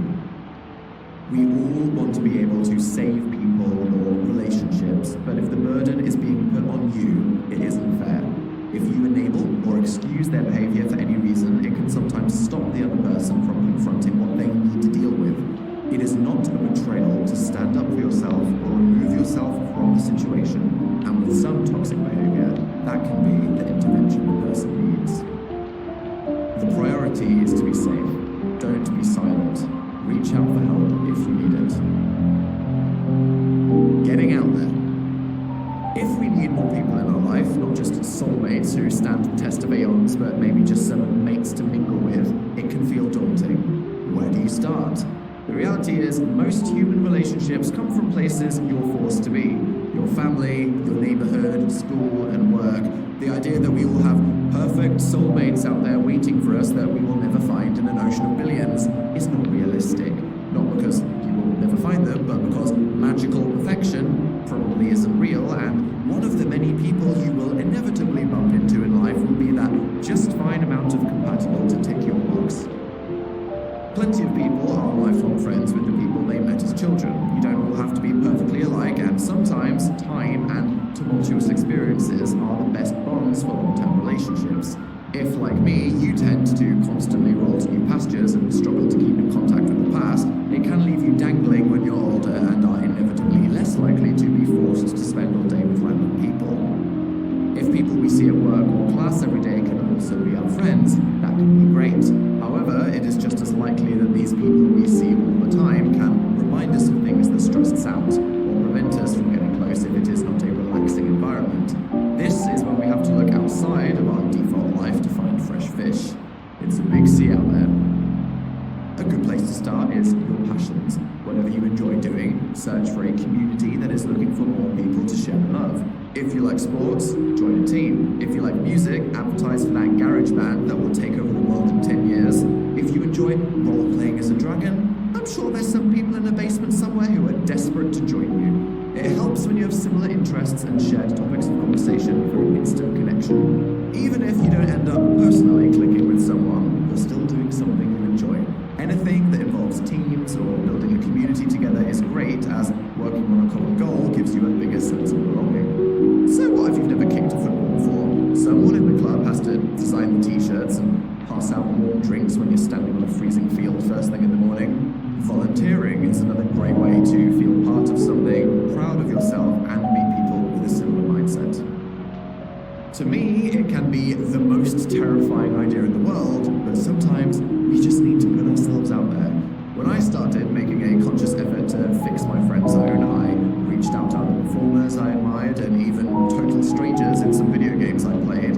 It wasn't all a success. I was left on red a lot, to which others tried to tell me they were probably just busy. I knew the truth. Not naming names, but a few figures clearly wanted to dive into something other than light conversation and were suddenly less interested when mutual interests were the only thing I spread on the table. Sometimes I got to know people that I quickly realized after 2 drinks or a late night goblin slaying session terrified or disturbed me on a fundamental level, and I had to come up with a fantastical excuse to distance myself from them forever. It was mostly worth the struggles, as from the social shotgun I fired at the wall, despite a few misses, I found a fellowship of fair weather friends to keep me entertained, and a couple of companions I can now confide in and count on. And who knows when I might really need that, or need to be there for them. Open for business. If we're actively looking for conversation and communication, we should be aware of whether our body language can make us appear closed off or open to connecting. If you cover your eyes with sunglasses, ears with headphones, and crane your entire face down into some papers, you're telling people not to talk to you. Granted, if you're having a vulnerable mental health day, feeling introverted, or just caused total chaos down your shirt by spilling your lunch, this may be an intentional and highly lucrative avoidance strategy, as long as you understand how we're coming across. One of the most profound pieces of advice I've ever received was to leave my door open the first time I lived in a communal space. Feeling shy, I wasn't sure if I really wanted visitors or to advertise my space as the 24/7 social hub, but I was reassured that anyone new to an environment is in the same boat. This applies to starting a new class, job, or moving to a new town. If you're nervous, so are they. Being the first one to break the ice usually causes a collective sigh of relief, and helping others can help to relax you. I also had a huge bag of marshmallows to share with the people that passed by, essentially bribery, but it was a good icebreaker and a first impression that definitely set their expectations way too high for me. Trustful. If we want to turn a stranger into a life partner, it's not just about time spent together, it's about trust. For trust to form in a relationship, there needs to be mutual vulnerability. This doesn't mean instantly admitting to that murder you got away with, or taking compromising photos of them accidentally littering as compromat. Just showing a small bit of openness and honesty signals to someone that they can relax and worry less around you too. Rather than pretending to be brilliant and brave and practically perfect, occasionally sharing your concerns and flaws can make you more likable and relatable to others too. When you've shared rises and falls, been there through change, and just done the time with someone, you will develop the trust necessary for them to graduate to the inner circle. If you've been burned in the past, either by bullying, betrayal, or rejection, it makes sense your mind's instinct is primarily to protect itself and avoid opening up. Just remember that every person is different, and if you are in a new environment, doing a new activity, or in a new time of your life, the circumstances should be different, and you can try again. Give new people a chance to not repeat the actions of those from your past. For every kind gesture and act we're capable of giving to someone else, there is a person who can return that to you. Social anxiety. It's common for all of us to experience acute anxiety in social situations if we are new or nervous, but there is an elevated state of social anxiety which is technically classed as a disorder, social anxiety disorder or social phobia. This too can be common, often appearing when you're an awkward, gangly adolescent, but too many of us don't recognize that this anxiety is a common problem and just assume that we are defective. There is a difference between being generally awkward and having social anxiety. I am the first person to admit every awkward thing that's ever happened, such as recently when I said "after you" to an elderly neighbor in an elevator and proceeded to press the close button instead of holding the door open and almost crushing them, much to the horror of several other neighbors who now hurriedly close their doors as I walk past. I share this as not only does it help me vent, but apparently people like to laugh at my pain. It's okay to enjoy relating to others' socially inept moments, but we should never glamorize or celebrate real anxiety. It's not a personality trait. If it is seriously holding you back in life, you have a problem, but there are things that you can do about it. The main feature of proper social anxiety is the fear of embarrassment and judgment. It's not just being nervous in public speaking, but an all-encompassing feeling that can lead people to struggle in basic social situations or avoid them totally out of fear. The good news is that it can be easily managed. Taming social anxiety. Social anxiety thrives on avoidance, so try not to avoid social situations that bring you fear. When you join these situations, try not to hide behind any walls of humor or quietness. Just be you. Test out your predictions. If you predict you'll screw up a presentation, go redder than a flaming tomato and everyone will laugh, that is a testable hypothesis which you may learn from or prove wrong. In socially anxious situations, our attention turns inwardly on ourselves, concentrating more on how sweaty we may look than the reality of the situation and what others are thinking. Try to be present, focusing on your surroundings, and the anxiety may fade away. Remember that in the real world, the older you get, the less likely people will be to laugh at social incidents, unless they're assholes. Don't default to fears from your past. Let people surprise you with their kindness. And if not, fuck them. If your fear of being judged in a social environment is holding you back from basically functioning daily or stopping you from doing things you enjoy, it may be that your anxiety has tipped into social phobia. Consider seeing a professional to discuss therapies that can help you overcome this anxiety so you can start to enjoy social situations rather than fear them. Social media. Technology has completely changed how the human race socializes with each other. We have gone from telling folk stories around the fire to the printing press, television, and now we have our grandparents tagging us in cringe chain letters when we're trying to look cool on our perfectly curated public profiles. The internet has allowed us to reach outside of our physical environment in ways that can be a lifeline, by finding information about the world and yourself which you may not otherwise discover, by finding communities of like-minded and supportive people, and even making meaningful connections. The issue is that there are some things that we can't get without real-life connections, and ultimately it is physical support that is the most powerful and comforting. It's safe to say, as someone who lives almost entirely online, that most of my relationships are international internet ones. The people I text, chat, call, look at pictures and videos of, and even spend most of my recreational time socializing with digitally are an incredibly important part of my life and make me happy. I know, though, that the handful of people around me in person are the ones that I can count on in a crisis. When we feel like all our emotional needs are being met online, it makes us less likely to make the much bigger, harder, slower, less cool effort to meet new people in person. But we need these people too. Systems overload.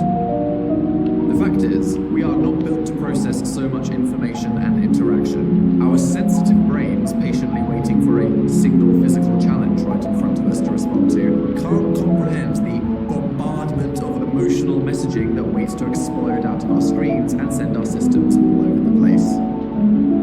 When we see a friend in person or enjoy a bit of attention in our days, we get a dopamine hit that rewards us for being social, as that will probably keep us safe and sane. On social media, every single notification gives your brain the same signals, and this non-stop geyser of good vibes is addictive.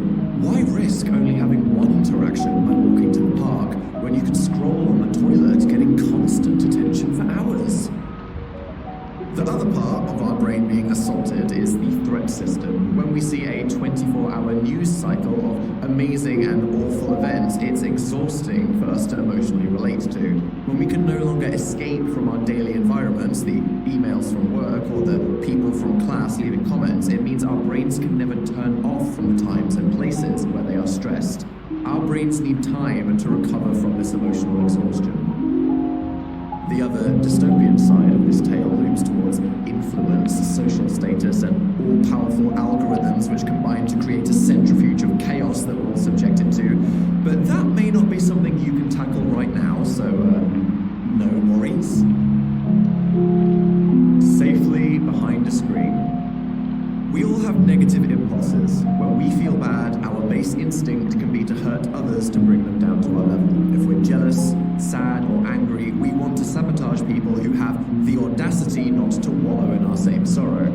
The truth is that this does not make us happy. Indulging in this toxic behavior leaves us ultimately feeling sad and shameful. It can be hard when we feel we don't have support in life or are struggling in silence, but we need to make the effort to deal with our problems personally and not take out the pain on others. In the real world, people are generally better at this because of, well, consequences. People don't generally say to their colleague's face what they may send online to a public figure in all caps at 3 a.m. The more anonymity a person has, the more they feel they can get away with negative behavior. Psychological studies have shown that all of us, given the power of anonymity and immunity, are more likely to indulge in harmful behaviors in an attempt to make ourselves momentarily feel better. The internet, to different degrees, gives all of us this power and responsibility, but we have to be better than our worst instincts. The less real someone's online identity is, the less you can trust that what they are saying is true or emotionally reasonable. People will be cynical just because they've had a bad day. They will be angry and impatient because they experience injustice in their lives. Sometimes, when we see how people treat each other online, it can make us feel extreme emotional reactions as we have expectations for how people act when they actually care about social consequences in person. This means we all have to remind ourselves to take everything we see on the internet with a grain of salt. Stand back and think. This person's perspective is more likely to be emotional than honest. I developed a thick skin from being born in the fires of the internet from a probably too young age, exploring dial-up internet unsupervised, then later being catapulted into a career where comments from strangers rained on me like a microburst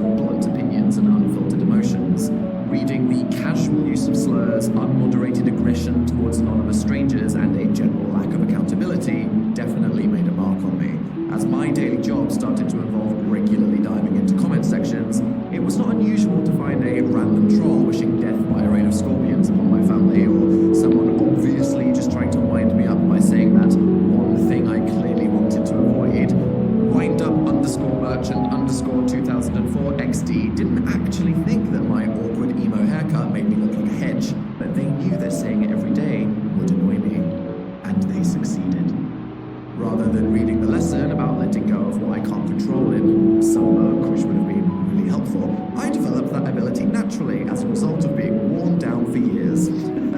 Hey, it's still growth. It took me a while to realize that the silent majority of humans are not the ones posting comments. People with reasonable opinions, a respect for feelings, and desire to be genuinely productive aren't the ones being proportionally represented. It's far more likely to see the people looking for an opportunity to act in bad faith behind the safety of a screen to make someone else feel worse. This means that most humans aren't monsters, as you might sometimes believe. We're just more likely to see the people who are hurting on their worst behavior. It can be hard to have sympathy for the struggles of someone who chooses to strike out if you know you wouldn't do the same, but it may help to at least rationalize their behavior by appreciating what they may be going through in their lives. It's important to develop your sense of when people aren't acting earnestly and avoid giving it too much of your time or emotional energy. This doesn't mean, however, that we should put ourselves in a bubble that only reinforces our opinions, or we will lose our objectivity and won't be able to deal with confrontations and challenges when they come. Sometimes people can behave badly online and deserve consequences online. It's a healthy mix, just like the real world. Be aware of what's going on and being said, but have the resolve to filter out what matters and know when to step away. There are good people out there, I promise. You just might have to belly crawl through the mud to find them. Fear of missing out online. It's no secret that many of the social sites we use every day are deliberately designed to keep us addicted by showing us the most sensational things, which they know play to our human instincts. Rather than giving us a realistic reflection of the people and the world around us, we are only shown the highest highs and the lowest lows. We feel pressure from this non-stop barrage to portray our lives perfect. After all, if it's hard to open up about vulnerabilities in person to a close friend, it can be terrifying to be the first one to make yourself appear fragile on the internet. This creates a destructive cycle where we only update people on our best news. I got a promotion, I got married, I'm having my dream vacation. People are less likely to say that they are struggling with work, that they had a fight with their friend, or post a picture sitting in their desk cubicle as they drink out of a stained coffee cup. This completely distorts our perspective of reality, so we start to feel like we're the only ones with problems. We need to remind ourselves that often what we see online is just the questionably airbrushed surface of someone's life. Behind the screen, we're all people, and we've all got problems. When I hit upload on my 45-minute epic, Basically I'm Gay, I was braced for impact. Not only did I expect misunderstanding, misrepresentation, cynicism, and doubt about my sexuality, my story, and people's problematic opinions on queer rights, I just assumed that on the internet, being honest about feeling bad would result in rejection. Thankfully, this wasn't the case. In regards to sexuality, certainly a lot has changed in the world for the better since I was a child, and the internet is even a much nicer place than the dial-up days, but it was as if my open vulnerability cut through the mirage of people's internet personas and we were really connected.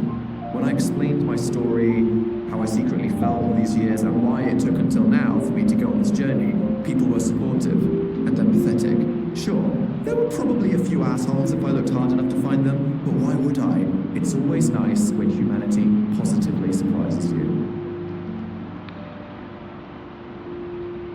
The digital detox. If we feel like we associate social media with negative emotions such as envy, inferiority, stress about news and politics, or exhaustion from social drama, we need to either readjust our relationship with technology or probably go on a break. Just like in times of bad mental health where we can spend too much time in our heads worrying to ourselves in a constant loop of scary negative thoughts, too much time spent online can make us focus more on this digital world of imagined voices than the real world around us.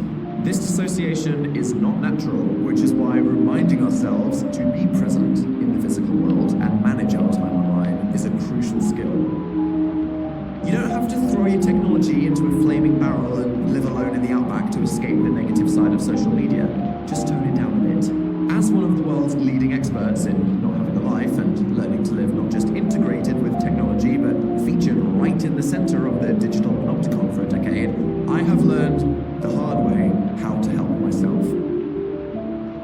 curative content. I know it sounds wild, but unlike our physical world, the benefit of the digital one is we have the power to control what we see. If something makes you feel bad, see less of it. If it makes you feel good, subscribe for more of that newsletter and make it a constant force for good in your life. It should be easy, but we're all a bunch of sadistic perverts who can't help looking in Pandora's box.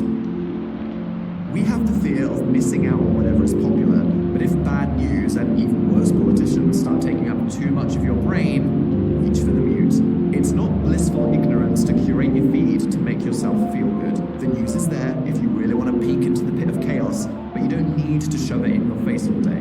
Likewise, if there are friends, colleagues, or celebrities you feel obligated to follow, but they make you feel frustrated or upset, you really don't have to see that either. If it's someone you can't so easily cancel your subscription to, like the time I unfriended my grandma and caused a family rift for about a month, you can always mute. Muting is fantastic. Unlike blocking, which can give a troll attention or make the conflict obvious, if you mute someone, whether it's a spectacular idiot or just a friend getting on your tits, they will never know you elected to spare yourself from whatever they have to say. Give yourself permission to miss out on the things that are bad for your mental health. Just because everyone is obsessed with some scandalous drama doesn't mean you have to damage your brain cells too, or feel yourself succumb to the toxicity by dwelling in that dark, dramatic place. There is a lot of stuff out there on the web, and a lot of it is good for you. That doesn't just mean stuff that's dramatic and sensational. Really think about what makes you smile. What are you passionate about? What inspires you? What leaves you feeling more energetic and hopeful? Seek out content that celebrates the things that excite you in life and keep you curious and growing. Just don't end up in that bubble of unrealistic perfection that encourages your worst behaviors. As with all the other aspects of life you can change now to set yourself up for better mental health, take the time to analyze your relationship with social media. What makes you feel good or bad? Does the dopamine hit of attention last, or does it fizzle away, leaving you feeling worse than you did before you looked? You're giving yourself square eyes. If someone tells me to spend less time online, I roll my eyes, think, okay, boomer, and I go back to comparing myself to perfect supermodels and feeling shameful. The truth is, we're all a bit addicted to our devices, and sometimes intervening to make us put down the screens and see the world around us isn't just a way to stop that elderly person nagging you. It can also be a huge help with regard to our mental health and developing the tools we have to make ourselves feel better. You can't be mindful when you're reading about breaking news or the latest pop culture discourse. You won't be physically present if you feel totally absorbed by a trending timeline with thousands of people screaming at each other. It's information overload for our poor brains, and sometimes they need a break. Even if it's setting time limits on your devices or being diligent with what time of day you dive in, try to plan times to give the narration in your head a rest and experience being a real physical being. We will probably have our consciousness downloaded into avatars in the near cyberpunk future, so we should appreciate things like headaches and insects while we still can. To understand how technology affects you, take some time away and note how different you feel. I've taken time away from looking and posting online, and it made me calmer, less anxious, and more productive. I can't really go without it, as my career and life would just collapse into a meaningless abyss, so I accept that I've somewhat tied myself to this never-ending nightmare and learned instead to curate my content, manage my expectations of humanity, and know when to put the screen down and just be real. Sharing is caring. Whether online or in real life, there are plenty of people who are willing to listen and who want to help. Asking for help can be the hardest part, the part where the stigma around mental health can hold us back. Remember that we all have emotions, all have difficult thoughts and times in our lives where things are going down and we need help. If you need help, ask for it. Whatever you are going through, people will relate, and we shouldn't feel embarrassment or shame for speaking about something universal. If you're not used to asking for help, it can be intimidating to open up and put yourself in a vulnerable position. I'm one of those people with trust issues, so I very rarely speak my mind. Finding people I know I can trust is important, as other than completely random strangers who I apparently share intimate details of my story with. Hi, how you doing? In my day-to-day life, I play my cards chest. The problem with being incapacitated by the fear of inconveniencing others or betrayal is we never assert our needs. If we spend too much time being people pleasers or doing things for others, as much as giving truly makes us happy, if you never do things for yourself, it will slowly drain your energy, resentment will rise, and ultimately, you will feel worse. This is why it's important to talk to people on your terms in a way that feels right for you. Think about who you might want to talk to, who you can trust. Consider how much you want to share. You don't have to give someone all the details to let them know you're not okay. You own your story. It's your choice how much to share. For me, this is a dance I've dabbled with many times, from firstly opening up to a college counselor about my mental health affecting my ambition to study, to asking doctors and therapists for help with these intimate issues, to publicly sharing the story of my struggle with depression and my biggest moment, coming out as a not raving queer. It may be relatable, if not too helpful, to know that I don't find it easy. This applies to any scenario in life where you have to have difficult conversations, from opening up about mental health, sexuality, gender identity, to ending a relationship or quitting your job. Learning to do what's right for you, even if you have to manage someone else's reaction, is an essential survival skill. Find someone, talk to them, and you will feel the weight lifted. Choosing the moment. To make it easier to muster up the courage, you can think about the best time and place. If you try to open up about anxiety as a friend is closing their front door, they might not have the time to process and appreciate it. Find a meaningful amount of time, a safe and stable location, not about to go over the edge on a roller coaster, where you feel relaxed. Conversation starters. Whether you're texting, calling, or conversing in real life, there are ways you can comfortably segue into what may be an uncomfortable topic. Do you have a moment today? I'd like someone to talk to. I've really not been feeling my usual self lately. I've been having a tough time lately. This is difficult for me to say, but I've been having a hard time recently. I think it would really help if I could talk to you. Don't be too ambiguous. Be clear with what you're feeling and what you need, and remember that these moments usually bring you closer and make you feel better. So go for it. Start small. You don't have to jump straight in and blurt out something blunt and intense. You can break the ice with something else, like a text. No matter how it feels socially, if it is manageable to you emotionally, it's probably worth it. Anything that isn't in person, understandably, comes with a delay, so don't leave a voicemail if you need urgent help, but it can make the awkwardness factor less of an obstacle. Starting is usually the toughest part, so don't think too hard about how you get into it. Even the clumsiest start will roll you in the right direction. On a final note, try not to expect too much from other people. Remember, they're human and they won't be able to read your mind or come up with magic solutions, so you might need to spell out what's wrong and even tell them what you need from them. And not everyone knows how to respond when they see others are upset, so try not to interpret any silence or awkward answer as not caring. They might just not know what to say. As we know, I rather infamously came out to my family via email. I figured I supposedly owed my family the respect of a private conversation before I told the entire world at once. I initially intended to tell my family over the holidays, so the day after Christmas, when the whole family were sitting casually nibbling on some cheese, my moment came and I just couldn't do it. Understandably, like admitting to anything you've been struggling with, I was afraid of expressing vulnerability, unsure of their reactions, and mainly felt like I didn't want to ruin everyone's festive day by making it all about me. I tried again on a birthday, at Easter, then eventually it just got a bit silly, so I sent the email titled, basically, I'm gay, and that was it. It was completely ridiculous, but it worked. The ice was broken, more like a glacier imploding really, and the instant phone calls after I hit send reassured me that I'd successfully cleared the first hurdle. Don't avoid asking for help or sharing what's on your mind because you don't know how to start. Throw a note folded into a paper plane and run out of the room if you have to, as long as you make a start. Return the favor.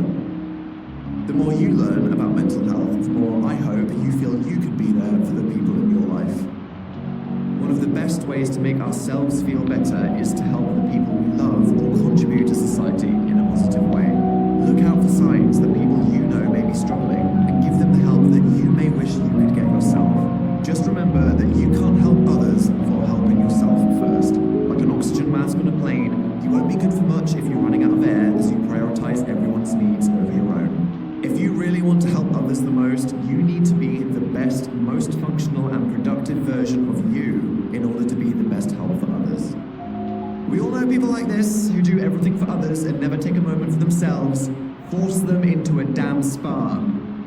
If that's you being described, genuinely, well done for being nice. Now go away and prioritize yourself for a change. By now, you should feel you have the basic tools to address how you feel if you need an immediate change, and understand the areas of your life that you can control. When you understand the relationship between the things you do every day and how you feel, you can make small changes that will eventually build up to be a strong foundation in your life. If you try to make any changes, give yourself time, patience, and allow yourself to experiment and learn about how changing these things makes you feel. Focus on what stands out to you the most so that you can learn and be better at managing your mind.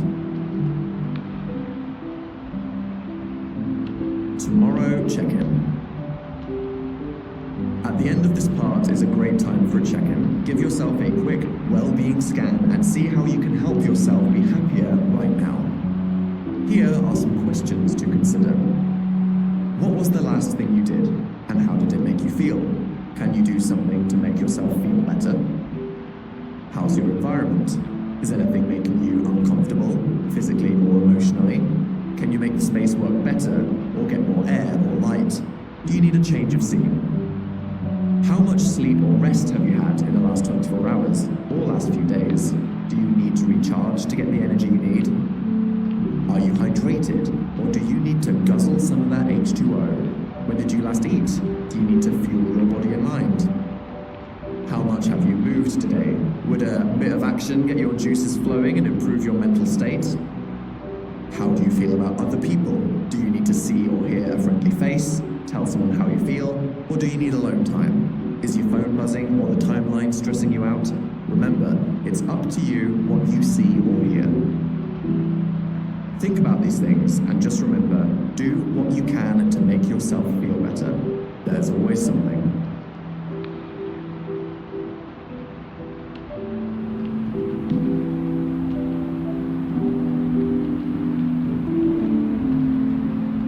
Part 3. The days after that.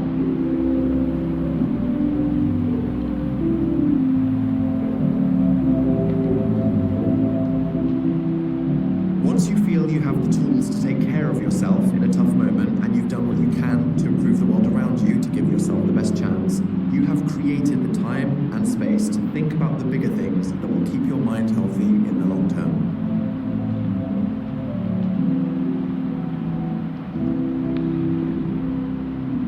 Our minds are the culmination of a lifetime of experiences, emotions, thought patterns, and habits that dictate how we are likely to respond to the events that pop up in life. If we can step back and ask ourselves why our minds work as they do, how we learned these habits, and what is a helpful way to treat ourselves, we'll be better equipped to rise to the challenges and have a more productive mindset. Through my journeys of self-understanding, I've come to recognize myself as an incredibly talented saboteur who can reliably have the most unhelpful reaction to any given situation. Most of my emotional responses to situations stem from attitudes I developed from a young age to generally feel ashamed, tolerate abuse, and fail to assert my needs. While my mindset is quite successful, there is a lot of baggage trying to pull me down. It's something I have to keep in check constantly. This journey started the moment I first thought about why I'm like this. Simply by starting to think about your own relationship with your mind, you will immediately have that small bit of perspective that can make a difference. We are all tempted to mentally coast through life, mainly worrying about the pressures of the day-to-day, and not take the effort to dig a little deeper. It's not appetizing after a hard day to spend your free time staring deeply into the mirror of your mind, trying to analyze yourself like a confused Labrador who just walked nose first into a screen door. It's easy to remember the past and have a good moan about all your regrets, a lot more difficult to try and learn something from it and move on. This part is not about quick fixes, it's the long and painful stuff that if we push through can give us real breakthroughs.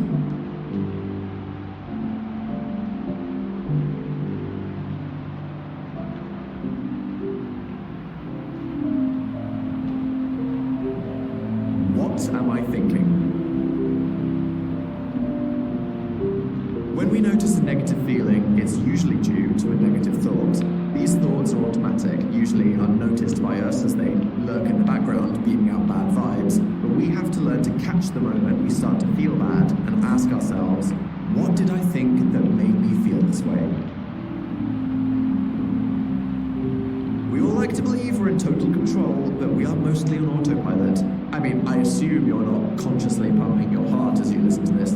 Even if we're actively considering our mental health, there is only so much of our mind that is apparent on the surface. Most of our brain activity happens as a background process that distantly dictates how we feel. If we hit the Control-Alt-Delete of our minds, we might be shocked to see what is taking up all the memory and processing power. That recurring thought loop about the awkward moment you had telling the person at the cinema to enjoy the film too. Yeah, we need to end that task because your mentalhealth.exe is not responding. Changing your mind. Our brains have a reassuring power called neuroplasticity, basically meaning they constantly change and learn. There are billions upon billions of neurons in your mind forming the connections that make up your consciousness. Scientists used to believe that our brains stop developing as we progress through life, but in recent decades we've discovered that our brains form new connections over time as we adapt to our environment and experiences. What this means for our mental health is that we are really not fixed in stone. We have the power to rewire our minds to rise to challenges and grow past our old unhelpful habits.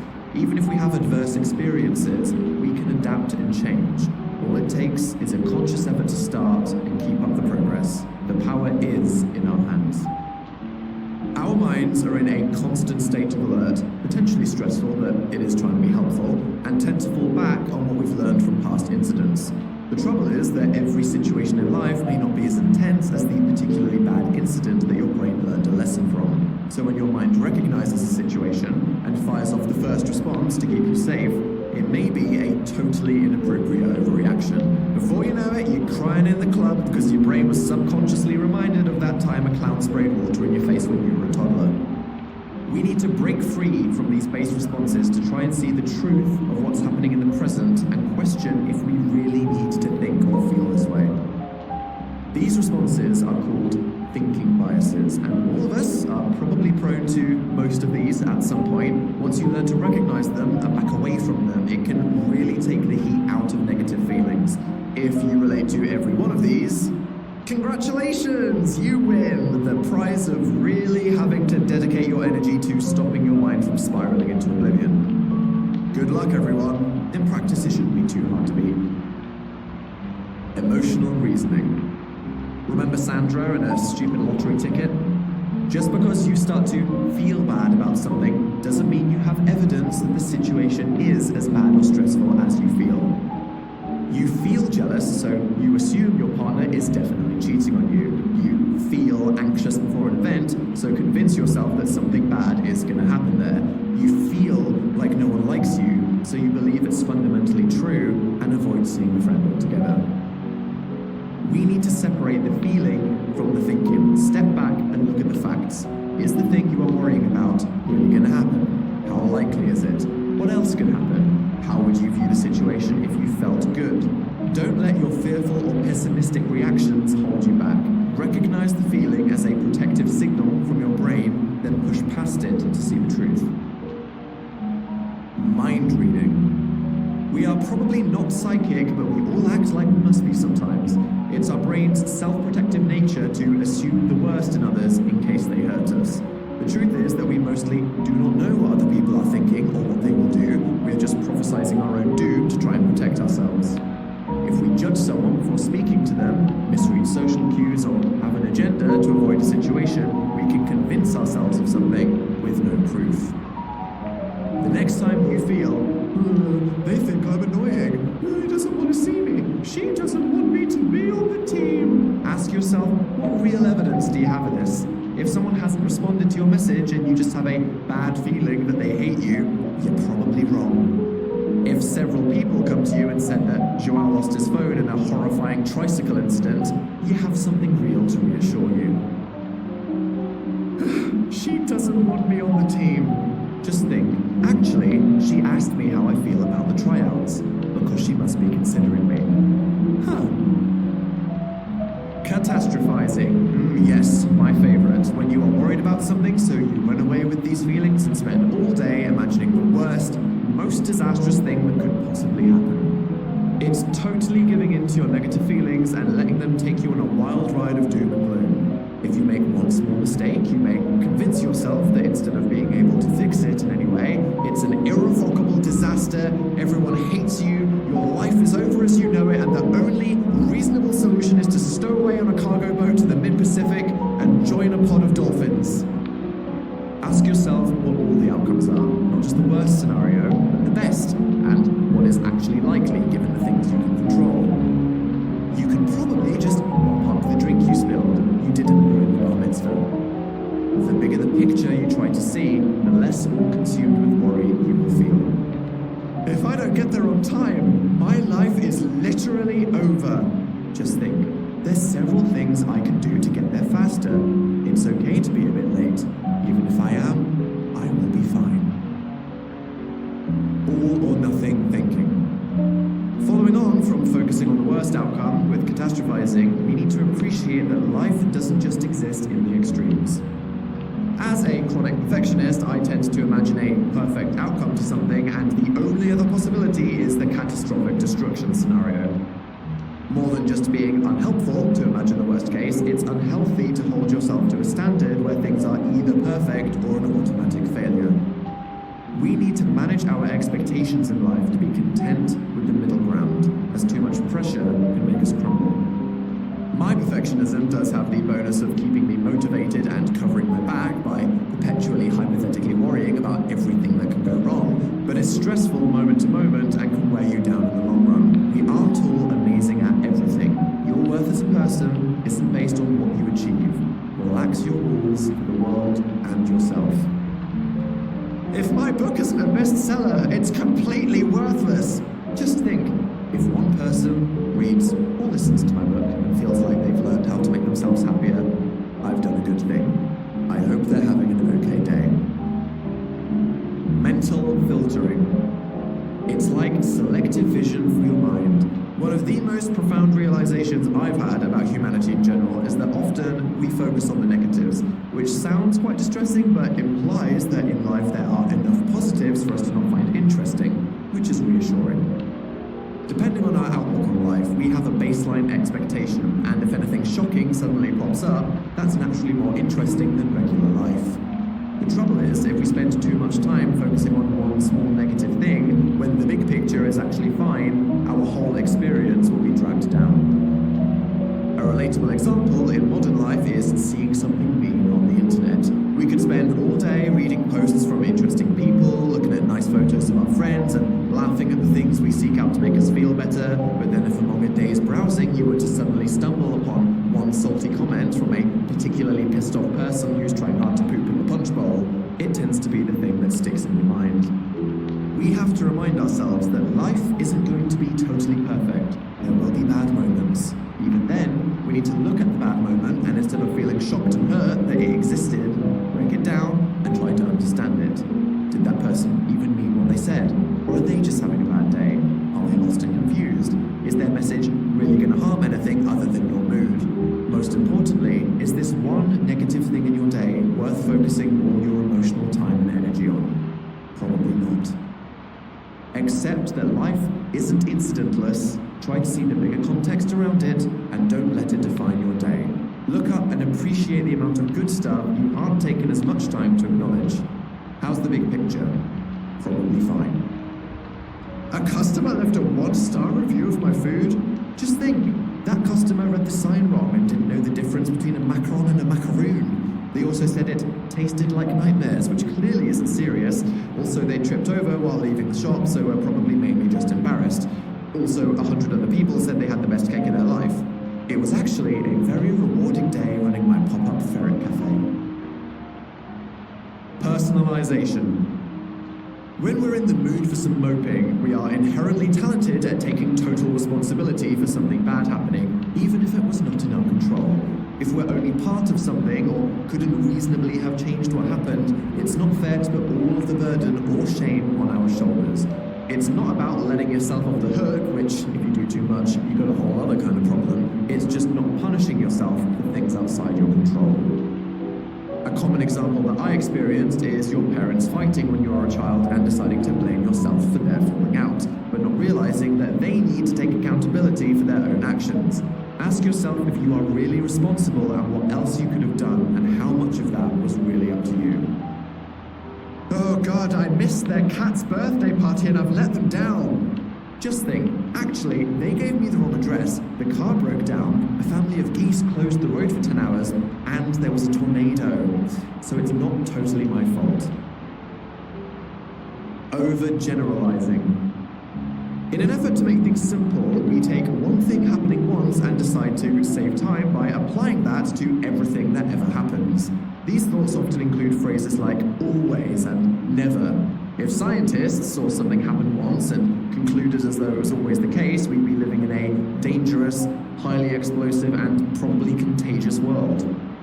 You need to do the same with your feelings. Just because it happened once doesn't mean it will happen the exact same way again. It's a shortcut way of thinking that usually comes from a place of fear of confronting the challenge, but unless we rise to it, we may never know the truth. If you have one bad date, it doesn't mean you need to search for the nearest castle tower and lock yourself in it. Make yourself work a bit harder and dig deeper.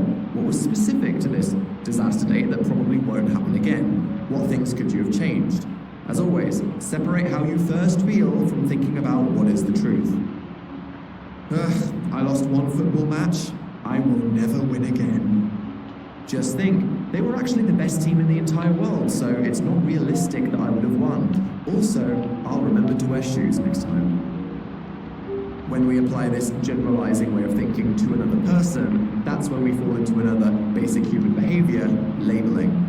If you find yourself thinking things like, they're selfish or they're always late, consider if you have enough evidence to make that true, or if you're taking one incident and projecting that onto their entire existence.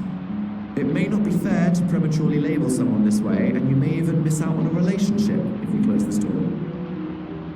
It's very likely that at least some of these thinking biases play out regularly in your mind. After all, your mind is just trying to protect you from threats like an extremely eager dog attacking your neighbors. Sometimes you just need to let the mailman deliver the envelope. There's no need to bite. We tend to have a few signature thinking biases we're mainly guilty of, depending on our psychological makeup. You may have recognized some in that list, and now you can start to appreciate how they are unhelpful and try to rise above. When left unchecked, they can really wear us down, make us more stressed than we need to be, and take the kind of long-term toll on mental health that can lead us on a path to self-doubt, depression, and anxiety. The first time I questioned my thinking this way, it immediately made me feel better and less pressured by the feeling that popped into my mind. If we can master this skill of noticing our thoughts and questioning them, we will be in a better place to look after ourselves going forward in life, thinking rationally, and feeling in control.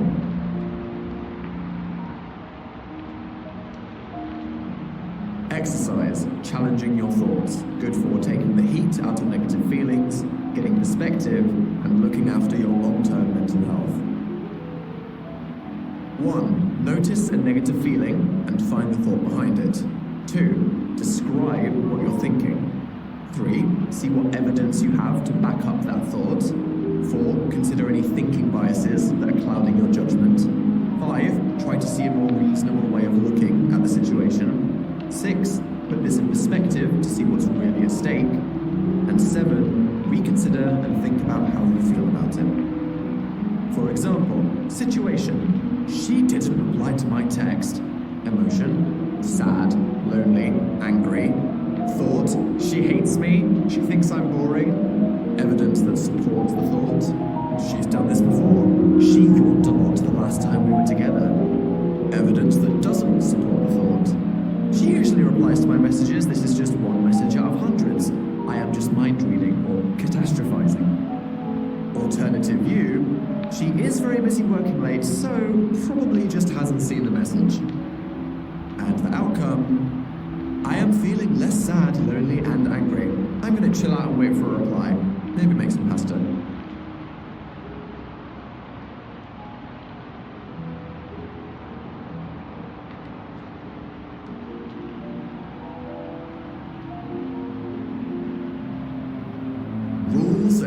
situations.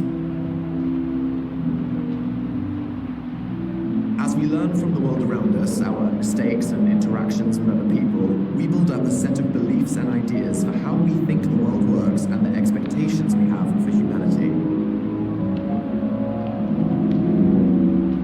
We all adopt our own set of rules, like a silent guidebook each of us has for getting through life, which we believe will keep us safe in the face of negativity. So if you believe that you're unlovable, you might have a rule about not letting anyone see the real you. Or if you believe that others are cruel, you might have a rule in your mind about keeping everyone at arm's length to protect yourself. These rules in our mind define how we behave, react to situations, and how we think and feel about what happens to us. If from our life experience we believe that people are trustworthy and kind, then we may have a sunnier outlook on life, but could be substantially hurt the first time we are let down. Conversely, if we expect people to be unhelpful and unreliable, we may be better at protecting ourselves from betrayal, but we distance ourselves from intimacy that could bring us joy. Our aim should be to second-guess our nature and be open to new experiences that change our outlook. These rules within us can be a helpful way to shortcut how to deal with a situation, to save effort, or protect us from harm. But if we're not flexible, they can hold us back and keep us feeling down. The trouble is when they're extreme, with absolutes like always, never, must, and should. If for whatever reason you go through life thinking, I must never make mistakes, or I must always make people like me, you are inevitably putting too much pressure on yourself and setting unreachable goals. If we have fundamental views of ourselves when we're feeling low, such as we are defective, this is not true, it's just how you may have been taught to believe. The danger is that when we act according to these beliefs and follow the rules that these beliefs have shaped, we tend to get results that make us believe them even more strongly, basically fueling the fire of internal hatred. Sounds dramatic, because it is actually super dramatic. It should be all of our missions, in more ways than just mental health, such as prejudices we hold or things we are ignorant about, to surpass our default programming, learn, grow, and become an honest and happy version of us for ourselves and others. Exposing yourself. A common rule affecting our behavior is our relationship with vulnerability. To have good mental health, it's important to be able to tell people how you feel, to ask for help if you need it, and to understand that it's perfectly normal and not something to feel shame about. The problem is that our natural survival instinct is to project strength and reject outside interference in case we are in danger. All of us feel a pressure to appear as if we're coping and happy. How often do we answer the casual question, how are you, with total honesty? Granted, it may be a bit too much info to give the 16-year-old handing you a pizza on a freezing road, but it's the truth. As a British guy, the stiff upper lip mentality of trying to just keep calm and carry on is prevalent in the society I grew up in and exists in today. Thinking to the start of this journey where we discussed how priorities can push mental well-being to the background, hiding vulnerability can be a useful tool to get us through extreme situations. I learned behaviors from my dad, and he learned them from his Royal Air Force pilot father before him. The attitude my grandfather adopted to survive was passed down to generations that didn't necessarily need it. World War II left a profound scar in the culture of the UK, mainly from the efforts of the soldiers who sacrificed their lives to fight and the people at home who toiled and persevered to support them and survive. When you are in such an extreme environment, it makes sense to engage this stiff upper lip attitude in order to persevere. However, it's not sustainable for the duration of a whole human life, as the toll it takes on you, mentally and physically, will come back for a piece later. Whilst the hostilities I've encountered in life are admittedly not as immediately dangerous as an anti-aircraft cannon, I inherited that mindset. It served me well to protect myself against violence from other kids by projecting a strong exterior image and never giving an emotional reaction. But as an adult, I realized the damage it inflicted as I felt alone, unsupported, and generally resentful towards society for making me suffer in silence. This definitely contributed to how I felt and my view of the world when I had my darkest moment. We all may need to keep our heads down in times of adversity, but we need to understand that it should only be a temporary solution and definitely not an aspirational mindset for life. Glamorizing normalizing this mindset when it's not necessary is fundamentally damaging. The idea of a person with a hard exoskeleton that doesn't complain, doesn't need to ask for help, and projects immovable strength is great for collective perseverance and intimidating the enemy, but unless you are in a situation that requires this extreme mentality, the only enemy may be yourself. We can respect the strength of people who faced adversity before us without fetishizing their struggle when we aren't going through it ourselves, because it only makes us perform worse. Don't you know that you're toxic? When I was growing up, my father was a stereotypical macho man who insisted on acting strong and in control all of his life. He was incredibly proud and took great offense at anything that questioned his ability. The issue is that he, like all of us, was not always right, winning, or okay. I saw firsthand how embarrassed he was to not be as physically capable as he had been when he was younger, to ask for help even in the mildest of scenarios if he burst a tire on the car, or even to tell me how he was really feeling, instead of projecting the image of the head of the family. As time has passed, I look back with pity to see a person who was clearly struggling in so many ways, but it was his struggle with shame that held him back from facing his issues in life. It's understandable that humans generally don't like criticism, especially if people imply that just by behaving how we've been taught all our lives, we're suddenly doing something wrong and are immediately expected to change. It can feel like we're being punished without necessarily intending any harm, which often results in a pushback, even if we now understand how our behavior can be harmful. Toxic masculinity is definitely a phrase which lots of men feel defensive about hearing, probably because, as with my dad, if they are struggling with their mental health for any reason related to the pressures of stereotypical male roles in society that they likely didn't choose, never having felt that they can ask for help, they resent being at fault.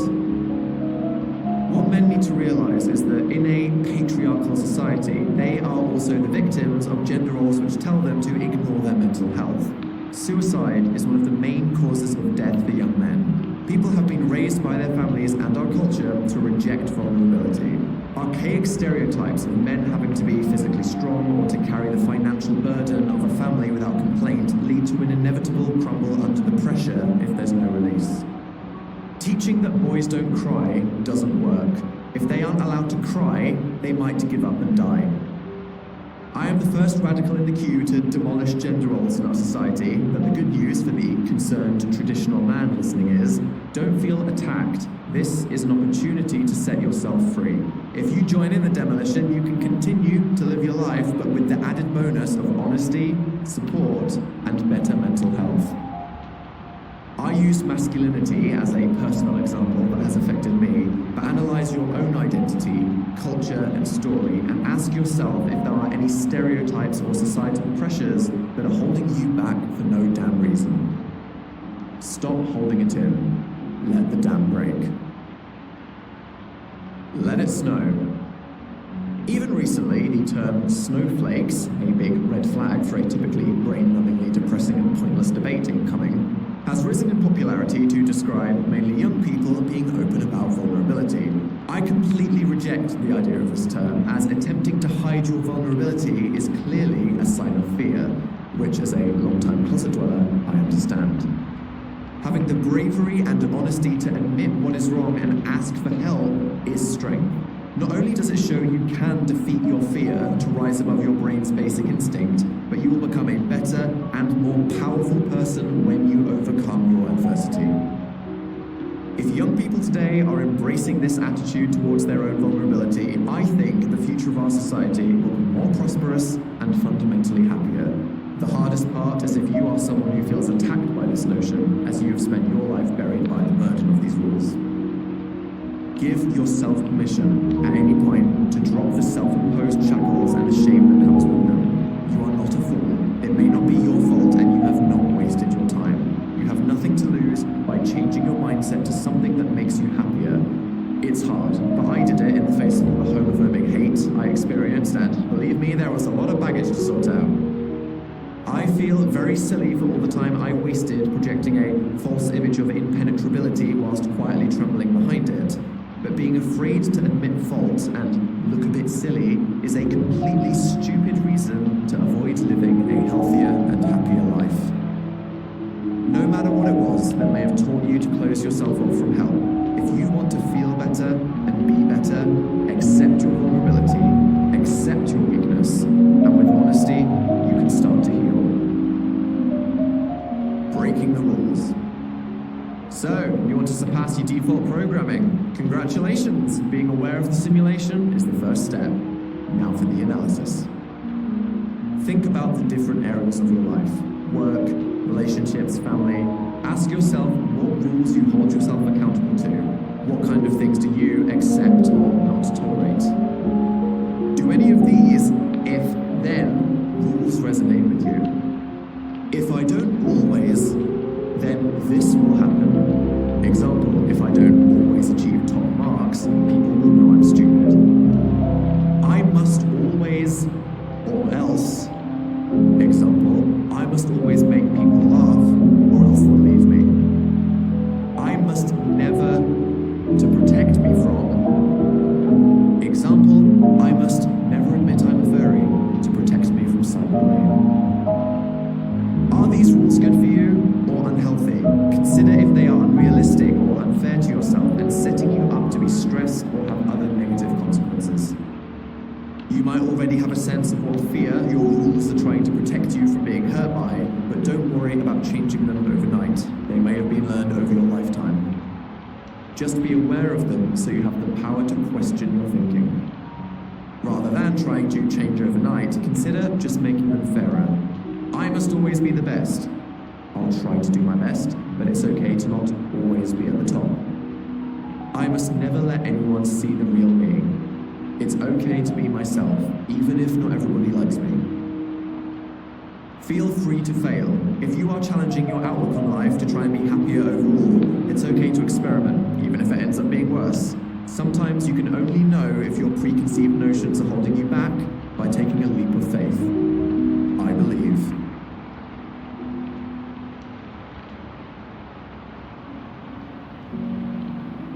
Exercise. Experimenting with your thoughts. Good for overcoming mental barriers, learning about yourself, and facing your fears. Mental barriers can feel a lot harder to overcome than physical ones. If you see something you have to climb over, at least you understand what is required. Sometimes the mental problems in our lives are difficult to define and can hold us back from accomplishing so much.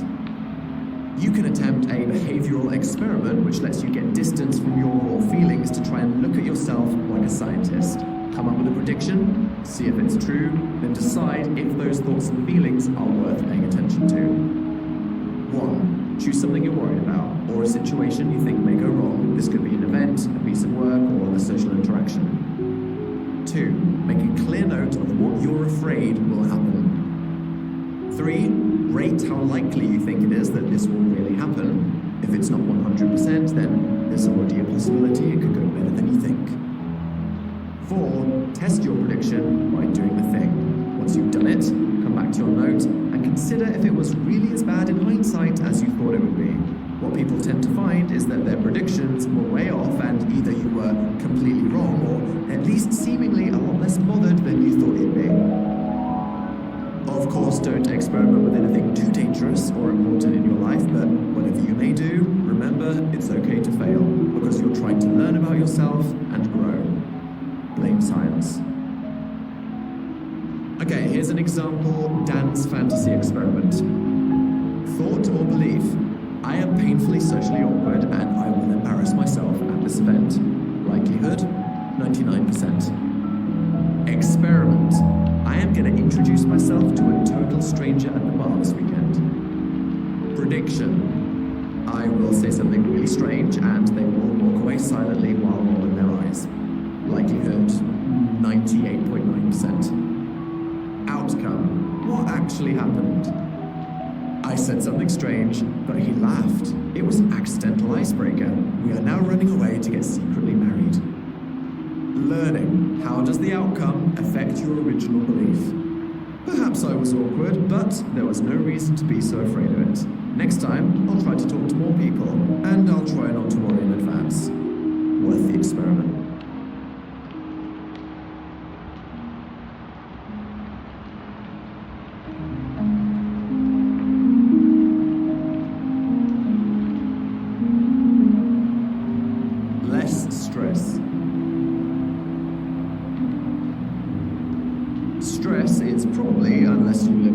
much doing, not much, a somewhat regular presence in your life. We feel stressed when a situation demands more of us than what we consider our ability to cope. It is sent to us as a signal warning us to get out of that situation or to rest. Each of us tolerates a different amount of stress. Some of us thrive on it and seem to live constantly on the edge of disaster, where stress is almost a symbiotic motivator used as a tool to push us over the line and keep our senses heightened. For others, stress can be quickly exhausting, and too much of it can take a real toll on our physical and mental health. Life isn't a competition to see how cool you are by handling the most stress at any moment until you explode. There is nothing aspirational about fainting while sprinting around an office. It's about balancing an amount that is right for us. Acute stress is likely to appear for a brief moment during a situation in our lives. Chronic stress comes from a lifestyle or environment that keeps you constantly feeling this way and can be seriously detrimental. We aren't meant to be perpetually stressed. It's like an alarm going off constantly. If we ignore it for too long, there is a big and potentially flaming issue that is about to become a problem for us. The good news is that stress can be managed. As a reaction to what's going on around you, it's more in your control than some of the deeper emotional issues that are more difficult to diagnose. Managing stress is a project for you throughout life. Measure the levels of it and try not to have too much of it for too long. Acute is short-term, in-the-moment stress, like, shit, I forgot my house keys on. I've got too much to do today. Chronic is long-term stress that sticks around, particularly if you're always exposed to the problem, like ongoing financial problems, toxic environments, or discrimination. Assess the stressor. Stressors are things that cause stress, in case you didn't guess. These things include situations that change our regular way of doing things, that bring increased scrutiny from other people, but can also be things that should be considered good, like moving house, getting married, or starting a new job. Though if your wedding is more than just moderately stressful and you've postponed the big day 11 times already, it might be a red flag. Run. The stress bucket. The best way to visualize the balance between stress and coping is to imagine the bucket of your mind filling up with the bubbling liquid of stress. When the bucket overflows, it starts to leak into the other aspects of your life. Losing sleep, losing patience, all the way up to losing hair. You need to manage this level by, metaphorically, turning off the stress tap by stopping the demands taking up your life, or put a hole in the bottom of the bucket by doing a stress-relieving activity. It's another example of being proactive about your mental health. Don't wait until you suddenly snap. Try to notice when you are feeling too stressed and intervene by slowing down or taking time out to keep your levels in check. If you're going through a difficult time, your ability to cope with stressful situations will be compromised. You may even struggle to handle the day-to-day things you usually have no trouble with. Keep in mind that during challenging times, you may need to be extra proactive about your stress levels. Stressors don't have to be single events. They can be the pile of daily hassles that take up your brain space until you can't handle anymore. It's true that one bad day can tip you over the edge if it begins with burnt toast and ends with a rogue mouse biting your nipple as you try to sleep. Assess your life right now. What is currently demanding things of you? What's putting you under extra pressure or challenge? Are there parts of your daily life that stress you out too much? Once you identify what these things are, you can start to mitigate them. Stressful symptoms. How do you know when you're stressed? For most of us, we know. We just know. If I asked you to describe it, however, you may have trouble particularly articulating exactly what it is. The symptoms of stress fall into 3 areas with some classic signs you may experience at different points. Physical: headaches, fatigue, sleep problems, tense muscles, aching joints, digestive problems, palpitations, and changing appetite, weight, or sex drive. Emotional symptoms: easily irritable, flustered, overwhelmed, demotivated, depressed or anxious. And behavioral symptoms: overeating, not eating enough, overworking, avoiding socializing, trouble concentrating, difficulty making decisions, forgetfulness, and turning to substances like alcohol or drugs. When I was doing my show on live radio, I really lost perspective on how unreasonably unhelped I was, how stressful it was, and the toll it took on me. Hearing the news that we got the gig 2 weeks before the first show set us up for a whirlwind ride, and my own creative ambition made what I wanted to achieve with it almost impossible. Sitting on the last train home on the London Underground, I probably experienced every single symptom I just listed at once. What I wish I could have read, instead of the news from a discarded paper with a businessman's butt imprint crinkled deeply into the pages, is that I should recognize when I'm stressed, and there are many ways to cope with it. Coping styles. Coping with stress means finding balance between the pressures coming into your life and how you manage it. For times in life when you know you're stressed, there are two broad approaches to coping with it. Problem-focused coping, when there is a solution within your control. This is taking a proactive and practical approach to removing stress or minimizing how much gets put on you. Doing this can help you to be more resilient in stressful situations going forward. Try to reduce the demands on you by problem-solving solutions, asking for help, or removing the things that are causing stress. If you have too much work, prioritize your time, consult your colleagues, ask for an extension, or run away to live in a remote wood cabin in Alaska and befriend some beavers. If you have a noisy neighbor, ask them to be quiet, write a passive-aggressive letter, call the police, install soundproofing walls in your house, or just murder them. Okay, there are different levels of intensity you can approach problem solving with. Just go for the nice middle ground ones that work for you and won't start an FBI manhunt. Problem-focused coping for stress recap. What can I do to minimize or manage my stress? Are there things that I'm avoiding that I could try to deal with? What personal strengths can I harness here? How have I dealt with similar situations in the past? How can I break things down into smaller, manageable steps? And can I bring anyone else in to help me? Emotion-focused coping, for when the situation is out of your control. When you can't control the thing that is causing you stress, you can try to distance yourself from it and reduce the emotional pressure it puts on you. This can also mean allowing yourself time to relax and recharge, which may not have solved the problem, but gives you the energy to tackle it.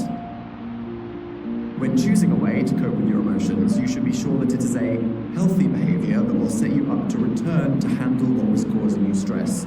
If you take time away to socialize with friends, sit in the sunshine, or listen to an audiobook, you will hopefully be harmlessly relaxing. If you're listening to this while skateboarding down the side of an active volcano, okay, I guess.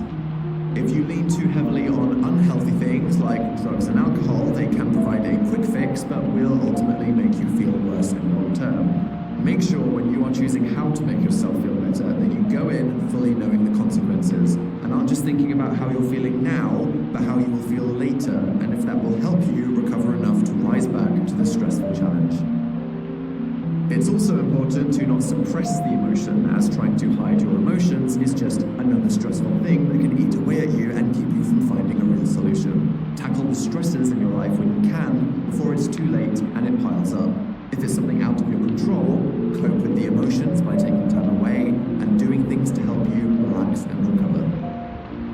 You can manage the physical symptoms with movement, good nutrition, getting good sleep, and practicing your mindful mental health techniques. Practicing slow breathing can calm down the body in the moment, so you can focus your mind on solving the problem or addressing your emotions. Just remember that stress is normal and can be useful, but we should never let it simmer relentlessly in the background. As with everything else so far, learning to notice how you feel and intervene, recognizing what you can and can't control, and managing how you feel as you go are all key to maintaining healthy stress levels in the long term. By all means, feel free to go on a pizza binge and drink a crate of beer. It will distract you temporarily as long as you accept the reality-shattering headache that awaits you. Otherwise, just breathe. Emotion-focused coping for stress recap. Am I accepting my feelings or trying to push them away? Am I criticizing myself for the way I'm feeling? Who can I lean on for support? Do I need to take time away from what is causing me stress? What can I do to relieve stress and help me recover? How can I prioritize self-care right now?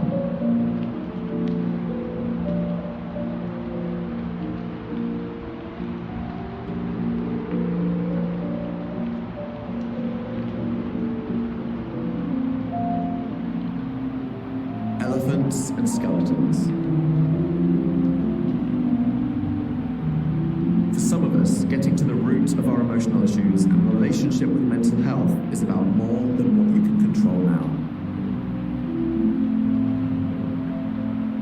As much as you can know how to be mindful and present, how to improve your daily life and environment, and even assess your mindset and manage emotions going forward, there may be a bigger issue pulling you down. Maybe there is something you're carrying from the past that influences how you see yourself now, or you've noticed repeating past patterns and behaviors in your current relationships, a part of your life story that you haven't come to terms with yet. This may be a trauma. Psychologists are increasingly paying attention to the lasting impact that trauma can have on mental health. The trauma might include a major one-time incident like an accident or natural disaster, but traumas can also be subtle or prolonged, things like toxic relationships, financial stress, neglectful parenting, or bullying. When we experience a trauma, our brain often struggles to make sense of what happened. Traumatic events can shatter our beliefs about the world, humanity, or our confidence, making it hard to just sweep them under the rug and press forward. Because traumatic events can be so hard to think about, our brains may not process the memories in the same way as non-traumatic memories. It's as if everything in your brain is neatly categorized with things from your favorite sitcom quotes or your PIN code ready to recall when you need it. Now I've mentioned your PIN, you will forget it the next time you need to use it, sorry, but traumatic memories refuse to slot into their file and keep popping up randomly when you don't want them to. Trigger happy. For all of us, certain things will trigger upsetting memories or emotions. Triggers aren't always obvious and could include things like the honk of a horn reminding you of a car crash, a smell or song bringing back a memory of a bad day, or even someone's actions reminding you of the way someone else treated you in the past. When you experience a flashback, you can have the same intense feelings that you had at the time of the trauma, often accompanied by vivid images of what happened as you suddenly remember. If you realize that casual reminders can trigger old memories, their associated feelings, or you feel like your emotional reaction is definitely disproportionate to the situation, it can be a sign that there is something unresolved that you need to address. It's understandable that we should be aware and compassionate of this in others, especially if we ever control what other people see or experience. This is why content warnings can be helpful if a specific issue may be present. It's safe to say this book has touched upon several topics which, depending on where someone's at or their experiences in life, they may not be ready or able to listen to, which is why we mentioned that disclaimer at the start. The same logic applies to safe spaces for people who may really need them to feel they can relax without a looming threat. It is not a ridiculous concept, as some suggest, that is catering too heavily to vulnerabilities. Some people really need it. Experiencing trauma doesn't always lead to full-blown PTSD, post-traumatic stress disorder, where you feel jumpy and overly alert to danger, often experiencing flashbacks or nightmares. It can be much more subtle, simply leaving you with a sense of vulnerability, shame, or feeling like you're haunted by something that you can't quite pin down. Stuck in the cupboard. If you've gone through a long struggle stemming from your upbringing or identity, these experiences over time can leave wounds that, if not confronted or healed, can keep us trapped in the past or constantly pulled back to a vulnerable state. If you find yourself being tormented by events earlier in your life, or that despite everything you've tried, you are still feeling bad, it may be time to look deeper, further back, and perhaps consider getting professional help. Life is hectic and busy, and the default state for most of us is to relentlessly push forward. We can feel compelled to try to ignore difficult things in our past, as we probably have so many issues we have to deal with right now, and are more focused on achieving things for our future. The problem is, the past catches up with us whenever we are vulnerable, so you may be able to keep the momentum going for a while, but none of us should live with the feeling we are being chased. Throughout my 20s, I had that feeling of momentum. Everything was focused on escaping my environment, building a life for myself, and trying to secure freedom on my own terms, financially and emotionally. I was always aware that I had some vague baggage, but definitely didn't have the time, energy, or even the will to dwell on it. I had a mission to accomplish. The reality was that the way I had been treated as a young person was not normal or acceptable. I learned to tolerate abuse in order to survive, and the relentless messages that I was inferior or invalid seeped into me, making me profoundly sad and insecure. I developed an incredibly paranoid and cynical worldview, which served me well in ways, as everything I achieved went through such a layer of scrutiny and criticism from myself that anything I gave to the world was as perfectly rounded as I could possibly make it. This took its toll on me by making me constantly exhausted, physically and emotionally. I became that perfectionist with impossible standards, who was an incredible procrastinator because of the level of fear I built up for everything in my life. I defined my entire worth not around my happiness or how full my world was in all the ways I could enjoy, but purely based on how I was perceived by others and the visible success of my life and career. I wasn't prioritizing my actual feelings, but numbers and praise. I couldn't stop running, couldn't stop climbing up, because I knew there was something standing over my shoulder and would just go back to being at the mercy of other people again. It was only in moments when I recognized my mental health was not normal, and I may have been struggling from depression, or when I decided that I had to confront my sexuality and the reality of how I'd been treated when younger, that I finally started to feel relief. Tackling these things was an intimidating and incredibly difficult journey to begin, one that I'm definitely not done with yet, but was absolutely necessary in order to improve my mental health and be happy. Coming to terms. The beginning of this journey for you may be to simply come to terms with what you've been through. I always knew I was some kind of not straight, but there is a difference between it being a vague, ominous feeling in the background and fully acknowledging and accepting it. Depending on your circumstance, there may be something you have to resolve or something you have to confront, but what's important is to protect ourselves. If you feel like it's something you can't handle alone, reach out to someone you trust. If you feel like it's potentially upsetting or dangerous, working through it with a doctor or therapist may be necessary. Traumatic incidents or general adversity in life can develop into clinical depression or anxiety disorders, which need serious help to shift. Problems like these may sound very dramatic on paper, but actually 1 in 4 adults experiences a mental health problem in any given year. And the good news is there are many approaches to treatment, so getting help is the right thing to do. The sooner you reach out, the better. Hopefully you know if the problem is something that just needs another person's support, and you know someone you can trust with something so intimate. If you need more professional help, we all need to know how to access that if or when we need it. It can feel very serious or heavy to consider reaching out to a professional about your mental health. You are likely to feel fear of the unknown about what you may experience or discover, and possibly shame about admitting vulnerability or of being judged by people who find out. The reality is, with the fears and mental health struggles, these problems are so common that it's much more exciting in your head than it really is. Remember that professionals' entire careers are based around hearing people's stories and helping. So trust me, as someone who has consulted a dozen doctors and more than a handful of therapists, with all the fear each time, they have seen and heard everything before, and they are there to help you. You can call ahead, write a letter or an email, slide a note under the door, even get a friend to help you talk to them if you need it.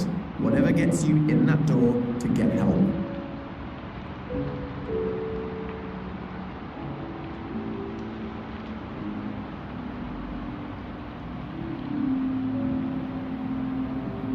Leave it to the pros. If you feel like you need more help with your mental health, speaking to a doctor or therapist can seem daunting, but there is nothing to be afraid of.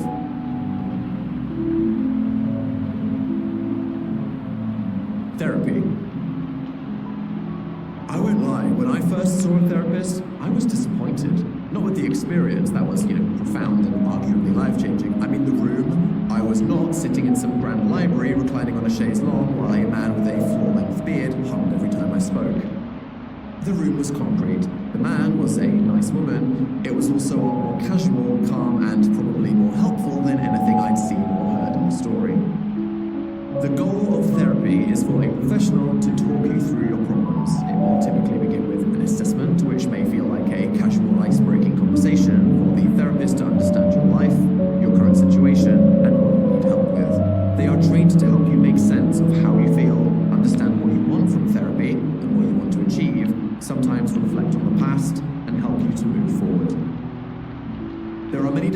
changes, and a good therapist will get to know you and explore the best way of working with you to feel better, it is likely they will help you to understand your negative thoughts and feelings, to find the origin of any issues that are blocking your progress, and put things in perspective so you can start to tackle your problems. One of the most profound parts of therapy is realizing that the simple act of talking to and sharing how you honestly feel with a person can be the most helpful way to lift yourself out of a situation you may feel stuck in. If we feel we can trust a professional who is not only bound by their qualifications and integrity to keep our conversations confidential, but is also trained to know the best way to protect us and manage our emotions, we can open up about things we may have never felt safe enough to before. Not all heavy. Therapy isn't just for people dealing with intense issues around trauma. It can help anyone. Even if you feel like you are generally slightly too anxious, stressed, or can't deal with a small problem in your life, the power of having someone to talk to, giving qualified advice, is immense. If we lived in a world where it was affordable and accessible to everyone, I would honestly force everyone to do it, like a benevolent mental health dictator. Society would be profoundly transformed overnight if people were obliged to share their feelings in a trusting environment and be encouraged to think about their minds and solve their problems. There is no right or wrong reason to go to therapy. It's not about being worthy or unwell enough. Any effort to make yourself feel better is commendable. Even if you may not be able or want to see a therapist, recognize that simply sharing your problems and feelings with others and involving other people in the process of helping yourself is a great way to tackle your problems in life. The truth is that many of us have the power to help ourselves and each other. We just may not know how or be too afraid of the risks. Therapy is a way to give you a safe environment with the right person to take you through whatever issues you feel you need help with. When it comes to trauma, no matter what approach the therapist takes, they will be committed to helping you to make sense of it and process the emotions associated with it.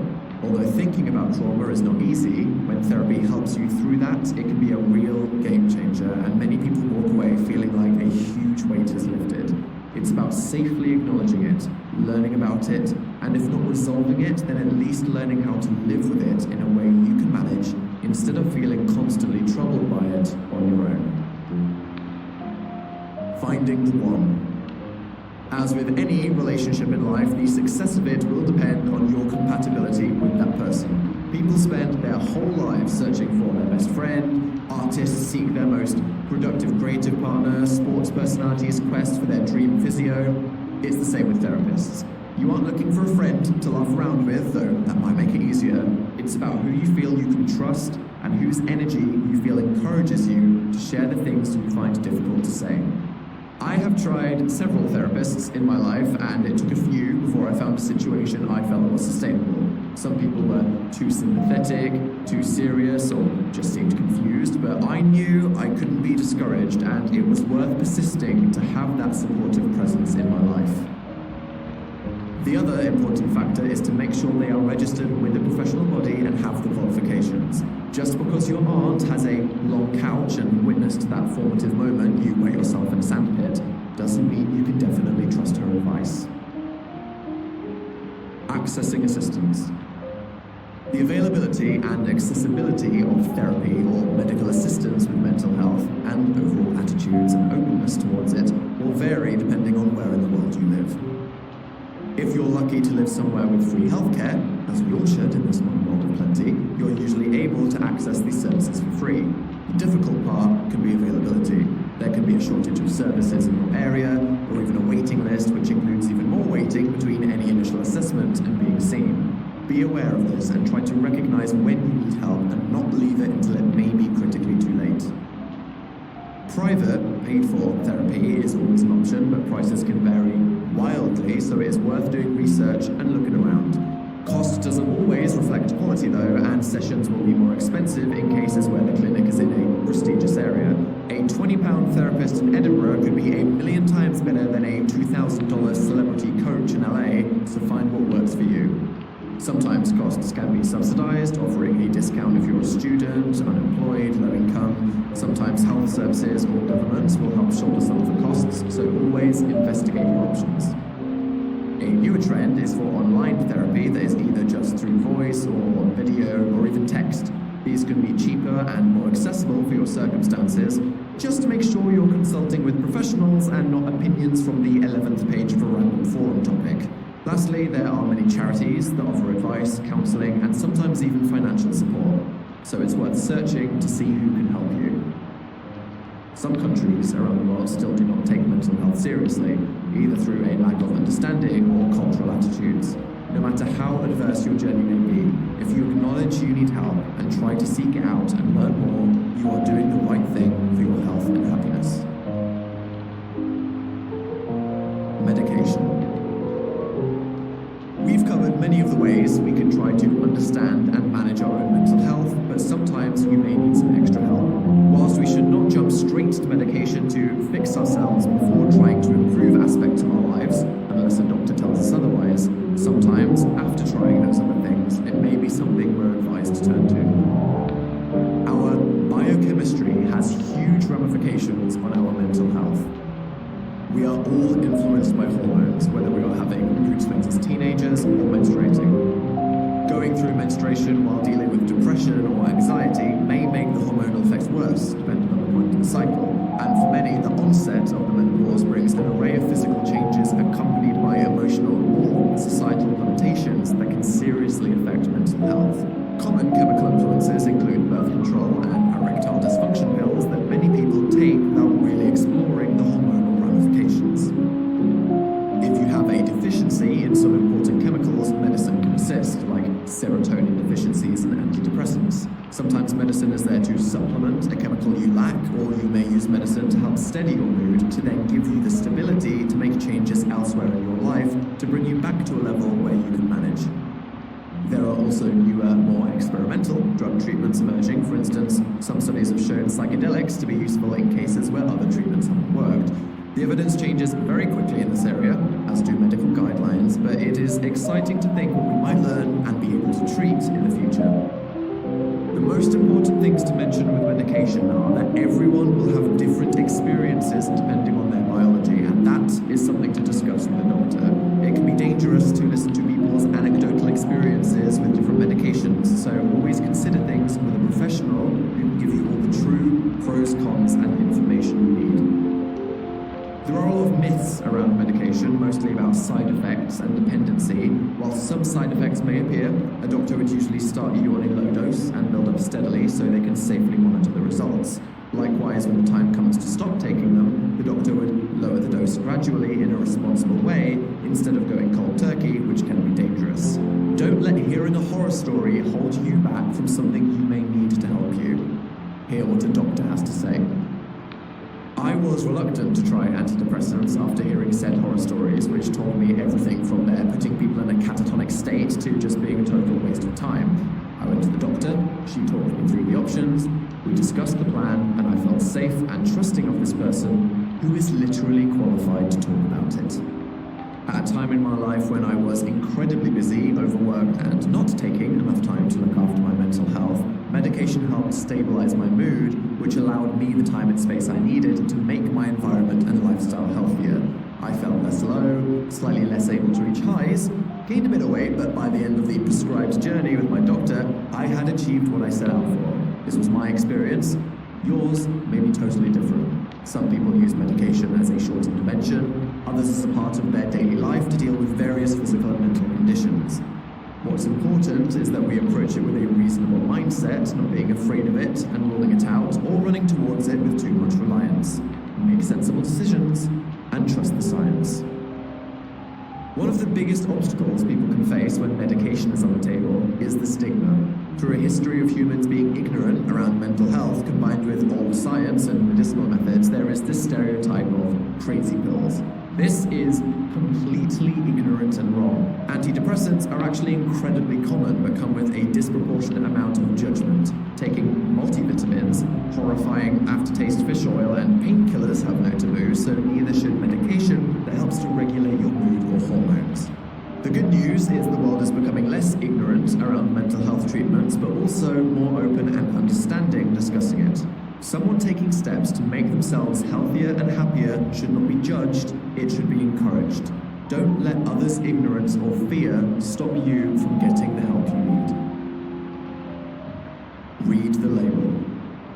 Just like therapy, access to and the cost of medication will depend on where you live, both geographically and politically. Depending on the culture of your country, medicine may be expensive or hard to access, or you may be pushed to medication before trying other understood methods of managing your mental health. Across the Western world, overprescription can be an issue when medication is seen as a quick fix. Whatever you decide, you should make sure that you are checking in with your doctor regularly so you can keep your dosage under review and consider the options for other therapies too. It's also important to consider what other aspects of your life could be affected by taking medication. Of course, your health is the priority, but things like insurance, sports, and certain jobs can have strict rules on different prescribed medicines, so it is important to know and plan accordingly. As with everything, do your research and make informed decisions that are right for you.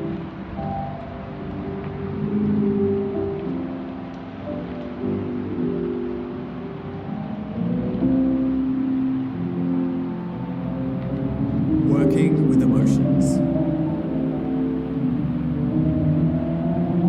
In part 1, we covered techniques we can use to deal with overwhelming feelings that we may need to escape from in the moment, but how do we deal with feelings that persist for a while or come back regularly?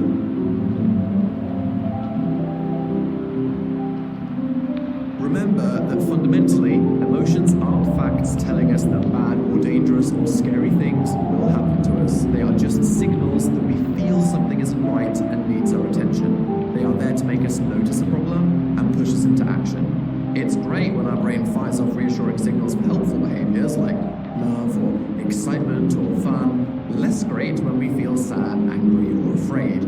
Just know that your brain is only trying to protect you. Even if you are for some reason afraid of butterflies and everyone is laughing at you, your mind is making you scream in terror with the best of intentions. A power we should all try to cultivate is the ability to sit with negative emotions, not to run away from them or suppress them, but to accept they are there and try to work with them by looking for the thoughts behind the feelings. Some feelings are harder to sit with than others. Feelings like anger and shame can be particularly hard to acknowledge and accept. It sounds so simple, but you can use them to see what you can change about your life to feel better.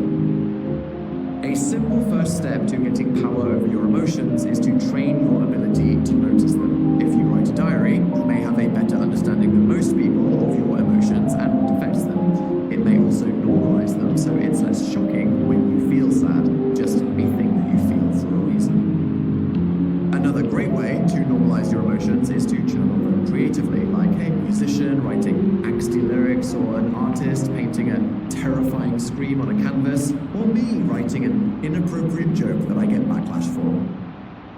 I can say with confidence that as I've talked about my various emotions for people's entertainment over the years, you're welcome, you vultures, I have grown more comfortable with my emotional responses and less controlled by them. By sharing the things that scare me, moths by the way, totally legitimate, unlike butterflies, joking about what enrages me, such as the state of politics, or even just sharing a story or social incident that made me sad, I feel free and open, like a mental health trenchcoat flasher. Seeing other people relate to my tales makes me feel seen and accepted, as well as understanding myself better.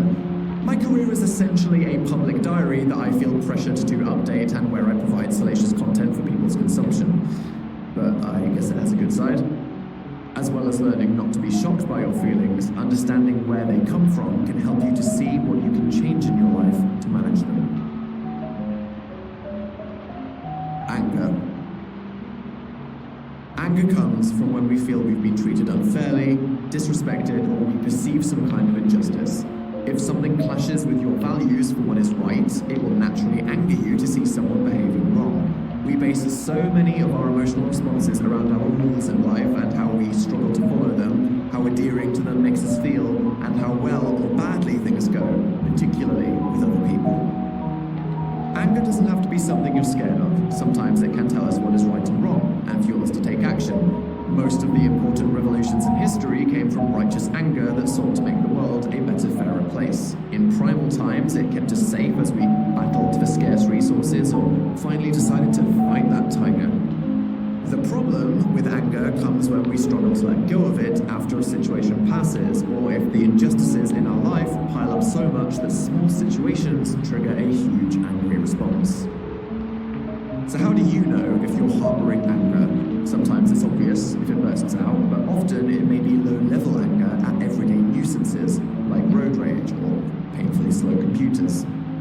If your anger is disproportionate to the situation and you find yourself throwing your slow computer out of the window, that's a potential sign there's more going on. You're probably angry at something or a lot of things bigger and perhaps more personal, and you're projecting it onto the situation in front of you.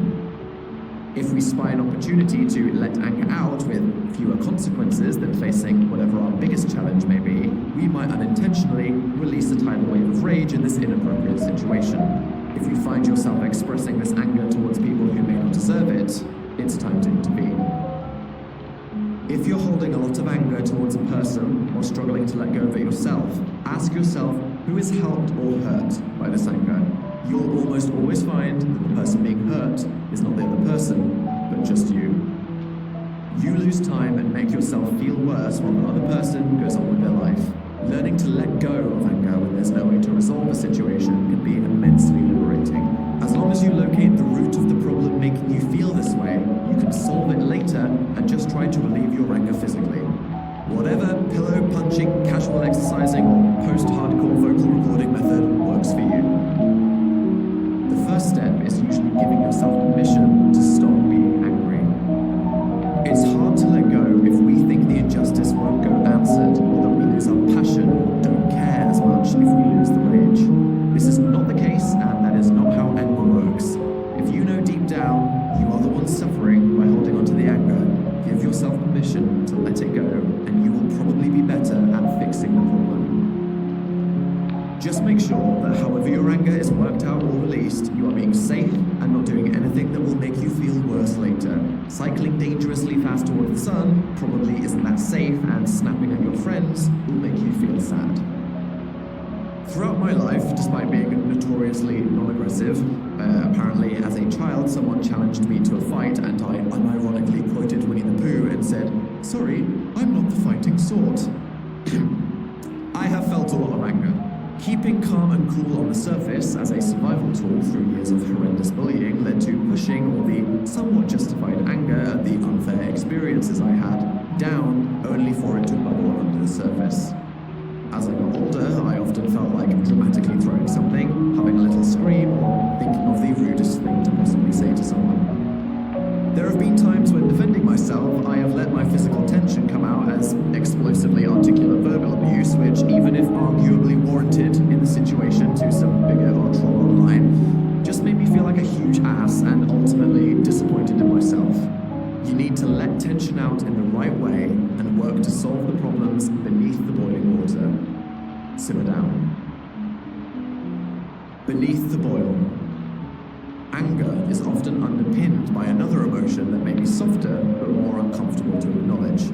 Often a feeling like shame, fear, or general vulnerability may be taking up a lot of emotional space, so it's easier to express or admit anger to try to avoid a problem that's much harder to deal with.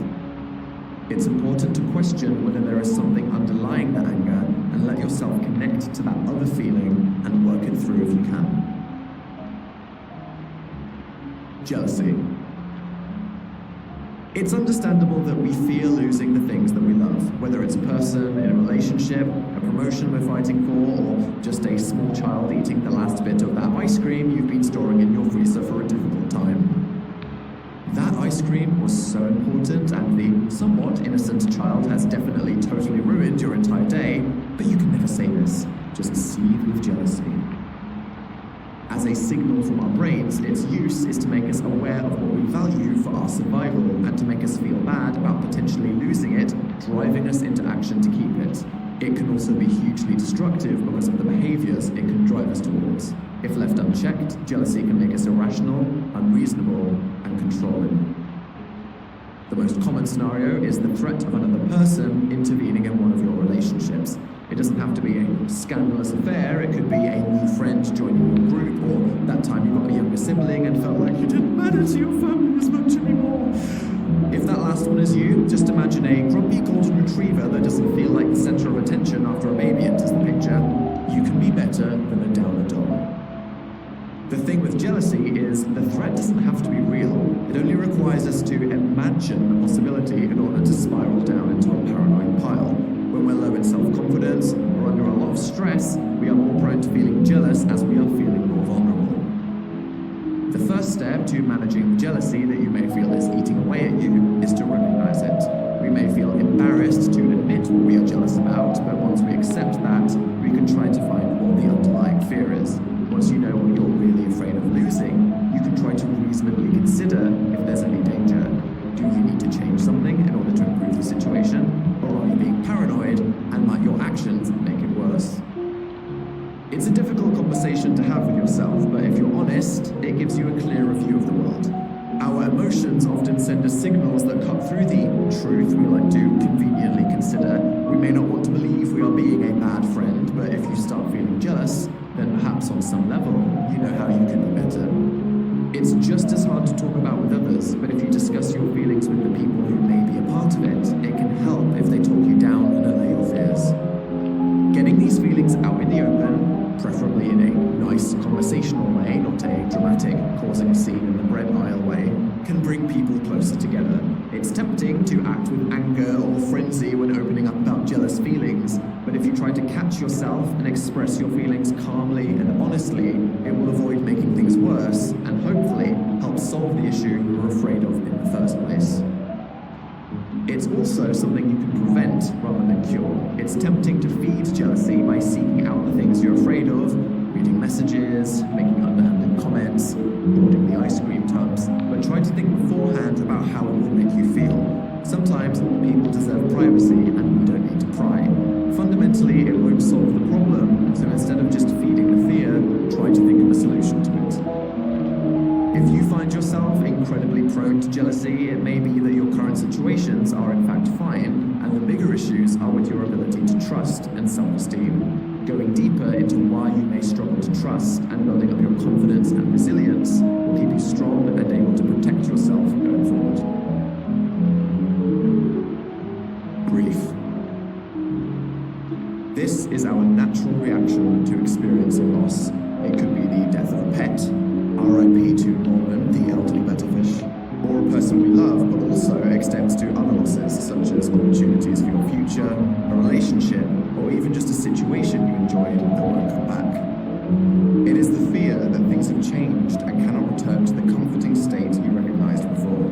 Usually suddenly, we feel we have to find a way to adapt to a new life without the person or thing that we lost. It is one of the biggest shocks that can happen to our system, mentally and physically. If you are grieving, you can feel physically exhausted and lose your ability to concentrate. It can also drain your sleep or appetite, more than the shock of learning to transition into a life without something. If it was sudden, or we are left with unanswered questions, we can find ourselves feeling stuck. The natural human reactions to grief are different for everyone. Each person handles loss in their own way, and you should try not to compare yourself positively or negatively to someone else. Some people feel completely emotionally numb and depressed, whereas others can be totally overwhelmed by emotions. Both are perfectly valid and normal responses to loss. As with other feelings, we shouldn't indulge or avoid it too much. Trying to suppress grief can quickly exhaust us, but immersing ourselves in it can take over our lives. So there is a balance to strike to begin the journey through and out of it. For many things in life that we lose, whether it's a big personal loss or a casual everyday ending, like your favorite book reaching its last page, goodbye fictional characters that I briefly revolved my life around and considered close personal friends, we go through a process of needing to accept what we've lost. When we try to survive, usually by pushing through the pain, it can help us to deal with the immediate difficult situations, but there will always be a reckoning. The moment of acceptance is when the emotions can burst like a dam, and it's important to have other people to see and accept how you feel. We can hold back the tears if we need to, but there is a reason crying is so hugely cathartic. Watch that movie, listen to that song, have a good cry. When trying to acknowledge a loss, it's important to truly see the whole picture. Try not to fixate on a single point of view, which may be a regret or a perfect vision of something that doesn't reflect what you experienced in reality. It's okay to accept both the good and the bad, to remember how you truly felt, and and think about what your life will really be going forward. Moving on isn't forgetting or dishonoring the memory of your loss. It means you are learning to survive, and it's worth thinking about how you can honor it by living a meaningful life that you can be proud of. It's one of the times in life when you are tested hardest, and your ability to manage crises, the quality of your regular routine and environment, and your ability to cope with your emotions will determine how well you recover. Many things can remind us of what we've lost, objects, dates in the calendar, and you can be proactive in predicting and managing your grief, just like you can be with the other emotions you hopefully understand. Just remember that all feelings are temporary, and while the process may be painful, you owe it to yourself to try to go through it and make it to the other side. Shame. Shame is possibly the most difficult feeling to bear and can be intensely painful. Shame is more than just guilt. With guilt, we tend to judge ourselves for doing something wrong. With shame, we feel that our whole self is wrong. It is an all-encompassing sense of being flawed. Shame can make us feel unworthy and undeserving of empathy, compassion, and love. Carrying it can make us very sensitive to what other people think and more likely to feel criticized or rejected. Some of us carry shame from our childhood if we were made to feel inadequate or inferior, or if we experience a trauma and somehow blame ourselves for what happened, even if logically we know there's nothing we could have done differently. It can also come from how we feel we fit into or are judged by society for any aspect of our identity, from race to sexuality or physical condition. Growing up queer, suffering from that imposed, internalized homophobia, I felt deeply shameful of who I was at almost every moment. It crushed my self-esteem and sense of worth, as I felt inherently wrong, despite having not done anything myself to cause this. As a teenager, I tolerated so much exclusion and horrendous abuse, even from some people that I considered friends, because on some level, I believed that I should be punished for the fact I was gay. Some people would make a casually homophobic joke in a room full of people, and instead of standing up for myself, I would hang my head in resignation. To me back then, showing an emotional reaction would have been acknowledging the uncomfortable truth I wasn't ready to process. So I just pushed it down. We tend to keep shame a secret. This is self-destructive, as shame thrives on secrecy and only gives it more power over us. It keeps us feeling under threat, and sustained for too long can develop into serious anxiety or depression, as well as dangerously low self-esteem. As with almost anything else, if you feel yourself consumed by shame for any reason, one of the most powerful interventions is to open up to a trusted person. This can immediately shed some of the shame's power. If you articulate your feelings and the experiences that underlie them, it may make you feel vulnerable, but if they empathize with you, it can make you feel immediately reassured, and perhaps you can even see a point of view that makes you realize you have nothing to feel ashamed of. It's also important to remember that even if you have done something to feel guilty about, that doesn't mean you are entirely a bad person. Just as one embarrassing incident shouldn't be internalized and generalized into you being a completely defective person. Feelings are temporary, and there's always something you can do to manage them or address the situation that caused them. Even if you logically accept that some things or events that are making you feel shameful make no sense, it can be hard to shed the feelings in a way that seems like you truly forgive yourself. This is when it can be helpful to train your ability for self-compassion.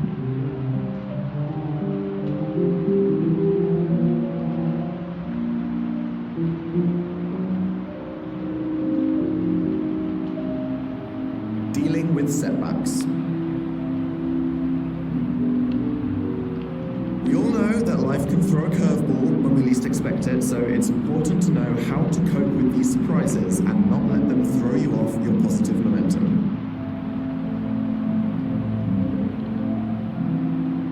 Life is a roller coaster, or more like the graph shape of a llama rolling down a hill and climbing up again.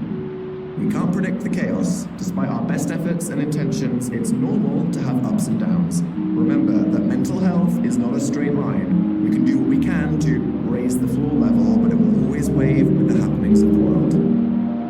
It doesn't have to be a sudden, shocking event such as a lightning strike. Life is naturally full of moments of change that we need to be able to handle. Breakups, moving, changing jobs, things that are very common can throw us off our tracks, and we should all know how to keep ourselves on the rails. Resilience. Training your resilience can help you to keep going in the face of adversity. It's more than just bouncing back, it is the act of moving forward as we grow from our experiences. Being resilient can look like viewing challenges as opportunities, focusing on the things that you can control, adapting your response to challenging situations, maintaining a sense of purpose and drive, and asking for support when needed. Resilience is about being realistically optimistic. It's not wishful thinking, it's just being aware of what you can actually achieve and allowing yourself to be hopeful that you will succeed. Don't be cynical about your own abilities, planting a seed of doubt that can self-sabotage. If you second-guess yourself, it could be a self-fulfilling prophecy. Be realistic, but be fair to yourself and go into situations wanting to win. It's not something that's fixed. It fluctuates through life and is something that we can develop. It's partly about our mindset, but also about how we respond in the face of stressful situations. Most importantly, it's not about pushing through the pain, telling yourself you're being brave. Don't hide the pain, Harold. It's about honestly accepting what you can handle and being practical. Don't overwork or exhaust yourself. It is unrealistic to expect to cope with literally everything all the time. Think about the attitude you have when you approach situations. Let's imagine two different people being rejected after a particularly awkward first date. They both have similar first thoughts. Well, that's disappointing, and will I ever love again? But then, how they make sense of that situation is different. Akachi starts to accept that not everyone will love her, their date wasn't right with her anyway, and decides to take control by getting back out there and finding another fish in the sea. Fernando doesn't accept it, but gets stuck on the idea that they'll always be rejected, they'll never meet anyone and be lonely forever, to live as a spectre haunting the local lighthouse. Both people are in the same situation, but approach it with very different attitudes, which affects how they respond. To build up your own resilience to setbacks, it's important to understand adaptive coping. Reading the signals right. Psychological theory says we tend to see stressful situations in one of three broad ways: a challenge, a threat, or a loss. Seeing it as a challenge is having hope, a fighting spirit, and putting energy into finding a solution. Seeing it as a threat is assuming the worst, feeling anxious and deflated. Seeing it as a loss is acting like the damage has already been done, there's nothing you can do, and feeling helpless. Try to look for aspects of your situation that you can see as a challenge to overcome. This will help you adopt a positive approach and channel your energy into solving the problem, known as adaptive coping. Of course, this might not always be possible, and you can't keep fighting forever, but there will always be an opportunity for learning from the situation. Feeling threatened is absolutely normal, but try to notice whether you're getting caught up with catastrophic thinking. Break the problem down and focus on what you can control, even if it is a small piece of the 10,000 piece one-color jigsaw. If you're feeling helpless because of the things that you've lost, allow yourself to feel that.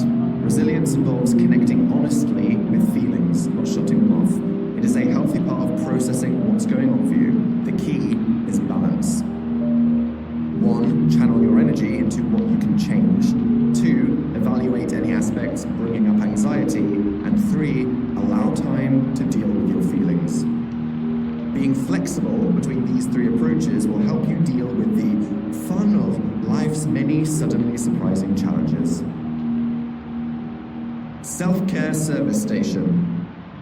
During stressful and challenging times, self-care is essential to maintain your overall resilience. So don't forget the basics: eating, sleep, and hygiene, and staying hydrated. It may sound simple, but if you let these slip, it can chip away at your hard work and your mindset. Try to keep your positive routine and stay on top of the necessary stuff. Having routine and structure gives you a strong foundation for coping. Take time for yourself. Literally, remember to breathe. Be mindful if you need a moment, and take time to do things you enjoy to recover. Protect your boundaries and don't take on more than you can handle. Don't agree to too much work, emotional responsibility, or cave into demands you know you might not have the energy for. Mindset. Mindset is everything. The mindset in which we approach challenges and life in general defines how we see things and how well we will cope. The goal is being psychologically flexible. If we have a fixed mindset, we act as if how smart, strong, or creative we are is set and not something that we can affect. That our personal qualities are carved in stone from birth, and that any failure is down to a lack of skill. In this mindset, seeing other people succeed can seem like a threat. Our effort can seem pointless, and we're more likely to quit. If instead we try to go through life with a growth mindset, we understand that our abilities can develop over time with effort, practice, and support. If we see stressful situations as challenges to overcome and failures as opportunities for growth, we will perform better. Rather than feeling threatened by others' achievements, we can look to them for learning and inspiration, and see criticism as constructive. Rather than thinking, I can't do it, you should think, I can't do it yet. Having the right mindset sets you up for managing your own emotions better, having better relationships, and performing better during any challenges in your life. Toxic positivity. Beware anyone who tells you all you need is a positive mindset. Too much positivity might be poisonous. Completely ignoring negativity in the world and avoiding difficult topics is just another form of suppression that will cause negative feelings to fester. It's one thing to treat yourself fairly and be open to growing and succeeding in the face of life's challenges, and another to just stick your head in the sand and believe all you need is crossed fingers and a wish. The balance that works is to feel comfortable acknowledging and accepting the truth of a situation, even if it's negative, having that resilient, realistically optimistic mindset that keeps you real but leaves room for motivation and aspiration to get you through. Positive vibes only. This is more than just having sunny optimism in the face of an eldritch beast threatening to devour you and your continental landmass with its gargantuan unhinged jaw. There is a real evidence-based theory of approach that comes from positive psychology. Such positive language naturally scares me, but I trust science. When it comes to setbacks in life, the way we define and interpret them will shape our response to them. So bear in mind the 3 Ps: personalization, permanence, and pervasiveness. Personalization. Is what's happening all down to you, or are there other factors? If you recognize what isn't your fault, you can stop self-blame and criticism getting in the way. As a totally random example, the hardware store that I'm working for aged 16 is closing down. Is it because of that one time I accidentally pressed the panic alarm while cleaning the checkout? No, it isn't. Permanence. Are you thinking that a bad situation will last forever, or can you see it as a temporary setback? Recognize things aren't permanent in order to be able to adapt and plan to tackle them in the future. Example, I will never be able to act on my romantic feelings because I'm secretly a massive homo and everyone will judge me. Wrong! One day, I will vigorously act on my feelings. Pervasiveness. Does this bad situation apply across your entire life, or just one area? Think about it specifically to worry less, focus more, and target what you want to achieve. Example, I drank too much sambuca on the beach, I can never touch booze or sand again. Don't blame the sand, blame yourself. Enjoy things in moderation, and avoid unease. Instead of seeing challenges as personal, permanent, and pervasive, try to see them as impersonal, impermanent, and specific. It's not a vague philosophy, but a strategy that is proven to help you maintain a realistically optimistic viewpoint and enhance your personal resilience. Self-compassion.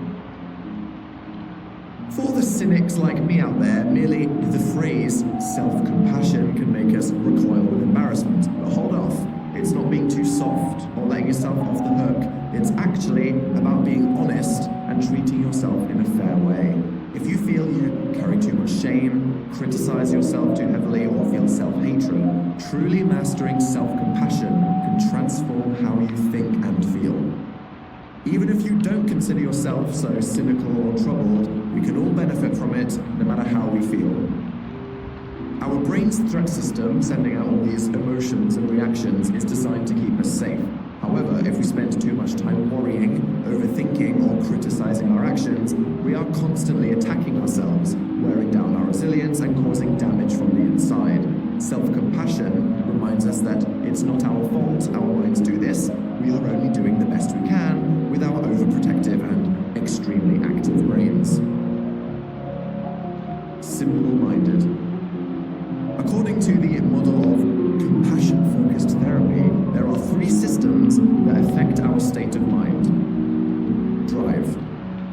This is the state that motivates us. It's all about achieving, consuming, and pursuing more resources. In the past, these resources would be food, shelter, and territory. Now it is often about money, social status, and a sense of achievement. Doing more and having more. When we are driven, we get a lot of our reward hormone, dopamine, and feel excited. This system is helpful if it's in balance with the other 2 for helping us strive for our goals. But if it's extreme, we can focus too much on achievement and end up stressed, burnt out, and depressed. Yes, I felt very personally called out as I read this. Threat. By now, we hopefully understand how our minds are constantly poised and primed to look out for threats and send us the emotional and physical reactions we need to beat them. This could be external threats like deadlines or unsafe environments, but also internal threats like being too self-critical. This is associated with stress hormones like adrenaline and cortisol. When this is in balance, we have what we need to navigate challenges in our life. But if we spend all day ruminating, this system can go into overdrive and we can overthink ourselves into oblivion. Soothing. This system is associated with our peaceful times when we feel safe, calm, and content. When it goes into action, it hits the feel-good chemicals like endorphins and oxytocin. It brings things like kindness, affection, and encouragement, the things that we need to feel safe. It also, importantly, softens the toxic aftermath of our drive and threat systems. This one can't really go into overdrive unless, I don't know, you're so soothed you don't get anything done, and that spills over into stress. Sounds like a good problem to have. From hearing this, you may already start relating and have an idea as to whether you tend to be slightly too driven, slightly too concerned with threats, or not good enough at soothing yourself when you need it. I've realized that I am speeding on the Autobahn and I'm under attack. Perhaps one day when my adolescent mission is complete and I've done all the things and had all the attention and sex, I'll calm the hell down. I'm not there yet, but I like to think one day I'll just arrive. Or maybe I just need to work on the third one. Our life experiences tend to teach us to prioritize a system if we need it. So if there was a time in our life where we dealt with a lot of threats, we may still be in that intense mode, even if we are perfectly safe now, resulting in a lot of worrying and panic. What we may need is to kickstart our soothing system. This is where self-compassion comes in. The magic potion of self-compassion is made of 3 main ingredients. 1. Self-kindness. This is about being reasonable with yourself when you stumble or fail, acknowledging your pain instead of hiding it, and being comfortable with imperfection if you know you've tried your best. Instead of judging yourself for not being resilient enough, be patient and kind. Treating yourself harshly only makes you feel and perform worse. It's not being flowery, for you hardasses, it's actually just being honest and fair. 2. Common humanity. As humans, we all have the same evolved brains and general experiences. We are born, we die, we struggle with similar things, and nobody is perfect all of the time, so we shouldn't expect ourselves to be. There will be ups and downs in all of our lives, so it's not something you should think you are bearing alone, and you can reach out to others for support. 3. Mindfulness. Remember that you aren't your thoughts. Your thoughts are signals from your brain that are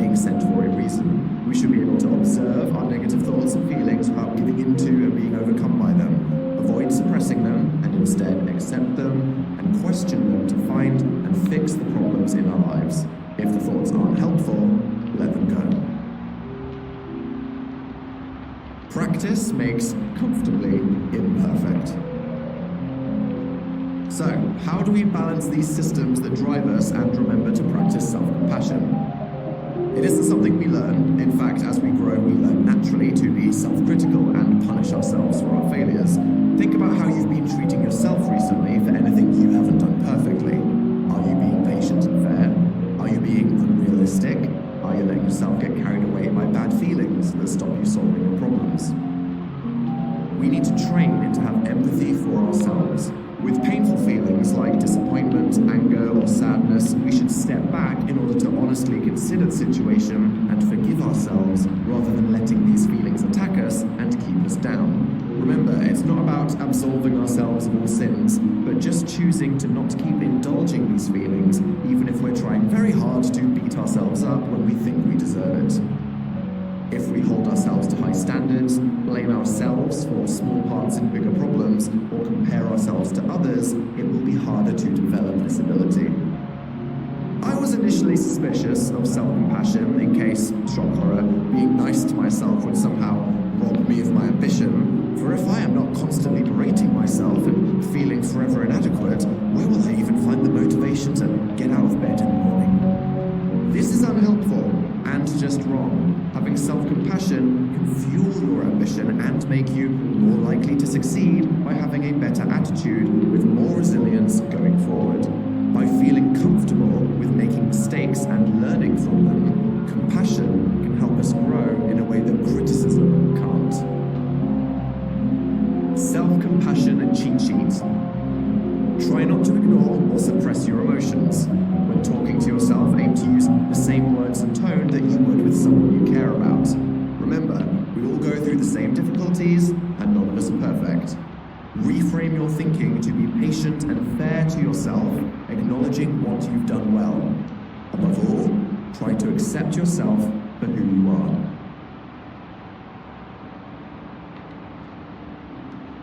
Exercise.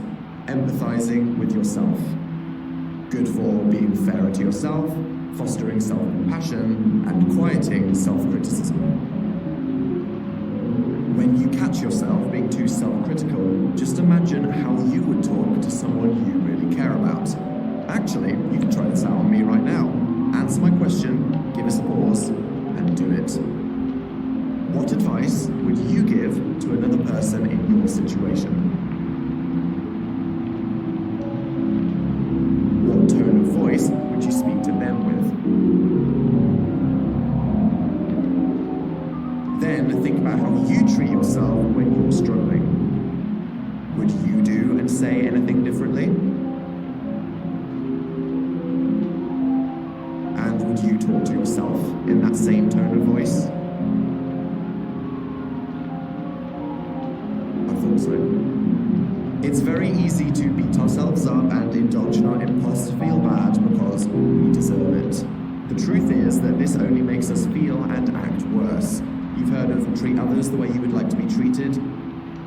For some of us, we need to treat ourselves the way we would treat others.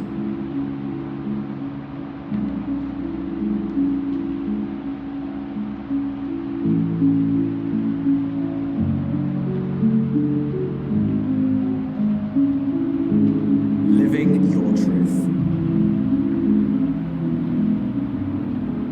Looking forward, it's important for our mental health and happiness to consider what we want from life in general and what makes us feel satisfied and ultimately happy.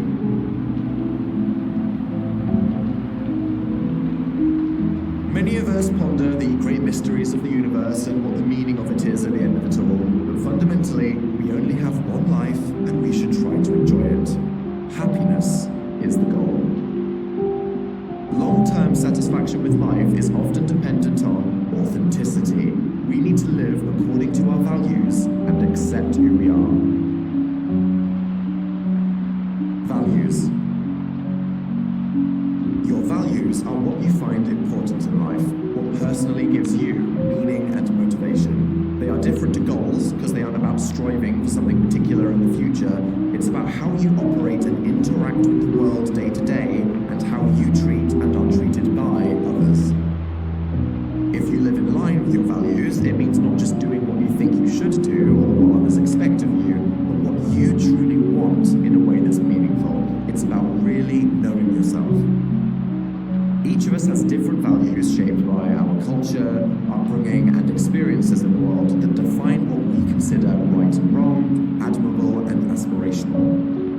They'll point us forward in life as a personal compass seeking the direction we choose. These aren't the unhelpful rules our minds may have that hold us back or keep us down. They are the things that we know deep within ourselves are what we believe in and want to do. If you aren't sure what your values are, you can ask yourself questions like, what do I love doing? What do I want to contribute to the world? What makes me proud?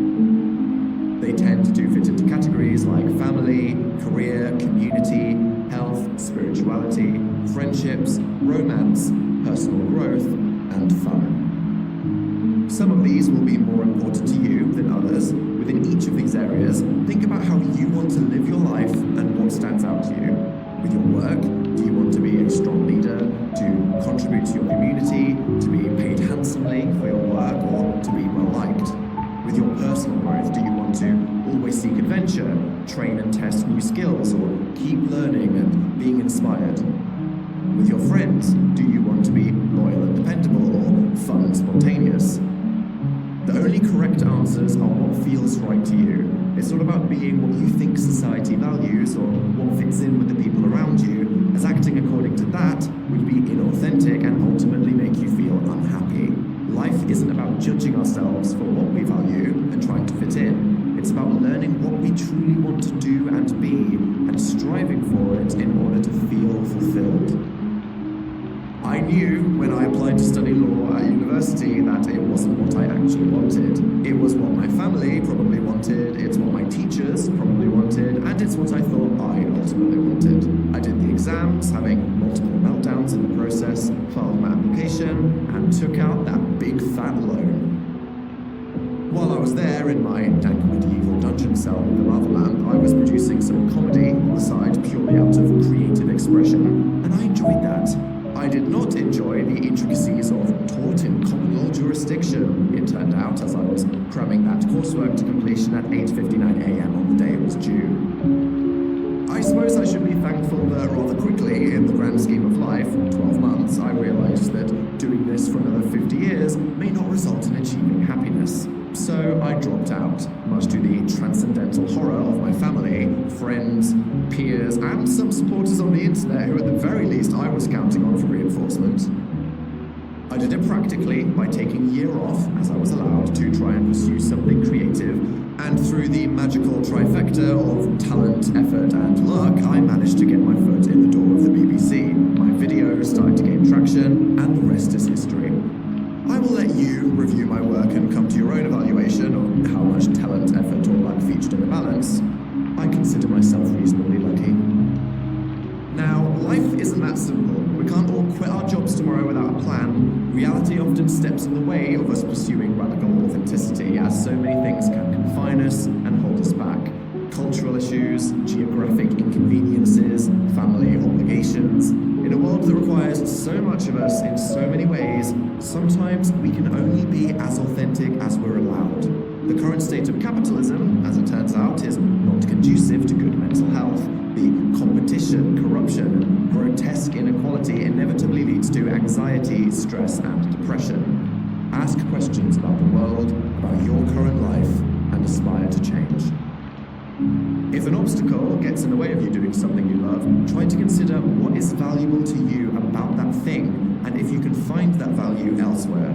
If you love exercise, but you suffer an accident and can't anymore, consider what you liked about it. Was it the outside, playing with friends, the rush of endorphins that I, purely based on personal experience, continue to doubt the existence of? What else could you do to bring those things into your life? You could still go outside, help your friends in other ways for camaraderie, or do other kinds of activity for the feel-good chemicals. Never assume that because one avenue closes, joy is now cut out of your life. Think about it and try to make your own path towards what makes you happy. What matters is that we recognize what our values are, strive for them as best we can, and always keep them in our minds as a guiding star. The story of you. It's easy for me to have perspective on my life as all I do is talk about myself. I actually hate it, but people won't stop enjoying it, so here I am a decade later. Set me free. Imagine someone writing the biographical story of your life. How would you want them to describe you? The way you acted, the life you lived, your strengths and weaknesses. It can feel strange to look at yourself from the outside, but it can give you a vision of who you are right now compared to the person you may know or want to be. Goals. If you want to see how you can live better following your values, you can set goals, actionable things you can do to go in the right direction. I am loath to suddenly drop an academic acronym in the middle of your recreational listening, which I am desperately trying to keep interesting and accessible, but in psychological circles, there is a lot of talk about SMART goals. When our goals are specific, measurable, achievable, relevant, and time-framed, we are more likely to achieve them, and it's easier to know when we get there.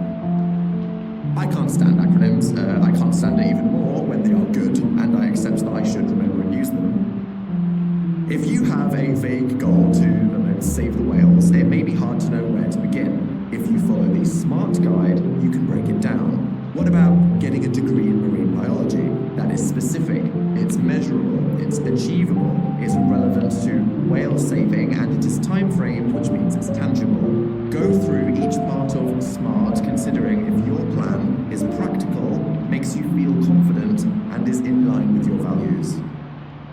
If you feel like you aren't living authentically enough according to your values, try to write down some goals, as vague as they might be, for how you'd like to live your life. Then break them down to make them actionable and real.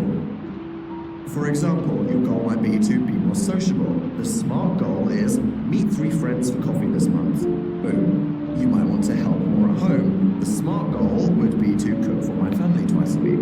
If you're thinking, I want to progress my career, the SMART goal might be update my CV and send it out to at least 5 people. Or I don't know, if you're thinking, I want to take over the world, your SMART goal could be build 17 components of my mind-controlling chip by lunch. Even if you're setting small goals day by day, if they are working towards a bigger goal and value you're aspiring to in life, it will make you happier. Identity. For some of us, our entire identity may not be authentic, particularly in regards to sexuality and gender identity. Continually repressing a fundamental part of who I was out of fear and shame kept me perpetually oppressed. If we're made to feel invalid for any part of us that we can't control, internally or externally, it creates a fundamental clash with our authenticity where we feel we aren't allowed to exist. Many people will try to push down these parts of themselves to avoid difficulty or danger, but as with anything else in life, avoiding authenticity will wear away at you and it won't last. For me, it was that cheeky closet, but it can be any feeling that a person is forced to betray or disagree with a fundamental part of themselves against their will. Over time, we can start to believe this programming out of a desperate desire to feel accepted, but we have to push back against any brainwashing that would have us live against our values or identity. Struggling to live truthfully in a world that discriminates against you can be a mountain standing between you and having the good mental health and happiness that you deserve. For some, it may not be safe or possible in the circumstances, so we should all be grateful for any freedoms we have and use our opportunities to create the best lives possible.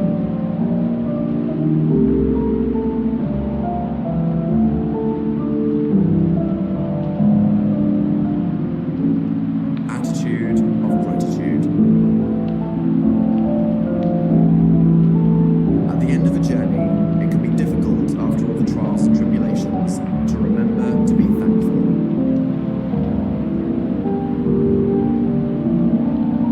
Gratitude is about stepping back to look at what's around you and appreciating it rather than striving to do or have something different. It's something that we can learn to actively practice, and studies show that it has real, tangible benefits, from feeling closer to positive emotions and accessing them more easily, to physically improving our immune system, having lower blood pressure, and getting more sleep.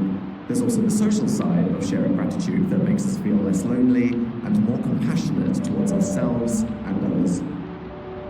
It's more than just being thankful for the people and things we have, but making it a part of our outlook on life. If we change our perception to really see and appreciate the things we have, no matter how meager or small, we will train our brains to notice and prioritize these positive signals. It's not emotional fluff, it's some serious science. Many studies have shown from MRI scans on brains that your brain density and neural pathways can change from adopting this mindset, changing your relationship with areas like appetite, stress, and sleep. These positive behaviors that your brain learns grow stronger with reinforcement as, apparently, neurons that fire together wire together. God knows, I'm sorry. If we have a negative outlook on life, our brain will train that way of thinking and literally build itself to solve problems around that worldview. So if by practicing gratitude, we learn to look for what is going right, we actively encourage our brains to give us signals that make us feel good and therefore make us productive and happier humans.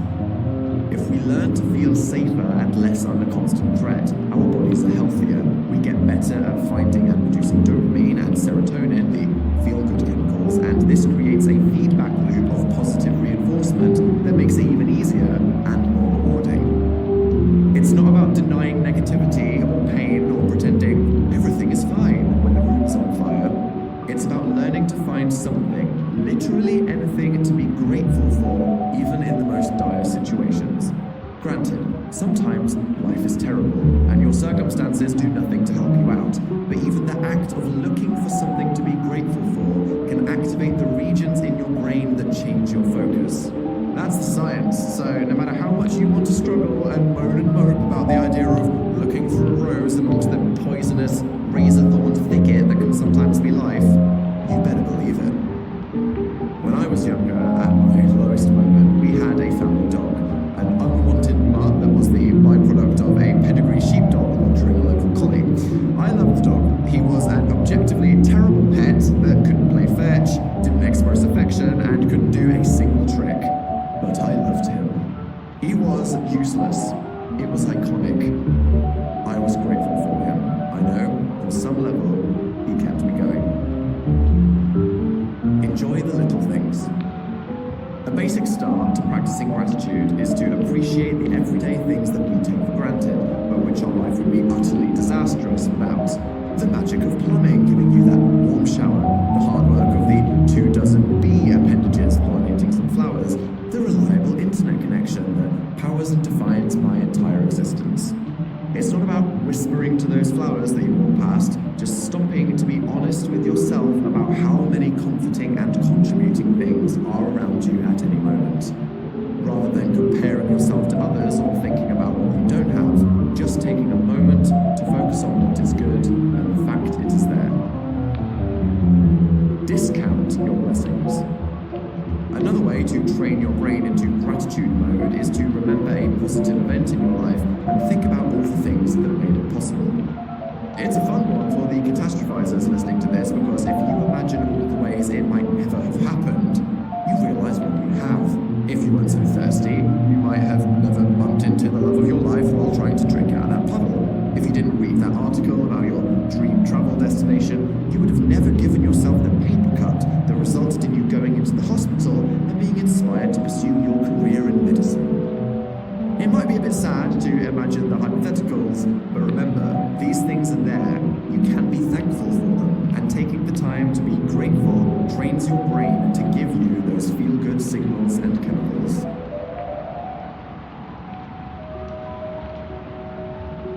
Exercise. Bank your gratitude. Good for gaining perspective on life, positively training your brain, and increasing your overall well-being. A basic exercise to train your gratitude ability is to end the day by acknowledging a few good things that you are grateful for. Review your day and deliberately focus on things that are good. It doesn't matter how mundane they may be or how terrible the rest of the day was. If you take a moment to be grateful for something that was there, then its presence in the rest of your life can be a positive reminder. If something good happened, think about how it made you feel and why it happened. Think about your role in making it happen and what you can seek out to feel good again. Not only can it help assuage any anxiety creeping into your mind at night, but it trains your brain to find positives and focus its filter on what makes you feel better, so you can wake up and seize the day. If you want, take a moment to pause this and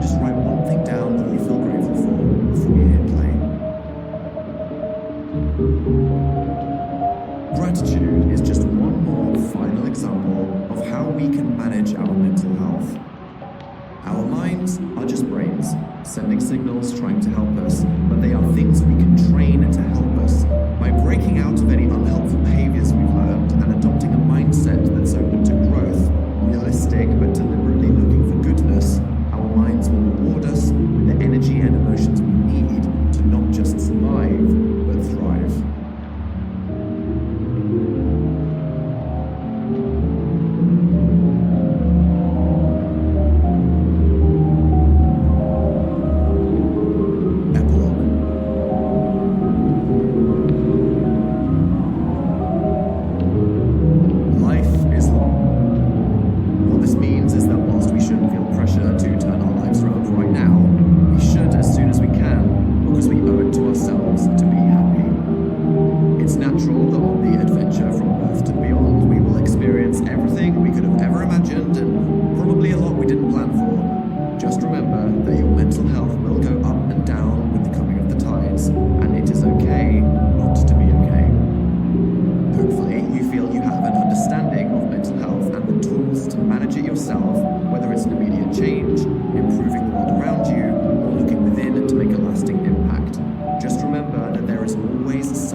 You'll learn to work with your body and mind and see what techniques and principles resonate with you best. Don't wait until you're at the end of your tether to look after yourself. Be aware of what you're doing and how you're feeling, and keep yourself afloat as much as you can, whenever you can. Use the exercises in this audiobook. Think of it as your toolkit. Practice your skills and pick yourself back up if you fall. Listen to something, try it, put it down, and pick it up to try it again when you feel ready. The point isn't that you are now forever fixed. You're learning how to get yourself back on track and what to do to keep the momentum going. Never forget the value of support. You are not alone in this world, and every one of us can reach out to someone for help when we need it. And the same applies for others. We can be that help and hope for someone else. There is no room for altruism in this mental health voyage. We gain nothing by chastising ourselves. If you do a good thing by helping someone else, let yourself feel good about it. Let's keep this ball rolling and pay it forward. Share what you've learned with the people in your life. Share your story and your journey, and make them realize that all of our human experiences are painfully similar. Be an ambassador for change, not like a useless politician, but someone who helps break down the stigmas around mental health by speaking up, sticking up for people, and spreading the scientific gospel that mental health needs not be mysterious. It's something any of us can understand and influence for the better. The more people who are open about how they feel, the faster we can break down the barriers, and the easier it becomes for others to open up and ask for help when they need it, instead of struggling in silence. I've seen a lot, from confronting my mortality to feeling I understand what it really means to be alive. There was laughter, tears, a lot of trials, and even more errors, but I survived. I'm here, having learned what I can, and I hope this has helped you in the way I wish I could have been helped when I needed it. You are never alone. You can understand what influences your mind and what you can do to make yourself feel better. If I can do it, so can you. You will get through this night.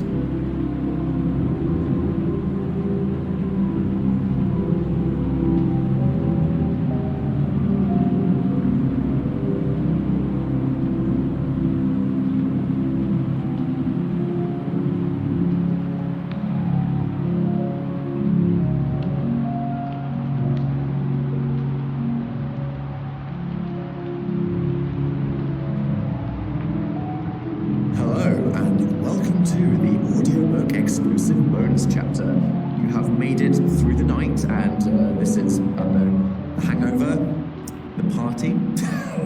After all that sincerity and scientific accuracy, I think it's only fair that I inject some fun directly into your earbuds, which may be the worst thing I've ever said. And disclaimer, because oh boy do I mean it, the following content is not professional advice. Thank you, enjoy, and in advance, I'm sorry.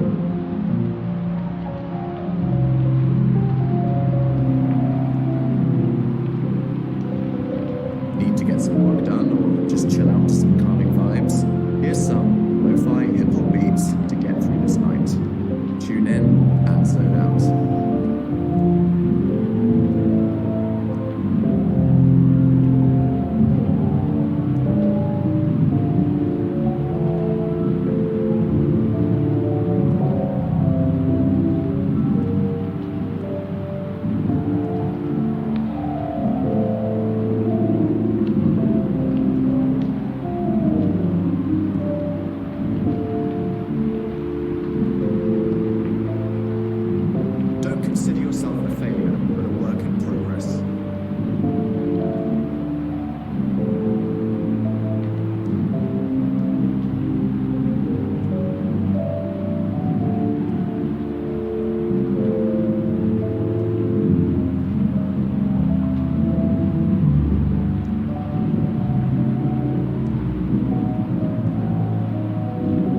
Positive affirmations.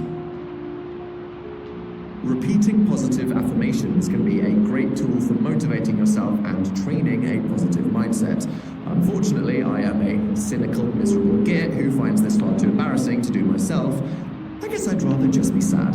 That's my problem. However, some of the things that I said during the audiobook were apparently and surprisingly unironically inspirational. So here are a selection of quotable moments from this audiobook that you can play in a moment where you need encouragement or motivation, or look deeply into your own reflection and shout into a mirror. Enjoy. You will get through this night. You may be a product of what made you, but you have the power to change and grow and make yourself feel better. Don't consider yourself a failure, but a work in progress. Feel proud that you are trying. Find hope and motivation. If something scares you, head towards it in case there's truth and growth on the other side. You are not your thoughts. Just because you think something doesn't mean it's real. Breakdowns can be breakthroughs. Setting off a blaring fire alarm might distract you, but not make you feel better. Incorporate being mindful into your day while doing physical tasks, doing a mindful dishwasher, folding the mindful laundry, or feeding the mindful, highly diseased pigeons. It is very human to imagine the worst-case scenario. You are not God. Sorry. If you're just feeling lazy, get off your ass.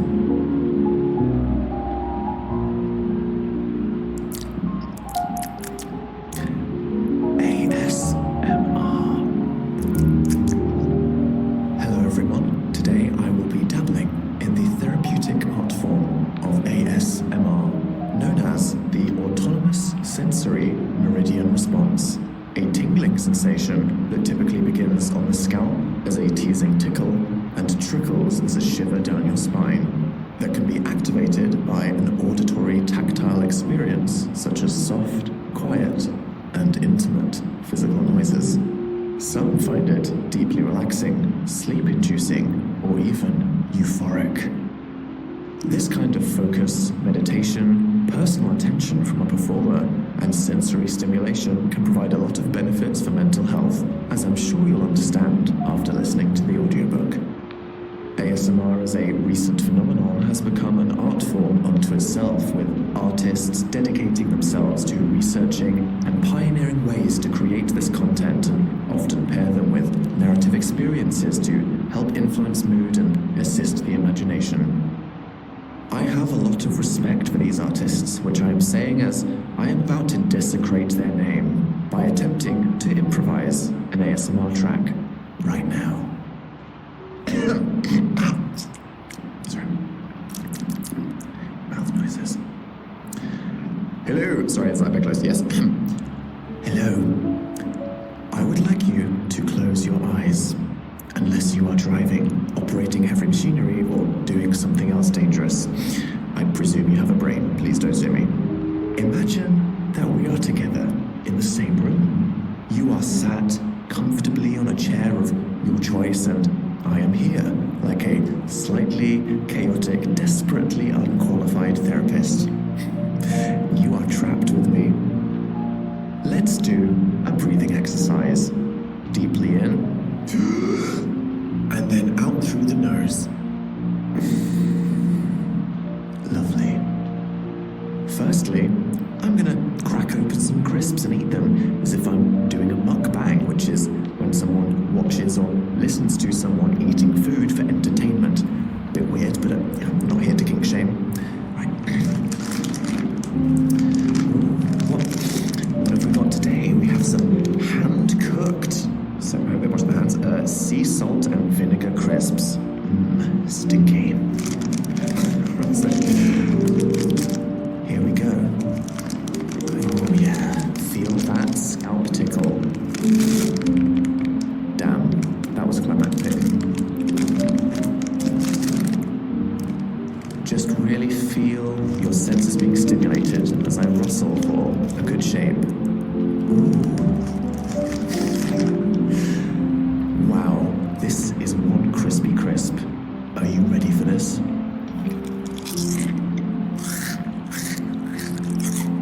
Why am I chewing like a masticated cat? I don't know, super Yes. Use your senses. Really, channel your imaginary taste, the 5, 4, 3, 2, 1, whatever that was. Imagine the salt, the vinegar just waving across your tongue and down your throat. Delicious. That's quite good actually. Along with those delicious salty snacks, I have a bottle of still spring water that the recording studio gave me. I didn't ask for a plastic bottle, but here I am consuming one. I guess I have just murdered a dolphin, and I am cancelled. Let us enjoy the physical reality of this problematic beverage. Here we go. Punch the mirror.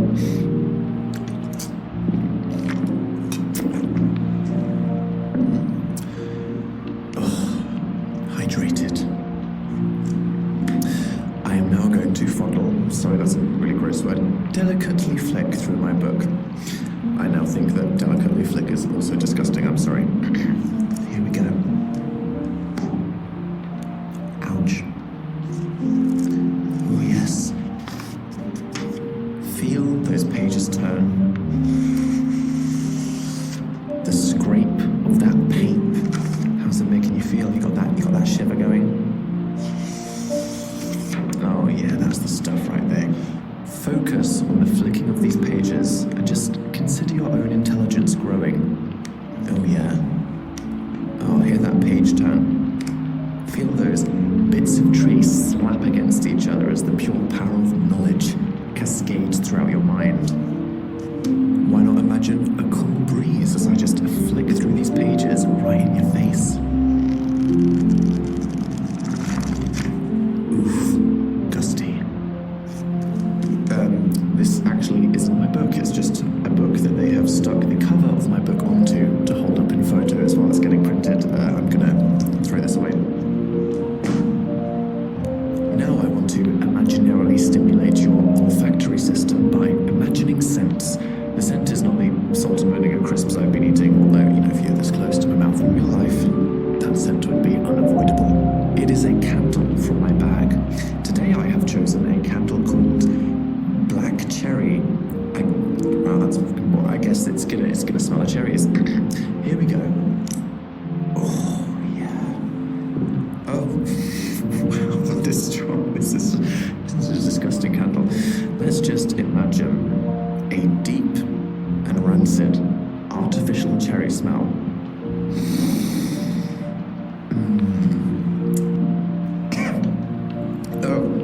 Notes of air freshener for sure.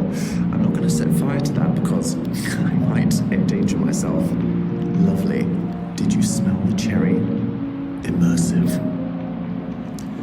See, when you are this immersed in an imaginary sensory experience, there's no room for anxiety or depression when Dan is holding your mind hostage. Lastly, I want you to experience these textural sounds as touch within your own mind. This is the fabric of the microphone pop shield. Do you feel it? Is the top of your head getting a little tickle? Am I just tickling your neck? Yes, you can feel it, that whatever that thing ASMR stood for, shudder running down your neck, your back, your something, and your... That's a song I don't want to remind people of right now. Oh dear. Now, with all of your senses adequately titillated, I hope you feel transported out of your previous mental state into a hopefully better one. Not sure how I've done there, but I'm sure, thanks to this Dan immersive audiobook recording experience, you have been transported somewhere. You're welcome. Bonus Q&A. As a thank you to everyone who has been so supportive of me during the creation of this book. I asked you guys if there are any questions you would like to ask me about myself or mental health. Our first question is from C, who asked, what is your ideal outcome/hope for the readers of your book? Whoa. Honestly, firstly, I hope that I've done my job just by, opening up my life to make it a fun experience for you to read and hopefully entertaining. But if you take away anything, whether that's just the simple understanding of mindfulness or a new perspective on how to relate to your own mind, if you can get some knowledge from this and even pass it on to someone else, I will feel like I've done something good by making this. So thank you. Sophia asks, what was your favorite time to write and why? Implying that there's ever a favorite time for me to get creative. I'm always terrified. I am simply a morning people or nighttime people. I'm like a mid-afternoon person. I need to have my morning with my coffee where I'm just left the hell alone. I'm very sensitive. And then sometime post-lunch, I get into that swing where I accept that the day is real, that I have a job and I need to actually do something. I open my laptop and then I get chunking. So yeah, it's a good few-hour window between 3 and 6 before I get neurotic again.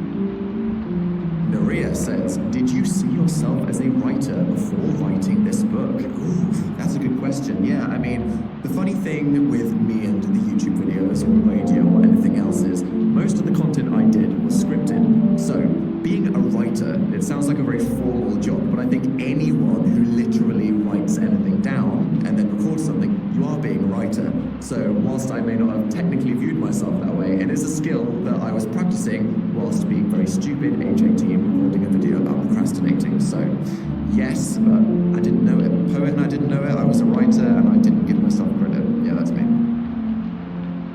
Roz asks, can you see yourself still being an entertainer 10 years from now? I mean, I like to say, no, one day I'm gonna move to that remote cabin. That's never gonna happen. I like the attention too much. I also like to complain about the attention when it's not the attention that I enjoy. But I think fundamentally I need that existential validation, so I will continue to live in this cycle of putting myself out there and being offended when I don't like what I see. Thank you. Alyssa asks, what self-affirmation or mantra has been most effective?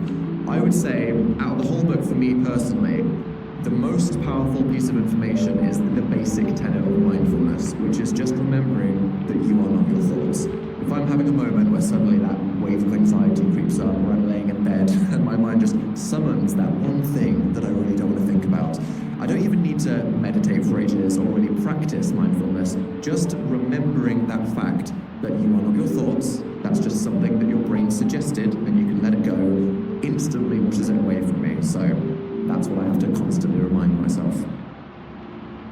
Anya has a great question. Wow. Was coming out a step in your mental health journey, or was working on your mental health a step towards coming out? Damn. I mean, that is, you really hit the circle on the head there. It's a real Ouroboros moment you got there. I think, honestly, for me, I had to first realize that I wasn't okay before I could even get into why, and working out, hey, I'm depressed, why?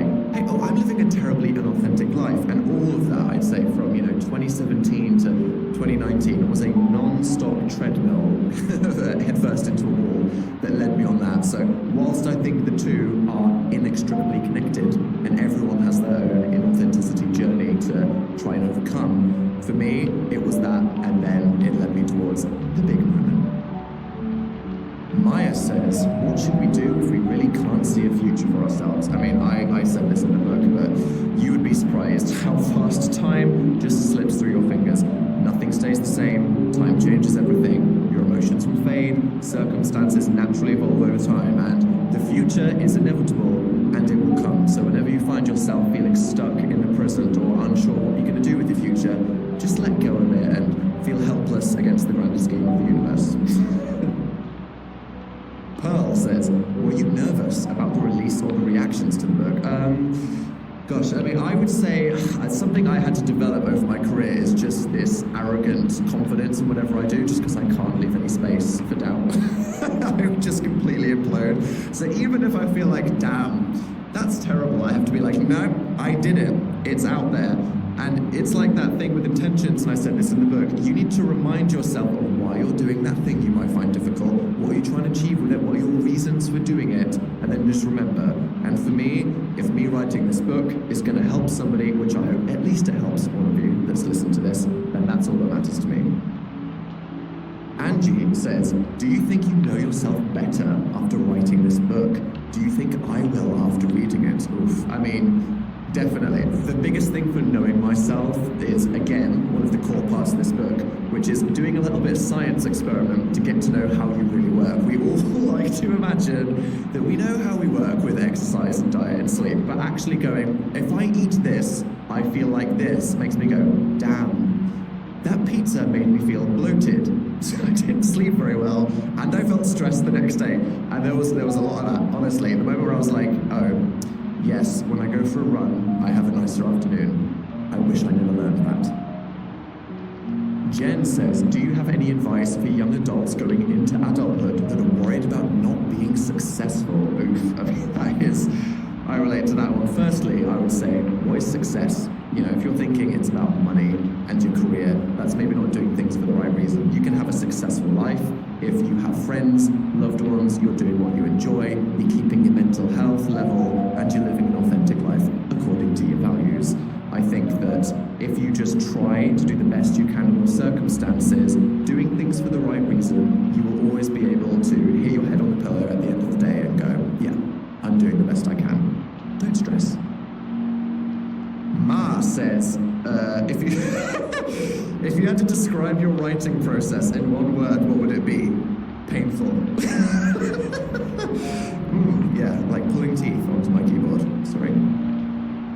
Sophia says, do you write listening to music? If so, what music accompanied this current book? I cannot listen to anything with lyrics or, and I don't know if you relate to this, anything that evokes any kind of context for me. If I listen to music from a certain time of my life and I revert back to being a 14-year-old, terrible. If I listen to something that was on the radio when I worked on the radio, I'll start having heart palpitations. So for me, it's all relaxing piano music, a bit of classical, some Einaudi, or even I went on my recommended playlists and there was a music for plants that just sounded like weird bleepy bloopy science music. I did that for about 3.5 days. So yeah, the less humans, the better. Matu would like to know, what were other options for the name of the book? Alright, we had a moment where we were like, do we like night in the You Will Get Through This night? Because part of me thought, ooh, maybe it should just be You Will Get Through This, because that's like, doesn't matter who you are or what you're trying to get through, that stands out on a shelf. But then we thought about it, and the night is just so important to the mental health theme. Not just because nighttime is that really vulnerable period where you have that reckoning with your thoughts. And in your mental health journey, either the real or metaphorical night is something that you will inevitably get through. Cass asks, how do I find the motivation to keep working on things that are important for class or my job or life in general, even though I don't want to at all? I mean, I feel personally attacked by that one, wow. I think that, again, it's about reminding yourself, hey, if I'm doing this, surely there's a reason. I'm supposed to be doing my job for the money, or maybe it's working towards something else in my career. If you're at class, it's going, I signed up for this class because I want to get something for it, I'm planning something for my future, and you just have to think, even if it's not having fun right now, it's productive, and hey, you can do the 5-minute rule, you can do whatever you want, just get started, and eventually you will hopefully reap the rewards. Kristen, who has a pineapple emoji in the Twitter username, nice, says, what is your favorite part of the book, or what were you most scared to share? I mean, at this point, I'm like, what's left to share? There is, some things where I'm talking about any aspect of my career. There's that part where I'm like, am I going to offend someone? I can't think about that. I've got a job to do. I would say my favorite part of the book was recording the audiobook, of course.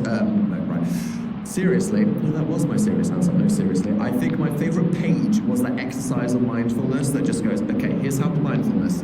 Think of the thought, and then let it go at the end. Because literally, it's like 2 sentences, it can change your entire life. So I'm going to pick that one. Print it off, stick it on your wall. Bianca said, at what point did you realize that you might need professional help? See, that's a good one, because we can all look in the mirror and go, I'm having a bad day, but when do you think I need to see a doctor? I think for me, the first time was when I was at university, and I was like, I can't get out of bed, I don't care when I realized that the school had a free counselor, I went to speak to them, and the counselor was like, sounds like you have depression. I was like, what? And at that moment, they were like, yeah, you can just go to a walk-in clinic, NHS, thank you, England, good way to do it. And then the doctor said, yes, okay, here's the options, etc. And it was only because the culture of the healthcare was so accessible where I am, and I felt like that first person I talked to normalized it, that I felt like, why not? I'll go, I'll share how I feel, and they can tell me if it's something to do. And that, kickstarted the whole journey. So always, if you feel like you might need professional help, please try it. Emma Jane asked, what strategies do you use to cope with depression and anxiety? Now, part 2 of this book, talking about the lifestyle, what can I say? It's all straight up facts. Does that mean I follow my own advice consistently? No. That makes it worse for me. I know that if I was a bit better with the movement, I could change how I feel. Instead, I choose not to do that because I can't be bothered, and then I feel bad, and then I feel bad for not feeling bad, and then I feel bad for writing a book about it, and literally not reading my own advice. But I think, yes, prioritize all those things, the sleep, the movement, the diet, make sure you get the social in. I don't want to accept any of these things. Every single one of them are a struggle, but particularly movement, socializing even if I don't want to, and thinking about how what I eat makes me feel is very important. And finally, Angie would like to ask, will I get through this life though? Damn. Well, the answer is yes. I mean, life is long, it's inevitable, time changes everything, and even if you're talking about trials and tribulations, I hope that this book has shown you that there are so many things that we can do to bring the power into our own hands. We don't just need to sit back and be content with what we've got or struggle against the tide. There is something you can do to help yourself in the moment. There are things you can do to improve your lifestyle. At any point, you can deep dive into your brain, reframe your mindset, reapproach how you deal with your emotions, and think about the deeper things in your life, and you have the power. So, Angie, even though time is inevitable, it's slipping through our fingers, and before we know it, we'll be 90, and our brains will be being downloaded into robots as we're living in a post-apocalyptic future where this audio book will just be playing out some kind of terrifying blimp flying through the sky or something. You will definitely get through this life. Thanks. This is Daniel Howell. We hope you have enjoyed this unabridged production of You Will Get Through This Night, presented by Daystream Books and Harper Audio. This program was produced by HarperCollins Publishers Limited. Recorded by Santi Arribas at Rear Window Studios, produced and edited by Richard Hughes at Anyway Audio, and directed by Rebecca Fortain. Special thanks to Dr. Heather Bolton. Text copyright 2021 by Daniel Howell. Production copyright 2021 by HarperCollins Publishers Limited. All rights reserved. Thank you for listening.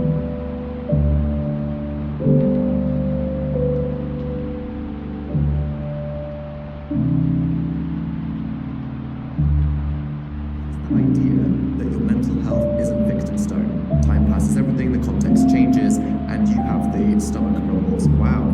I was going to really profound answer, but my bagel was like, oh, no, let's include this. Hi, everybody, featuring Dan's Bagel. I've written this book. Sorry, can't imagine me filming a YouTube video and saying hello for about half an hour. Daniel Howell, that's me. My hat tapped the... I'm wearing a hat, I'm not too close to it. I write in this horrible way with a lot of dashes, so I'm going to have to think about how a normal human interprets my own text. But that's a me problem. Do I say introduction? Hello. Right. Reminder, because I went blank and needed one. Taste, touch, smile. Right, sorry. Just made myself laugh there. Discuss physicals immediately beneath psychological. Disgusting. You can understand this now. You can understand this now by putting. You can understand this. What am I trying to say? Right. This part is for when you're. This part is for when. God. This part is for when you. God. This part is for. Jesus, no. Let's just get. Right. Yeah, no, I just can't say it politely all the time. I found a cactus in a cupboard that I haven't watered or shown light for about 2 years, and it was still alive. That was a fun moment, yeah. It might have been a candle, actually.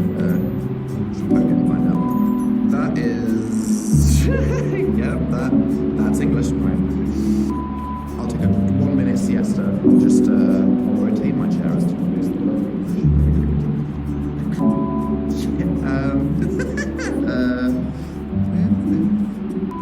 if this soundscape has begun, the moment is here, okay? Ooh, God. Alright. Lovely. No. Silly Dan, okay? If you side-eye something and get just a twinge of negativity stuck in the cupboard. Part 3. Part 3. Part 3. The days after. No, Jesus. I'm sorry. Not gonna. I also look after my spine. Thank you. Oh, sorry. It's still like Ice Cube. It's all going on. It's alright. Should that be laying? Lying word? Ancestors, ancestors, don't I say that? This can immediately shed some. Sorry. Let's do tea for 10. Yep. Boom. Alright, well, brace yourself for whatever the hell is coming next. I have no one to blame but myself. Audible hopes you have enjoyed this program.